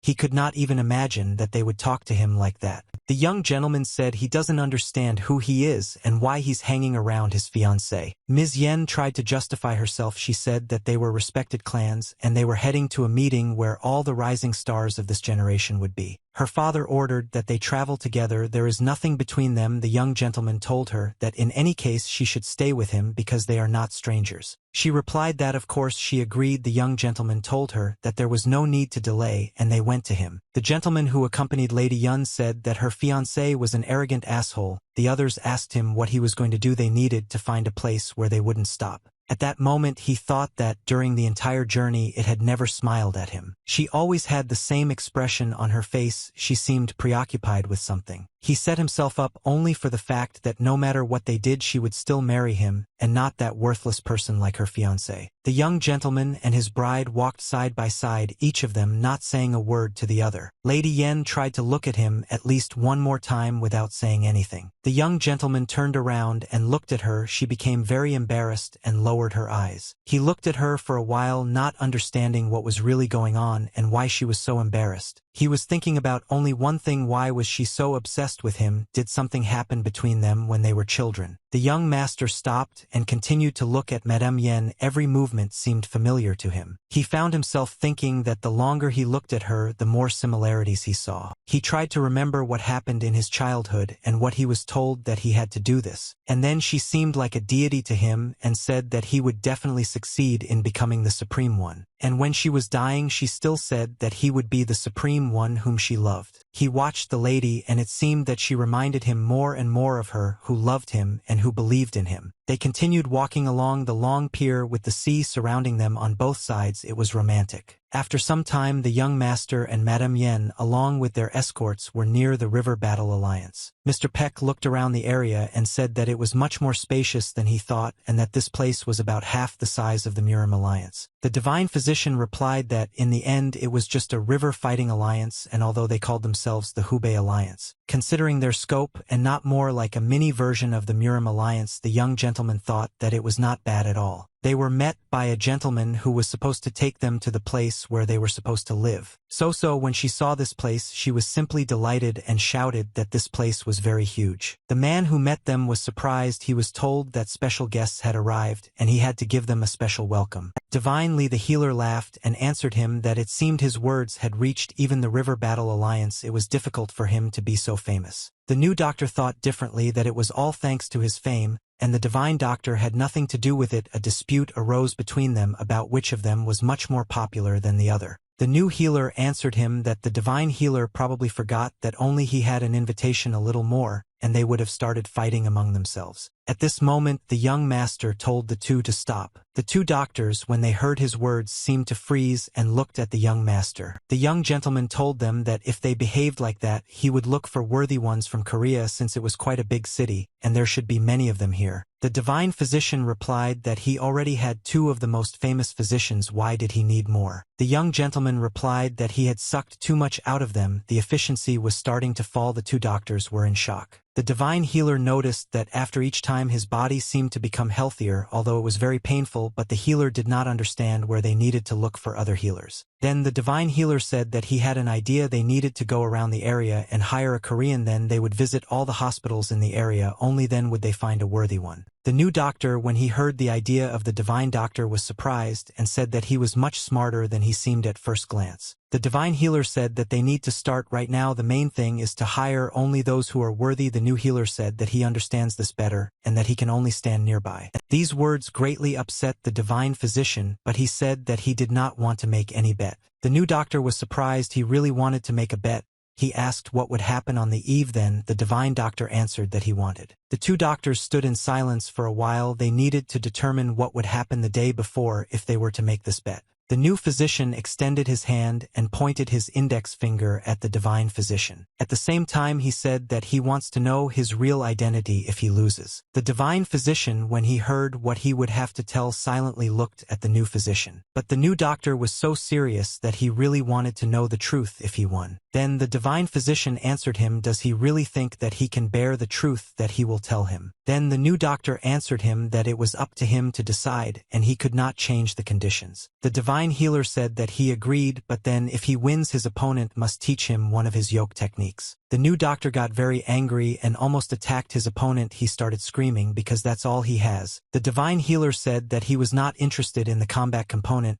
He was only interested in knowing acupuncture. The newcomer had no choice but to agree. It was decided that the winner would be the one who could bring the greatest benefit to the young master. The divine healer was happy. He believed that he had already won. The new doctor thought that this time he would definitely find out who this divine doctor was, and Mr. Beck was actually interested in what they were trying to hide. Time passed very quickly. Evening came, and the sky was all covered with clouds. In the place where they stopped, people had already begun to rest. Only from one house a light was shining. There were two doctors standing at the door of this house. They were waiting and did not understand what was happening to their young master. The divine healer told his partner that it seemed to him that they were not in as much pain as we were. The new healer replied that this was indeed the case, otherwise they would have screamed completely differently. The door suddenly opened and a young gentleman came out. He was absolutely calm. The young gentleman told his doctors to take them away. Apparently they were even worse than he thought. He needed them to bring one every day. The divine physician asked him again if it was really every day, but the young master looked at him. Then the divine physician replied that as he says so they will do everything. But you doctor turned to the young gentleman, he asked, because he was interested in what he needed, because for him it was quite important. The young gentleman replied that if it was really important then he was lying, because it must be about that very couple. He would decide later after they transferred next time. They continued to argue among themselves. One believed that the technology and the needle would soon be his, but the other did not understand whether he really thought he would win. The young gentleman was a little unhappy with what was happening. He didn't understand. After all, it was much worse than with the souls of these two. Could it really have been somehow connected with their skills? When he purified the souls of these two, he learned several things. The amount of power extracted is different for everyone. The souls of the healers heal his body and the courtesans fill him with the energy of lust. He knew, of course, that pain and effectiveness are also different. The dirtier the shower, the more pain they experience, and the weaker the healing effect. The young gentleman wondered if at this moment only pure souls devoid of any vice would be suitable for his body. So entered the room and turned to the young gentleman. The girl wanted to know if everything was okay with him because he looked very worried. Young gentleman, at that moment you thought that she was that very pure soul. So lowered her head and asked if he had rested well. The gentleman said that she arrived just in time.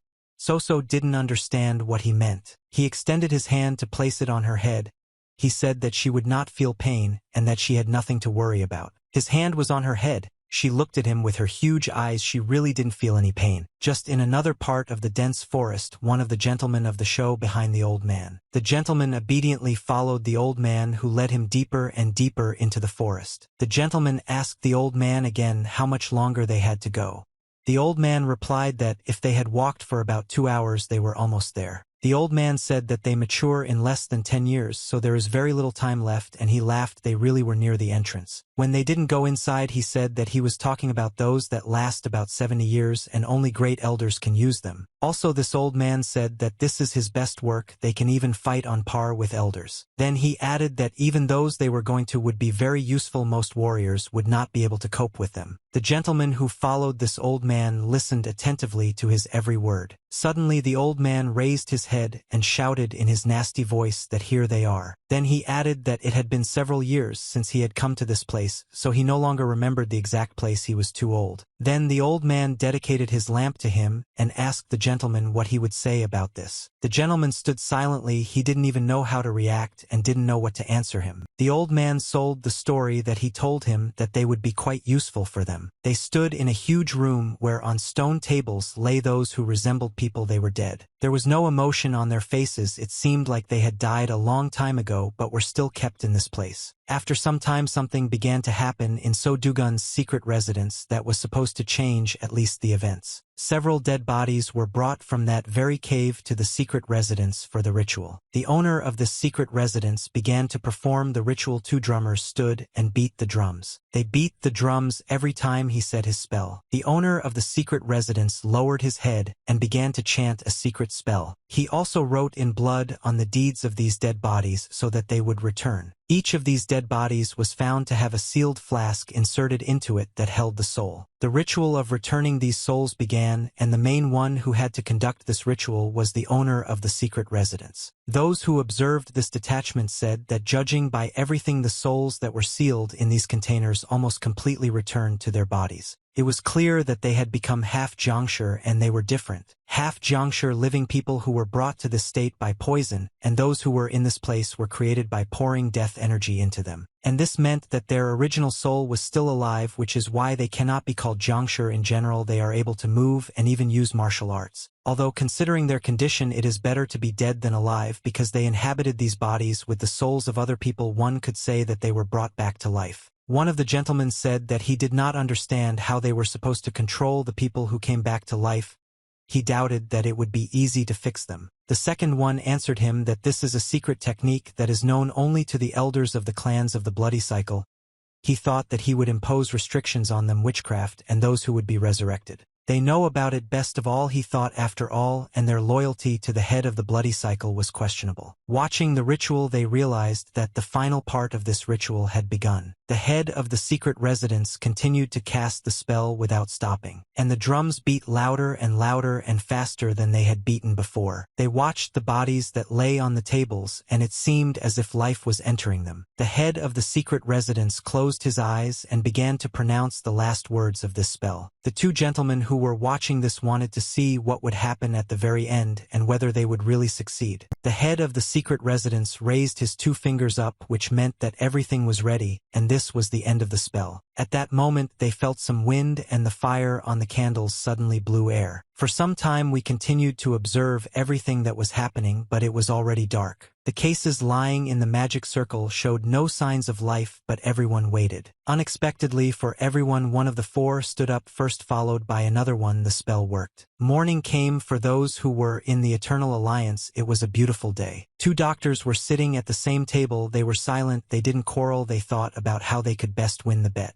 Suddenly someone came up to them from behind and said that it was an honor for him to meet such famous healers. The new healer said that he asks not to exaggerate. In fact, it is a great honor for them to meet the man who rules all of Murim. This man said that everything is not so at all. He is just one of the cogs in this big mechanism. It was the head of the River Fighting Alliance, Beckleap. The healer thought that the leader of the River Fighting Alliance felt some strange aura around him. The head of the alliance said that based on what he heard, they both now live in the Golden Wall trading clan. The healers confirmed this information. Then the alliance said that he didn't even expect it because they are both known as the best and many famous clans wanted to get them. The divine healer said that he was absolutely right because the Namgung and Zeegle clans had recently contacted him, and the second added that the Murim Alliance and the Black Alliance had contacted him. The leader of the alliance said that it was truly impressive that both famous alliances were at once. Then he became even more curious about why they both remained in the Golden Wall clan. The divine healer began to speak simply that he had finally found someone who was able to discern his true value. The second doctor thought that he would never say something like that just because he was threatened. So he took a sip and said that as for him, he just lost the bet, although you could say that it's not just that.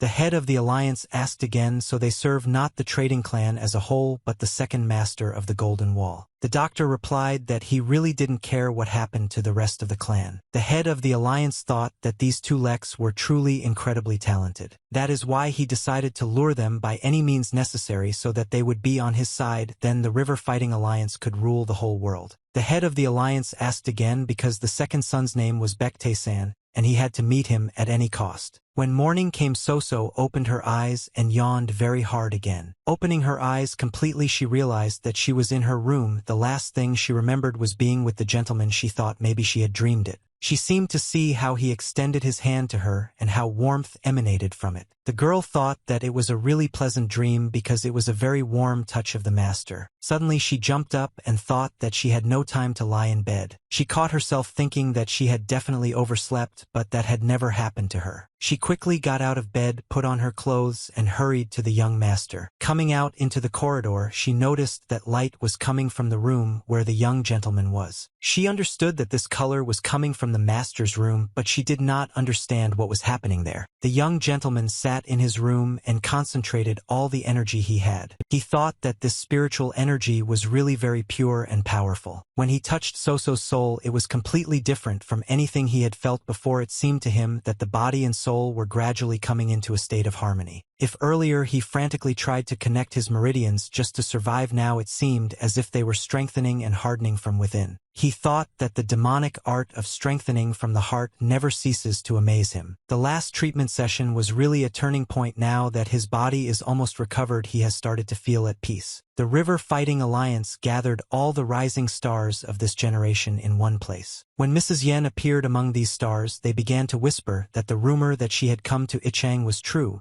and that she really was incredibly beautiful. The lady looked around and realized that he was not there for the entire 2 days. He had not left his room. Her bodyguard Yu asked if the lady was thinking about the young master again. She shouldn't worry about him, rather he was mastering everything he realized during enlightenment. The lady looked at Yu and asked again if she was simply in a state of enlightenment, to which Yu replied that she had also experienced something similar not long ago. The girl started to talk about how this was only possible thanks to the help of the young master.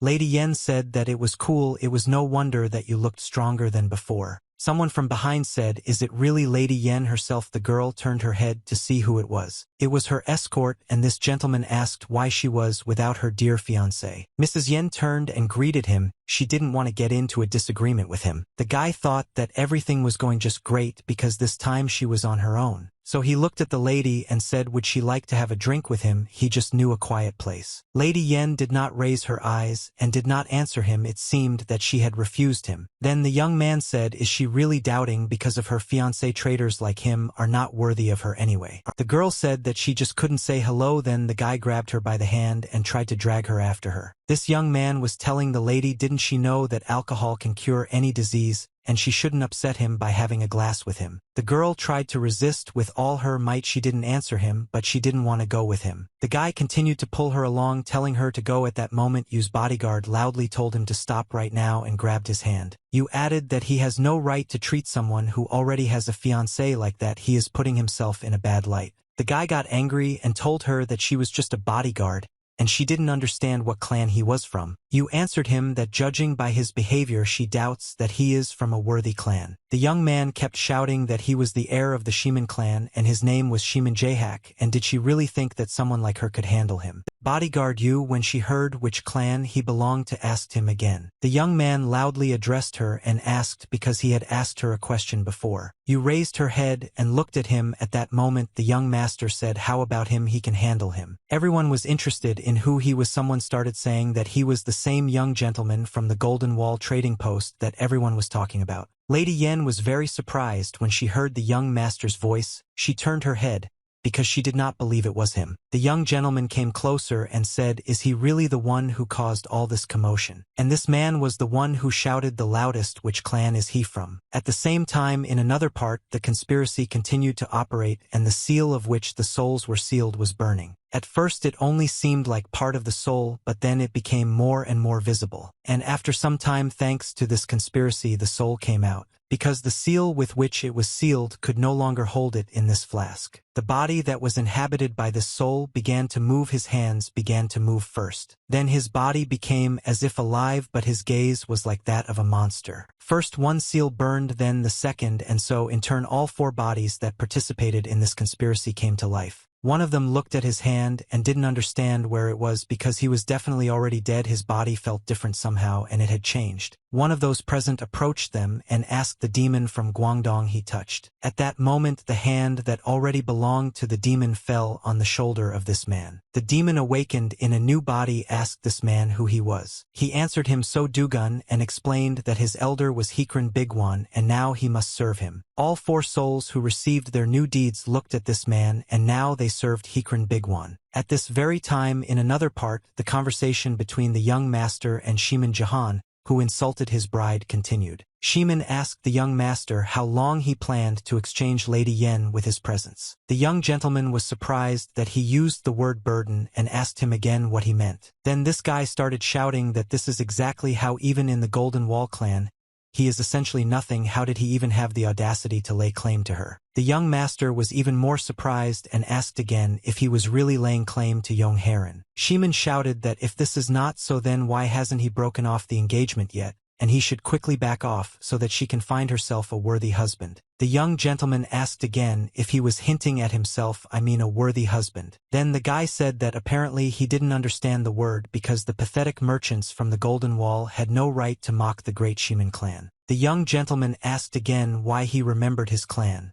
Was it because without him he was just an ordinary laughingstock? With his hands in his hands, he was ready to pounce on the young master as he considered himself much stronger than he. So he shouted that he had had enough and asked the young gentleman to come out with him. Peck didn't resist. He smiled and decided to follow this guy. He was interested in what would happen next. When they didn't go out into the street, there was Shiman and 2 of his assistants against the young master. Mr. Peck asked him if he was going to stand there or if he was going to start attacking him since he was already tired of waiting. His opponent answered him, is he really tired of waiting? He most likely has completely gone crazy because of fear. The young gentleman said that he had only recently reached enlightenment and now he needed test subjects to test what he was now capable of. Shiman, without thinking twice, decided that his opponent was very weak and he could easily deal with him. He was glad to help him. Therefore he was the first to attack the young master, trying to get as close to him as possible and inflict damage on him. But after Shiman tried to strike, the young master easily dodged the blow to the side and approached his opponent. After which the young gentleman grabbed his opponent's hand and squeezed it so tightly that the opponent could not move. After which he twisted this arm so that it was unbearable for his opponent to stand on his feet. And then the young gentleman took a step forward, threw his opponent over and hit him on the ground. Shiman was in shock at that moment. He screamed, I don't understand what happened and how this could happen at all. His escort stood with open myrtles, not knowing what to think or what to do. Shiman fell down. He didn't expect such a disgrace because he considered the young master much weaker than himself. At that moment Peck stood calmly watching what would happen next, and it seemed that not a single muscle on his face twitched. The guys who were with Mr. Shiman started talking among themselves about how this was simply impossible. The young gentleman saw Vera lying on the ground and who belonged to Shiman. He kicked him up. He did it so skillfully and threw that fan so accurately that even one of the guys didn't have time to react to this in any way. How he got hit right between the eyes was so strong that he couldn't stay on his feet either. This guy started screaming loudly and then he staggered and started falling backwards and the fan hit him right between the eyes. The second of Mr. Shiman's escorts tried to understand whether Mr. Shiman was hiding. Shiman, when he stood up, shouted at the young master that he was a coward and how dared he attack him when he had weakened his defense. In his mind, this was not the end. The young gentleman replied, does he really want to claim that he attacked him when he was not ready? Shiman and his assistant attacked together. He shouted to the young master that this time he would not get off so easily. He thought he had no idea what kind of trick he had pulled off, but this time he would show him the true essence of the Shiman clan's martial arts. The young gentleman thought that it was really still far from the end since he hadn't even started yet, and he pushed off to attack them. His 2 opponents didn't even have time to react. They were just scared. From both sides they grabbed the young gentleman by the shoulders. They thought that he was caught and they could do whatever they wanted with him. But the next moment everything was in the hands of the young gentleman. He put his 2 hands on their head and tried to pull out all the energy from them. When he finished, he slammed the 2 heads together with all his might, after which the young gentleman stood for some time and watched as these 3 lay on the ground. Shiman tried to tell him something, but he couldn't do anything. He only made sounds. Then, opening his eyes, he tried to scream, but he was also not very good at it. He couldn't understand at all what had happened and how this young gentleman was able to deal with them with two. Peck turned his head and said he finally woke up because he had been unconscious for a very long time. At that moment Shimin caught himself thinking that he couldn't speak, he only made sounds. Peck told them that thanks to them he found out something extremely interesting that he had not guessed before. After which he stretched out his hand to Shimin. Tears came from his eyes. He could not do anything with his body. The young gentleman said that now it was time to make sure of this once again. There were many people in the square, among them was Mrs. Yen and her bodyguard Yu. Suddenly the head of the alliance came out to all these people on the square. Everyone was surprised. The lady turned her head and saw the head of the alliance standing right in front of her. Many and pillars wanted to know what he was doing in this place, and indeed this head of the alliance girl greeted him. He came out to the square to meet with Baektae-san. It is not clear where he disappeared to. Young gentleman, he was walking alone in this square without an escort. The leader of the alliance turned his head and saw this young gentleman. At some point he was even glad that he would finally be able to talk to him and meet him. He looked at Mr. Peck again and he showed him behind a completely nondescript and very weak. Then the head of the alliance turned to him and asked if he knew who he was.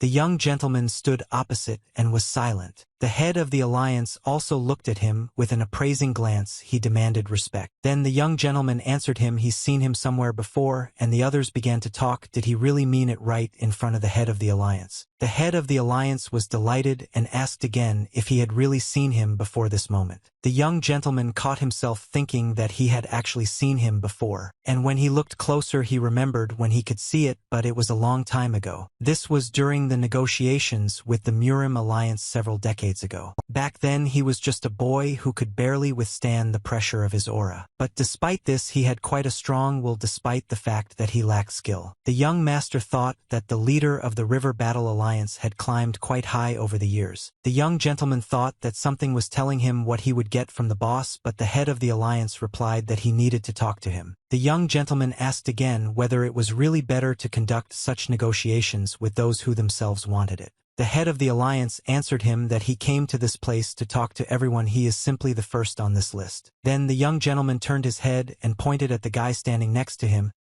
He said that he was not interested in this at all, so the head of the alliance could go further down the list. This guy was happy because he was the chosen one, and the young master said that he would have a chance to talk to the strongest person in the entire river fighting alliance. The leader of the alliance thought that this guy had a lot of courage and he had the opportunity to build a good relationship with him, but he neglected it despite the fact that he belongs to the younger generation. Although at that moment something seemed wrong to him, he still did not understand what exactly the guy was standing and waiting to talk to the head of the alliance. As he was leaving, the young gentleman thought that if he were the same guy from the past, he would have beaten him up if he tried to scold him. But things would have been much more complicated if he had actually beaten up the head of the alliance. Evening came. The moon was shining brightly in the sky, illuminating this city. In the part where the blacksmiths lived and the black iron in the weapons workshop of Icon work was in full swing. Despite the fact that it was night outside, the blacksmiths did not stop working. They had a large number of orders. They needed to get their work done as quickly as possible, so they were in a hurry. One of the Kuznetsovs felt something was wrong behind his back and turned his head. He was very surprised. I don't understand where such a thick fog came from at that moment. The second one said that it was enough to stare around. If they wanted to finish the order for the River Fighting Alliance on time, they needed to hurry. They didn't understand why the guy who asked to hold the sword never came back, because they were already dealing through the roof. One of the blacksmiths kept looking into the distance. The other did not understand why he was staring there. After some time, one of the Kuznetsovs noticed that despite the fog, someone was approaching them. He tried to take a closer look at who these people were and saw a man holding a child in his arms. The blacksmith was very surprised. He didn't understand what it was because he had never seen anything like it before. It was just awful. This man bit the throat of the child he was holding in his arms. Two blacksmiths stopped their work. They could not continue because they saw something terrible. They didn't understand who they were and whether they were even people because their eyes were burning with fire. Edia monsters resembling people did only what they were allowed to do by the person who was on the roof. He sat on top and directed everyone who was below. He was like the main puppeteer. He had a bell on his hand, and as soon as he started ringing it, it was a signal to take action. Then the bell rang and these monsters headed towards the forge and were ready to devour them. The two blacksmiths were so scared that they barely had time to catch their breath when they shouted that they had to run away. The monsters were quickly approaching them. It seemed that, in a few more seconds, they would capture the two blacksmiths. One of the blacksmiths threw his huge hammer on the ground. They forgot that they had work to do and they needed to hurry. These two blacksmiths quickly began to run away from the monsters, of which there turned out to be a large number. After some time, they ran to one of the houses and tried to hide. These monsters were chasing them. One of the Kuznetsovs said that they had no way out at all. Of course, they took cover, but not for long. These monsters, when they walked, they stretched out their hands in front of them. It seemed like they were following someone's orders. One of the blacksmiths thought that one horse was still alive, and if he somehow got to it, he would be able to get out of this hell. All he had to do was get to the horse, and then he would be able to get out of this place. This was his only chance now. He had to hurry to use it. When these monsters passed by and did not notice him, he decided to very quickly run to the other side where his horse was. He ran into the stable and saw that his horse was still alive. He just needed to manage to saddle it. He did everything with great speed. He thought only about what he had to do. At that moment, one of the monsters heard a noise and stopped for a while listening. And then this monster suddenly turned his head and looked in the direction where the blacksmith was and where the horse was. The blacksmith managed to mount his horse, and all he had to do was get out of that place. The blacksmith very quickly began to run away on horseback from these monsters that had captured all his places. Running away from them, he thought of only one thing: that he was able to do it, and now he had to get out of this city as quickly as possible. One of the monsters that was chasing him and that noticed him couldn't leave it like that. The blacksmith understood that all he had to do was drive through these gates and then he would be free. This monster that was watching him seemed to be growing and gaining strength. Immediately after this monster concentrated, he made a leap forward to block the path and prevent him from leaving. The blacksmith only had time to look up and see this monster that was right above him. He was just a little short of leaving the city. The monster destroyed him right at the entrance. They stood watching the many people who were lying on the ground in a pool of blood and mutilated. These monsters, led by their puppeteer, moved towards the very center. They also stood on four sides just like they did when they were awakened. Each of them lowered their heads down and needed to perform the following ritual to gain strength. One of them walked up to the pool of blood and dipped his hand into the blood. The blood became more and more, and it seemed that there was already a whole sea of blood around. They stood, and all the blood from the people they had destroyed flowed into the center around them. They did all this so that their master, whom they serve, would become even stronger. The blood that was flowing became more and more, and it was all concentrated in the very center. After which the blood began to rise up. It contained all the power of those people whom they had destroyed. And all this power had to pass to the owner of the elder, for which they did all this. He had to get this power to become even stronger, and so that he could rule the world. Having received such a charge of energy,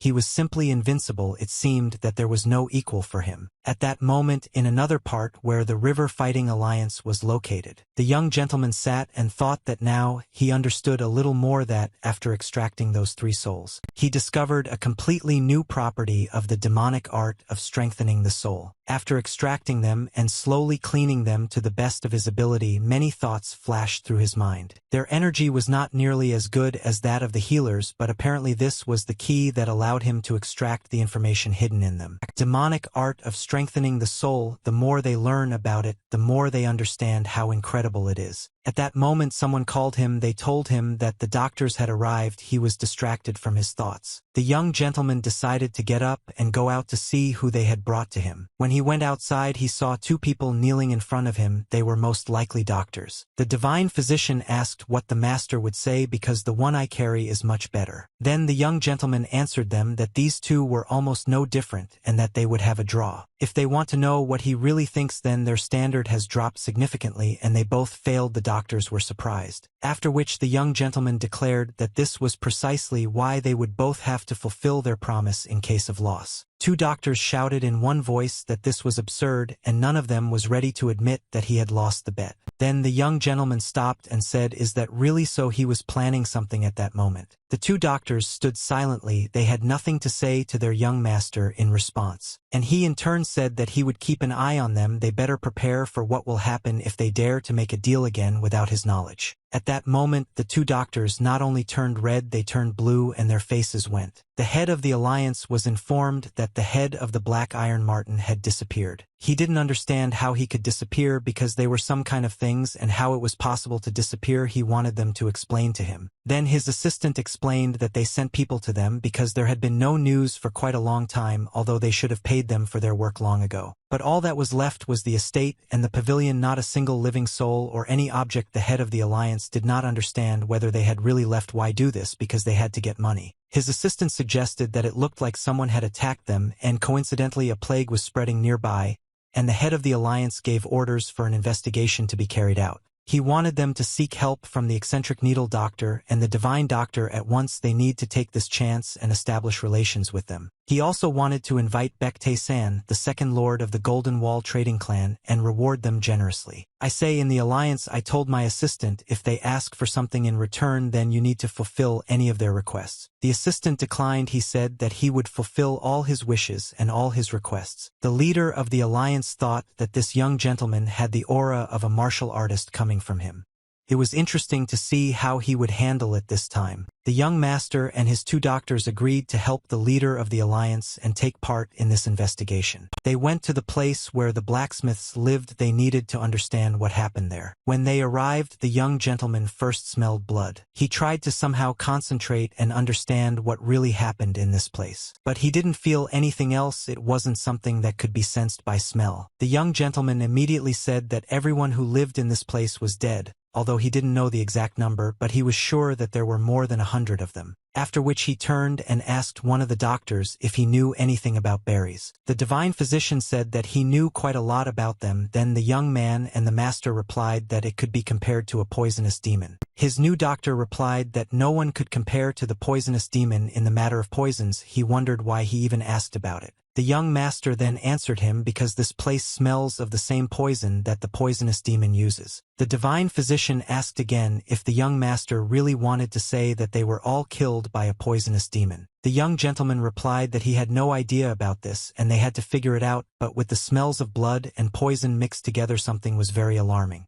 And he wanted them to find out, and while they were dealing with the poison, his two doctors replied that they understood everything. The young gentleman walked very slowly along this village to feel something else that would give him a hint. As he walked, he thought why the hell he felt energy in this place similar to the demonic art of strengthening the soul. Two healers were trying to figure out what happened in the Black Iron Forge. One divine healer was asking a lot of questions and giving instructions, and the other one was standing silently. At that moment you even arrived at the place where the head of the alliance, the divine healer, turned his head and saw him. The head of the river fighting alliance arrived at the scene of the tragedy.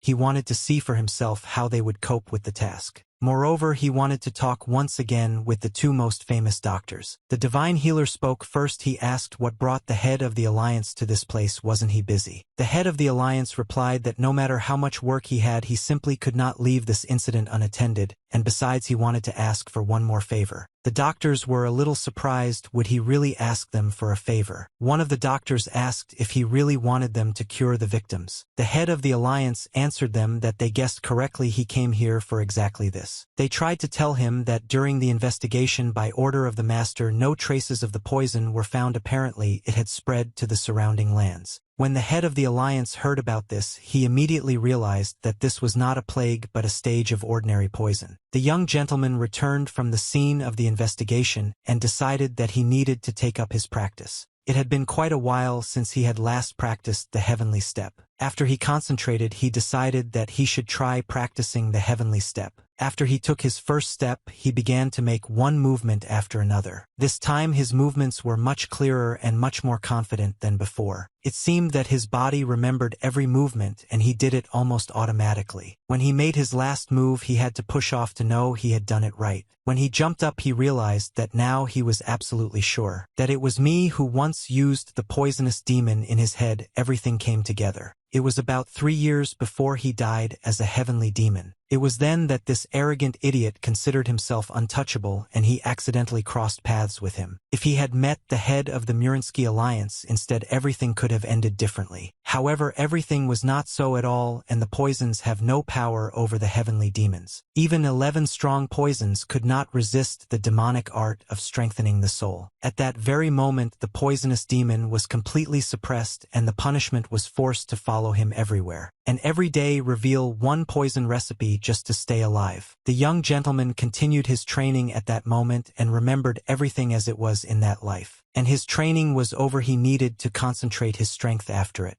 At that moment he thought that when it happened he even thought it was funny. But at the moment he didn't understand what the hell the poisonous demon was planning. His training was interrupted by someone's loud voice calling him, and the gentleman turned his head and looked. These were his 2 doctors who came to the young master to inform him that they had finished studying the poison he had spoken of. The gentleman wanted to know about the antidote. The doctor said that they could make it at any time. Then the young gentleman said that it was excellent and that it needed to be made bigger. They would need it. The new doctor turned to the young gentleman. He wanted to say the more they learn, the stranger everything becomes. The doctor wanted to inform that this does not at all resemble the handwriting of a poisonous demon. The young gentleman, after listening to his remark, said, "Does he really think that this is not like him?" The doctor said that yes, indeed, the poison is really dangerous, but it was prepared extremely crudely and unprofessionally. If everything had been thought out, then the whole of Icon would already be in ruins. Besides, I am not created to kill people. It only slows down the body's recovery and depletes a person's vital energy. The young gentleman, when he heard that this poison was only needed to deplete a person's vital energy, it became clear to him. The doctor said that with constant use, even if someone survives, he will become nothing more than a living corpse. The doctor also said that they continued to provide assistance to poisoned people in the area, and they still need to help the head of the alliance. The young gentleman thought it was simply incredible that this poison turns a person into a living corpse. Perhaps it was somehow connected with the energy of the demonic art of strengthening the soul that he felt then. As he walked alone through this dead city and felt a familiar energy. At this moment he thought that he needed more information and he would have to visit the Hao faction. The young master told his bodyguard Zhang to follow him. When they came out, they saw Lady Yen. She was looking at the young master and continued to admire him. After which the lady approached him and asked where he was going. The lady said that they were just about to help the eccentric needle doctor, the divine doctor. The young master said that he was going to the House of Golden Jade.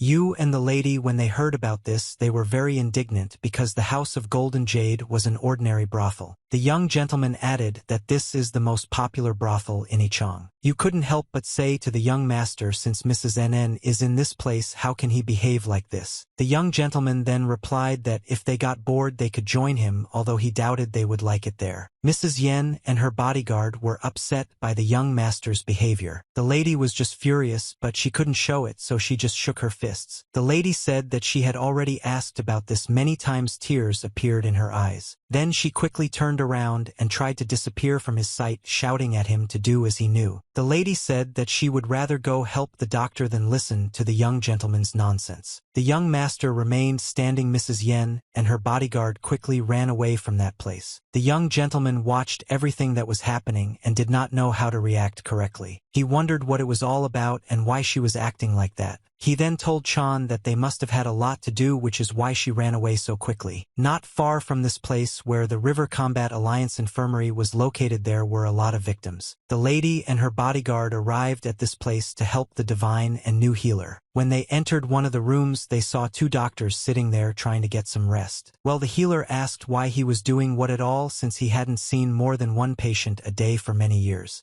The divine healer asked again how he had achieved such a level with such an approach, to which the other replied that before he became so skilled, he treated 100 people a day.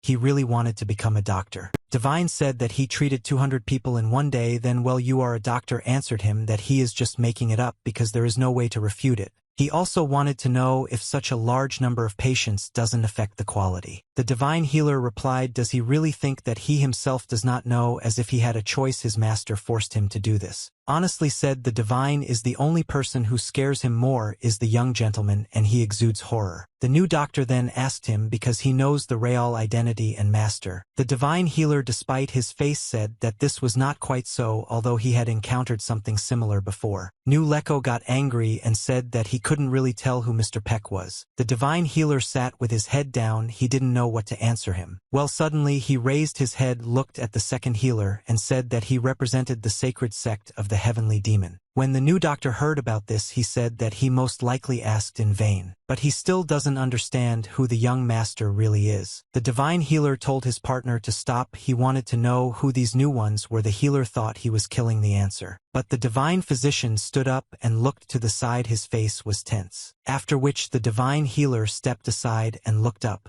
The new healer didn't understand whether he was serious or not. After which he himself stood up and also looked up. They saw a red sunset, the color of blood. They stood together looking at the same place, realizing that something was happening there. The new doctor said that it looks like it's the same thing that happened in that city where they had already introduced investigations. And the worst thing about all this is that they will only dream of peace. The monsters that destroyed the village of Kuznetsov were already in this place and were ready to attack. The divine healer did not understand what it was at all, but ordered that everyone be brought to this place for safety. When Mrs. Yen saw these monsters, she managed to ask again what this was all about. The divine healer answered her quickly, they don't have time for conversations, and the second healer said, to bring the masters from the River Combat Alliance. Bodyguard, you ordered the lady to leave as quickly as possible. The lady agreed. The masters of Abiv's arts who were in this place stood in front ready to enter the battle. The lady stood with her head down. Her thoughts were much further than she was. In her thoughts she thought only about the young master, what would happen to him,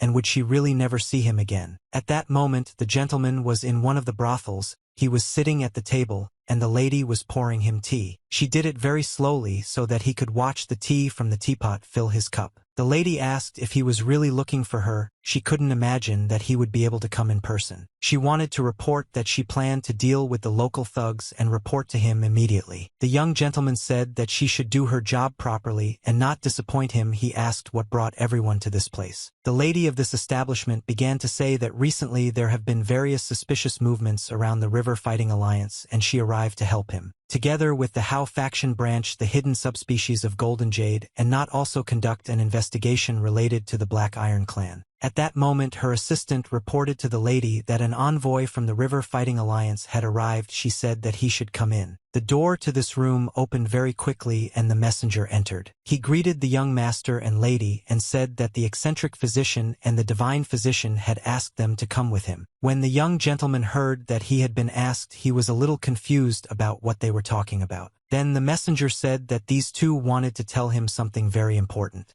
The young gentleman asked again where they were now. The messenger said that the two of them were staying at an inn nearby.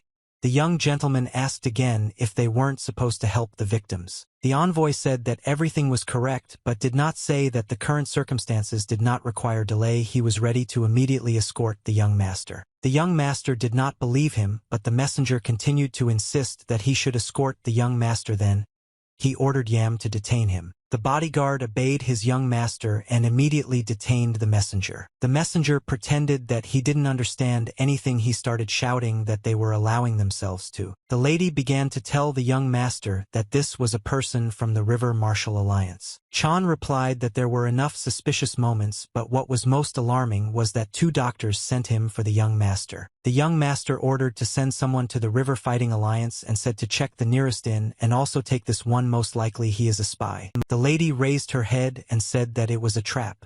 The young gentleman answered her that no one could know this, but something was definitely going on. The young master said that Chan is going with him. We need to find those two doctors if they are in trouble. The monsters grew larger and larger. They mainly took up positions on the rooftops and surrounded the city. These monsters were only in human body. There was something of the devil in their eyes. The martial arts masters were ready to attack on command. The divine healer and the eccentric healer stood behind them. They didn't understand at all what had happened. The divine healer thought that he couldn't even send anyone for help, let alone escape.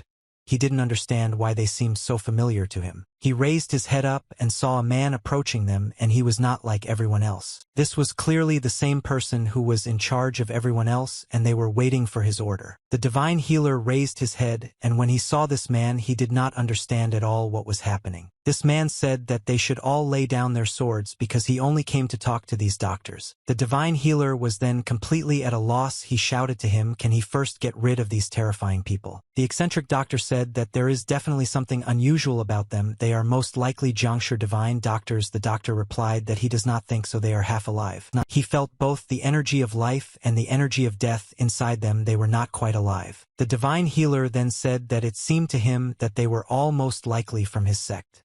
The eccentric healer shouted at him, if he started, then let him finish. The divine healer said that in any case their weak point is most likely where the two energies merge, but he was not sure. The eccentric doctor replied that he really does see it. It seems he really does know something, but he will leave the question for later. The eccentric doctor shouted to whoever wanted to chat with them, if they have something to say then let them say it, and took a step forward. This man said that he was just waiting for them to talk. It just looked like they were having a serious conversation. After which this person said if they had a desire to join them they could do so at any time. This man also said that he could give them something they could never even dream of in their lives. The eccentric doctor said, did he really come with a bunch of creatures that are so thirsty for blood and still dare to offer such a thing? He then added that only a complete idiot would easily agree to such a proposal. The eccentric doctor looked at this guy and asked him again if he was really one of those same creatures. Then this man answered him that he didn't really hope for anything. But apparently everything cannot end peacefully. He raised his hand so that his bell rang several times. The bell was a signal for those creatures that surrounded him, and which became several times more numerous. When these monsters heard this sound, they rushed forward with screams to attack people. The martial arts masters who were in this place stood there unable to move. They were scared. A lot of these creatures started attacking them from above. It seemed like there were more and more of them. The eccentric doctor took out his needles and said that he could not protect everyone, and he ordered the rest of the martial arts masters that they should therefore give it their all. At the same time he took out all the games and said that he himself would do everything possible, everything that depended on him to protect. At this moment many poisoned people flew towards these monsters and reached their goal. The monsters that were hit by these needles fell to the ground and hit but did not stop. As they began to approach the martial artists, one of them swung and shouted at one of the monsters, after which he delivered a direct blow from above which was supposed to kill this monster. But despite the fact that the blow was really very strong and it was on top, the monster was not damaged. The next moment this monster pounced on the martial arts master and began to strangle him, after which it bit his throat. Everyone else watching what was happening understood that these were real monsters attacking them. The eccentric doctor released several more times many poison needles. He told the divine healer that if nothing is done everyone will die. There must be some way out. The divine healer tried to stop one of the monsters. He replied that he was thinking and that they should not rush him. The divine healer repelled the attack of several monsters that tried to attack him. Raising his head, he saw that the next wave was already approaching. The eccentric doctor released a multitude of poison needles. The divine healer understood that there was no end to these monsters. Even though they hit weak spots, there were still too many of them. The divine physician thought of only one thing: if the young master were here, he even thought that it would be enough for him to be a bodyguard. As the divine healer was thinking, one of the monsters approached him from behind, and the hand of this monster was very close. The monster tried to capture the divine healer, but he did not understand when they managed to get so close. At some point he felt fear and realized that he didn't want to die. He screamed so loudly that he called for help from the young gentleman to save him. Blood splashed onto the divine healer's face. The head of this monster was torn off. The divine healer was very scared. He was not silent, but he was bleeding. He only thought about the fact that he could die. At that moment he was asked if he was okay, and it was Mrs. Yen who destroyed this monster. The divine healer, when he realized that he was safe, thanked the lady for saving him. Bodyguard Yu, when she ran up to them, she asked the divine healer and the lady if everything was okay with them. The bodyguard said that she took everyone to the inner chamber as ordered, but did not know how long they could hold out. She also wanted to know who or what kind of creatures these were. They did not look like people. The divine healer looked and said that he was not completely sure, but he thought that they were half Jiangshi, and apparently these creatures came for them. The bodyguard asked again what half Jiangshi meant. She didn't understand how that could be. There was no time to explain. The divine healer said that in order to kill them, they must either behead them or pierce their life energy center, which is called the Gate of Knocking. Ms. Yen and her bodyguard, you were ready to join the fight. The girls understood that a lot depended on them. So pushing off, the two of them began to attack these monsters in front of them. The divine healer shouted at them at the last moment to aim for their lower energy core. Bodyguard, you looked at the lady and asked, after all, she always protected her from the very first day of their acquaintance. And then when they were very little, the lady always took the blame on herself. Even when they grew up, she was the first to defend her and never stood aside. The lady was always glad to see her because she believed that you was not a bodyguard but her friend. You thought this time everything should be the other way around and she should protect her mistress. Many poison needles were aimed towards the monsters and entered their bodies. The eccentric doctor caught his breath. He thought that there was no end to this monster. The very next moment he felt a strong energy blow and blood began to flow from his nose and mouth. The eccentric healer thought that he had used too much internal energy. The divine healer approached him and said that it was time to leave this place. Now they had to decide how to do this. If they blocked the only exit and no one would let them out. The divine healer said that he has one more ace up his sleeve, but it is quite risky. You need to take this chance to leave. The eccentric physician looked at the divine physician and said, does he really want him to escape alone? The divine physician told the eccentric physician that he was the fastest among them. Wasn't that so? And besides, the main character can't escape from the battlefield. The eccentric doctor could barely move. After which the divine physician told him to find Mr. Beck as quickly as possible and bring him to court. After which he took something out of his inside pocket and shouted loudly, monster bastards. All the monsters that were there turned their heads and looked at the divine healer. At that moment he threw at them the very same bottle that he had taken out of his inside pocket and shouted for them to catch it. The bubble fell into the center of a cluster of these monsters and burst, spraying liquid in all directions. It was a poison that these monsters could not resist. They began to fall and their harkatets of blood. The divine healer thought that he already thought that this would not work, and how pleasant it was for him to be wrong. When these monsters raised their heads up, they became so ugly that it was disgusting to look at them. Their faces swelled to such an extent that in this process they simply exploded and these monsters were left without heads. The divine physician shouted to the eccentric physician that this was his chance. He would hold them off for a while, so he should hurry. An eccentric doctor told his new friend not to dare die here. The divine healer answered him without even thinking, then added that he was his senior and that he should not forget. After which he shouted at him to run faster. Everything was exploding behind them. The man who brought these monsters watched everything that was happening from above and covered his face. After which he once again stretched out his hand forward and rang the bell as a signal to the rest of the monster. His new batch of monsters were ready to attack again. He gave orders to these monsters to follow the eccentric doctor and not let him escape. They were monsters, but their eyes glowed not red but white, and this color came from within them. The divine healer and the eccentric healer did not understand what kind of light it was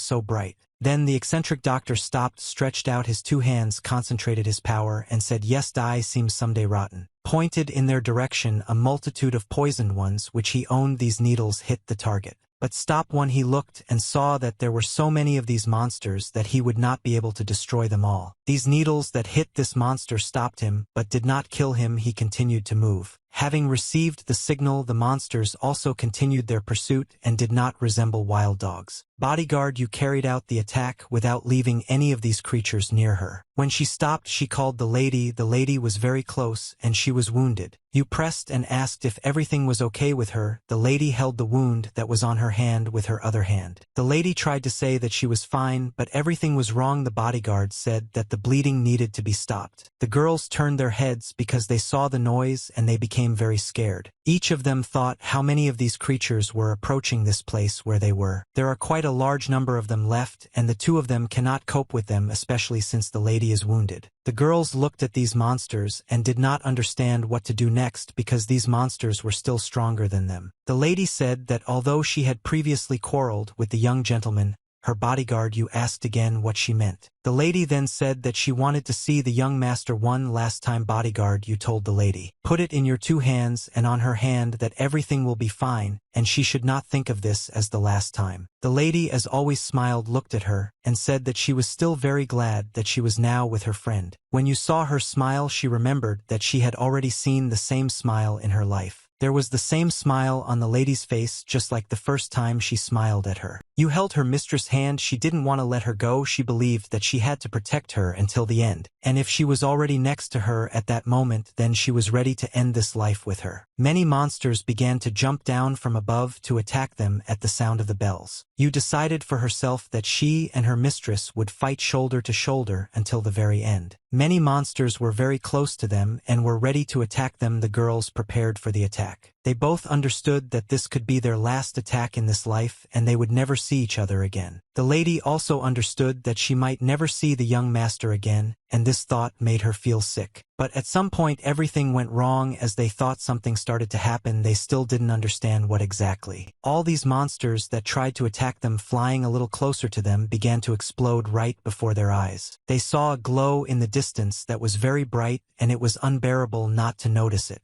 The young gentleman stood and held one of these monsters by the throat, destroying it. The lady was shocked. She thought that it couldn't be because he came to save her. He held one of these monsters by the throat in his hand, and this monster was just tearing itself apart. The young gentleman stood and destroyed each of the monsters that approached the girls in turn. Throughout this monster, he said, "Why are there so many of these half-dead bags of flesh here?" The girls smiled, and they were happy because they saw the young gentleman who saved their lives. The 2 doctors were also delighted. They said in one voice, "Finally, he is here, and finally he will save them." The young master very quickly began to clear this place of the monsters that were there. The man who brought these monsters did not understand and did not think that everything would go so far. At some point he revealed his face and said that then he had no choice. He opened his mouth to swallow one of the pills so as not to lose. At that moment this gentleman began to turn into the same monster as everyone else. His body began to deform before everyone's eyes, and spikes began to emerge from his spine. Divine Healer, when he saw this whole situation, he did not understand what was happening. This guy turned into a monster and he growled loudly like a wild animal. Instead of fingers, claws appeared on his hands, and they no longer resembled human hands at all, but more like the paws of an animal. And he himself no longer had a human appearance at all.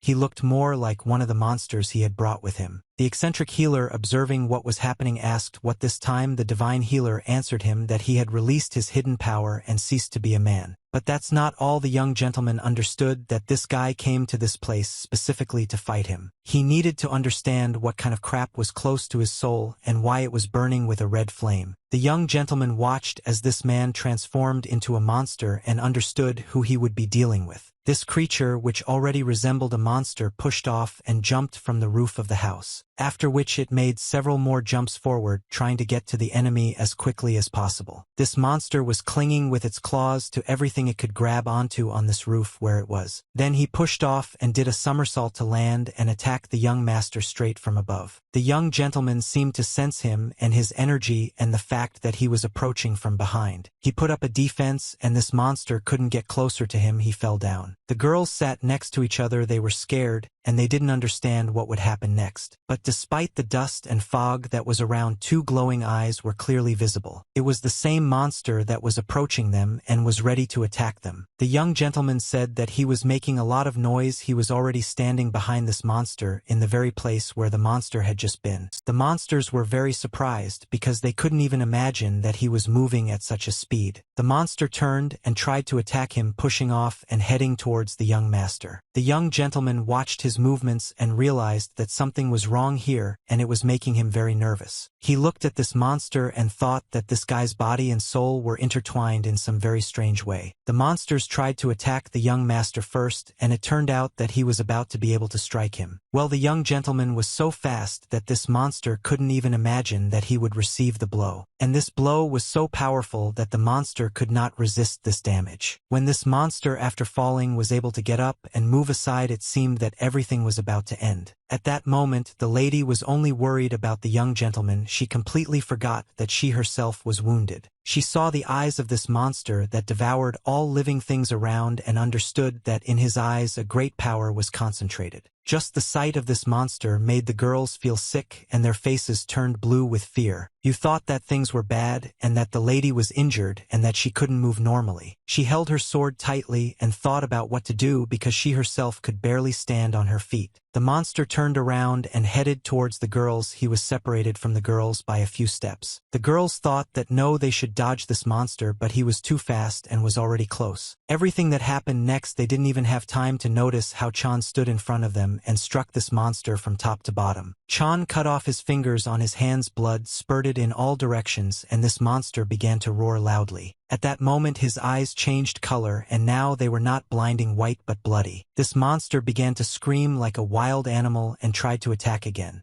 Chong anticipated his every move. Every time this bridge came closer, Chong blocked its attack. The bodyguard thought that although he was blocking his blows, for now this creature turned out to be much stronger than he thought. After this creature finished one attack, it would start attacking again. Chan continued to block the attacks, protecting the girls. This creature pushed them further and further away, and Chan had less and less space to block its attacks. The young master decided that he could not remain on the sidelines, so he dealt a fatal blow to this creature. The blow was so strong that the monster was thrown back and broke through the wall, and another and another. The young gentleman looked at this creature. It was already taking on human form. He said that he had a long way to go. At some point he felt that the soul left this body and it evaporated, but he definitely felt it. That very moment when he looked at the body of this monster and saw that the red color was burning in his chest. When Mrs. Yen saw the young master, she was shocked, even though she knew that he had become much stronger than before. But she couldn't even imagine that he had become as strong as she saw him in this battle. The young master turned his head and saw the growling monsters who had lost their master. He then said that they were definitely still in this place and he needed to deal with them. The monsters tried to attack him from all sides. They thought that they could destroy him altogether. But the young man stretched out his hand forward and spread his fingers wide so as to capture everyone. And then he suddenly clenched his fingers into a fist as tightly as he could. Those monsters that were approaching him at that moment were destroyed. Only energy remained from them. Then the young gentleman said that he had long suspected that these monsters had what he needed. What is in their bodies is what he needs, and he must take advantage of this moment. He looked and saw in the distance other monsters that remained and did not attack him. He wasn't ready to leave them, so he decided that he should also take advantage and take their energy. He stretched out his hand, clenching it into a fist, and ordered them to first stop and then stand still. After which he gave birth to a fist and began to take away their energy. He ordered them not to force them to run after them and waste their energy. Two doctors stood above and watched everything that happened below. They were shocked by the destruction. And they also wanted to look at that same guy who died. The eccentric doctor told his new friend to look at those wrinkles, but you couldn't tell from his voice that he was an old man. Divine Healer said that he used up Siri courses of his organism, that's why he looks like that. The eccentric physician then said that the divine physician from the very beginning looked as if he had something to say. After which he got angry and shouted that it was enough to waste time and that he should say what the hell this was and what he meant by half juncture. The divine physician said that this is exactly what he thought. They introduce death energy into still living people. As it takes over their bodies, they gradually become juncture. Then he said that this is unforgivable. Of course, everything is not as simple as it sounds. Special equipment is needed for this. He continued to say that first of all it is necessary to extract vital energy from a person in such a way that he finds himself on the threshold of death. The divine physician added that it was precisely this poison that was used to create these creatures, and he should have realized this back then. And what he threw to undermine them was an antidote. If the balance of two energies is disturbed, the body cannot withstand the loads. That's why when this antidote exploded, they also began to inflate and explode. The eccentric doctor asked where he knew all this from. The divine doctor then replied that the creation of a half juncture and the use of all the body's resources was what his sect was researching. The eccentric doctor, when he heard about this, shouted loudly what he meant. Then he quietly, so that no one could hear, said, "Is it really the sacred sect of the heavenly demon?" demon. The divine physician continued to tell that these people had an irresistible thirst for power and strength, but in the end they had to give it up. He said that there was too much vulnerability and that this is not what people should strive for, but apparently someone still continued the experiments. And in his opinion, he even achieved a certain success at that moment. He opened the mouth of one of the dead and saw that there was a ball in the mouth. The divine iced this pill and said that it was exactly this. The second doctor asked again what he was talking about. Then the divine healer said that it looks like a pill that releases hidden powers. You need to remove the molar and insert this instead. The eccentric doctor said that, to be honest, at the moment he was more interested in something else. He looked ahead. When the gentleman appeared, these creatures began to explode one after another. How is this even possible? The doctor asked. He is actually a young man. The gentleman, at that moment charging spiritually with energy, understood that it was completely purified. He felt like he was absorbing the purest elixir of these creatures for some reason when he used the demonic art of strengthening the soul. The internal balance that supported their bodies was destroyed, and all their spiritual energy was released. Apparently their half-measured deeds were filled to the brim with it. Those who can so freely control spiritual energy, is there really anyone else who can do this besides him? Besides the energy that emanated from this guy and the one that he felt then are definitely somehow connected with the demonic temptation of strengthening the soul. Maybe something was different, but the principle was absolutely the same, and he had to find them because then he would have even more energy. After some time they returned to the River Fighting Alliance, where everything was absolutely calm. Mrs. Yen ran very quickly down the long corridor to the young master's room. She should have found out something personal from him and not someone told her. Running into the room, she immediately opened the door and turned to the gentleman and asked him if it was true. The young gentleman sat as always meditating. He did not understand what she was talking about at all. The lady said that she heard that he was staying because of those two doctors. Then the young gentleman asked her again that he was the only one left at that moment. He looked at her. The lady said that the gathering of rising stars of this generation was cancelled and all martial artists were ordered to return. The young gentleman said that it would be difficult to carry out the events given the circumstances of the action. The girl lowered her eyes. She was upset because she understood that they would break up again. She didn't know how to tell him this, but she turned to him. The young man asked what else she wanted, then she simply thanked him again. The girl closed her eyes and hysterically screamed that she thanked him very much for saving her then. The young gentleman looked at her and did not answer her despite her hysteria. He was absolutely calm. The girl raised her head, opened her eyes, and was very surprised because she saw a smile on his face. The young gentleman thought, if you think about it, she was next to him all this time and her soul is much purer than Soso's. The young gentleman asked her if she was leaving today. The lady replied that no, she would be leaving only tomorrow. Then the young gentleman said that it would be very good if she left tomorrow. And unexpectedly for her, he told her to come to his room this evening.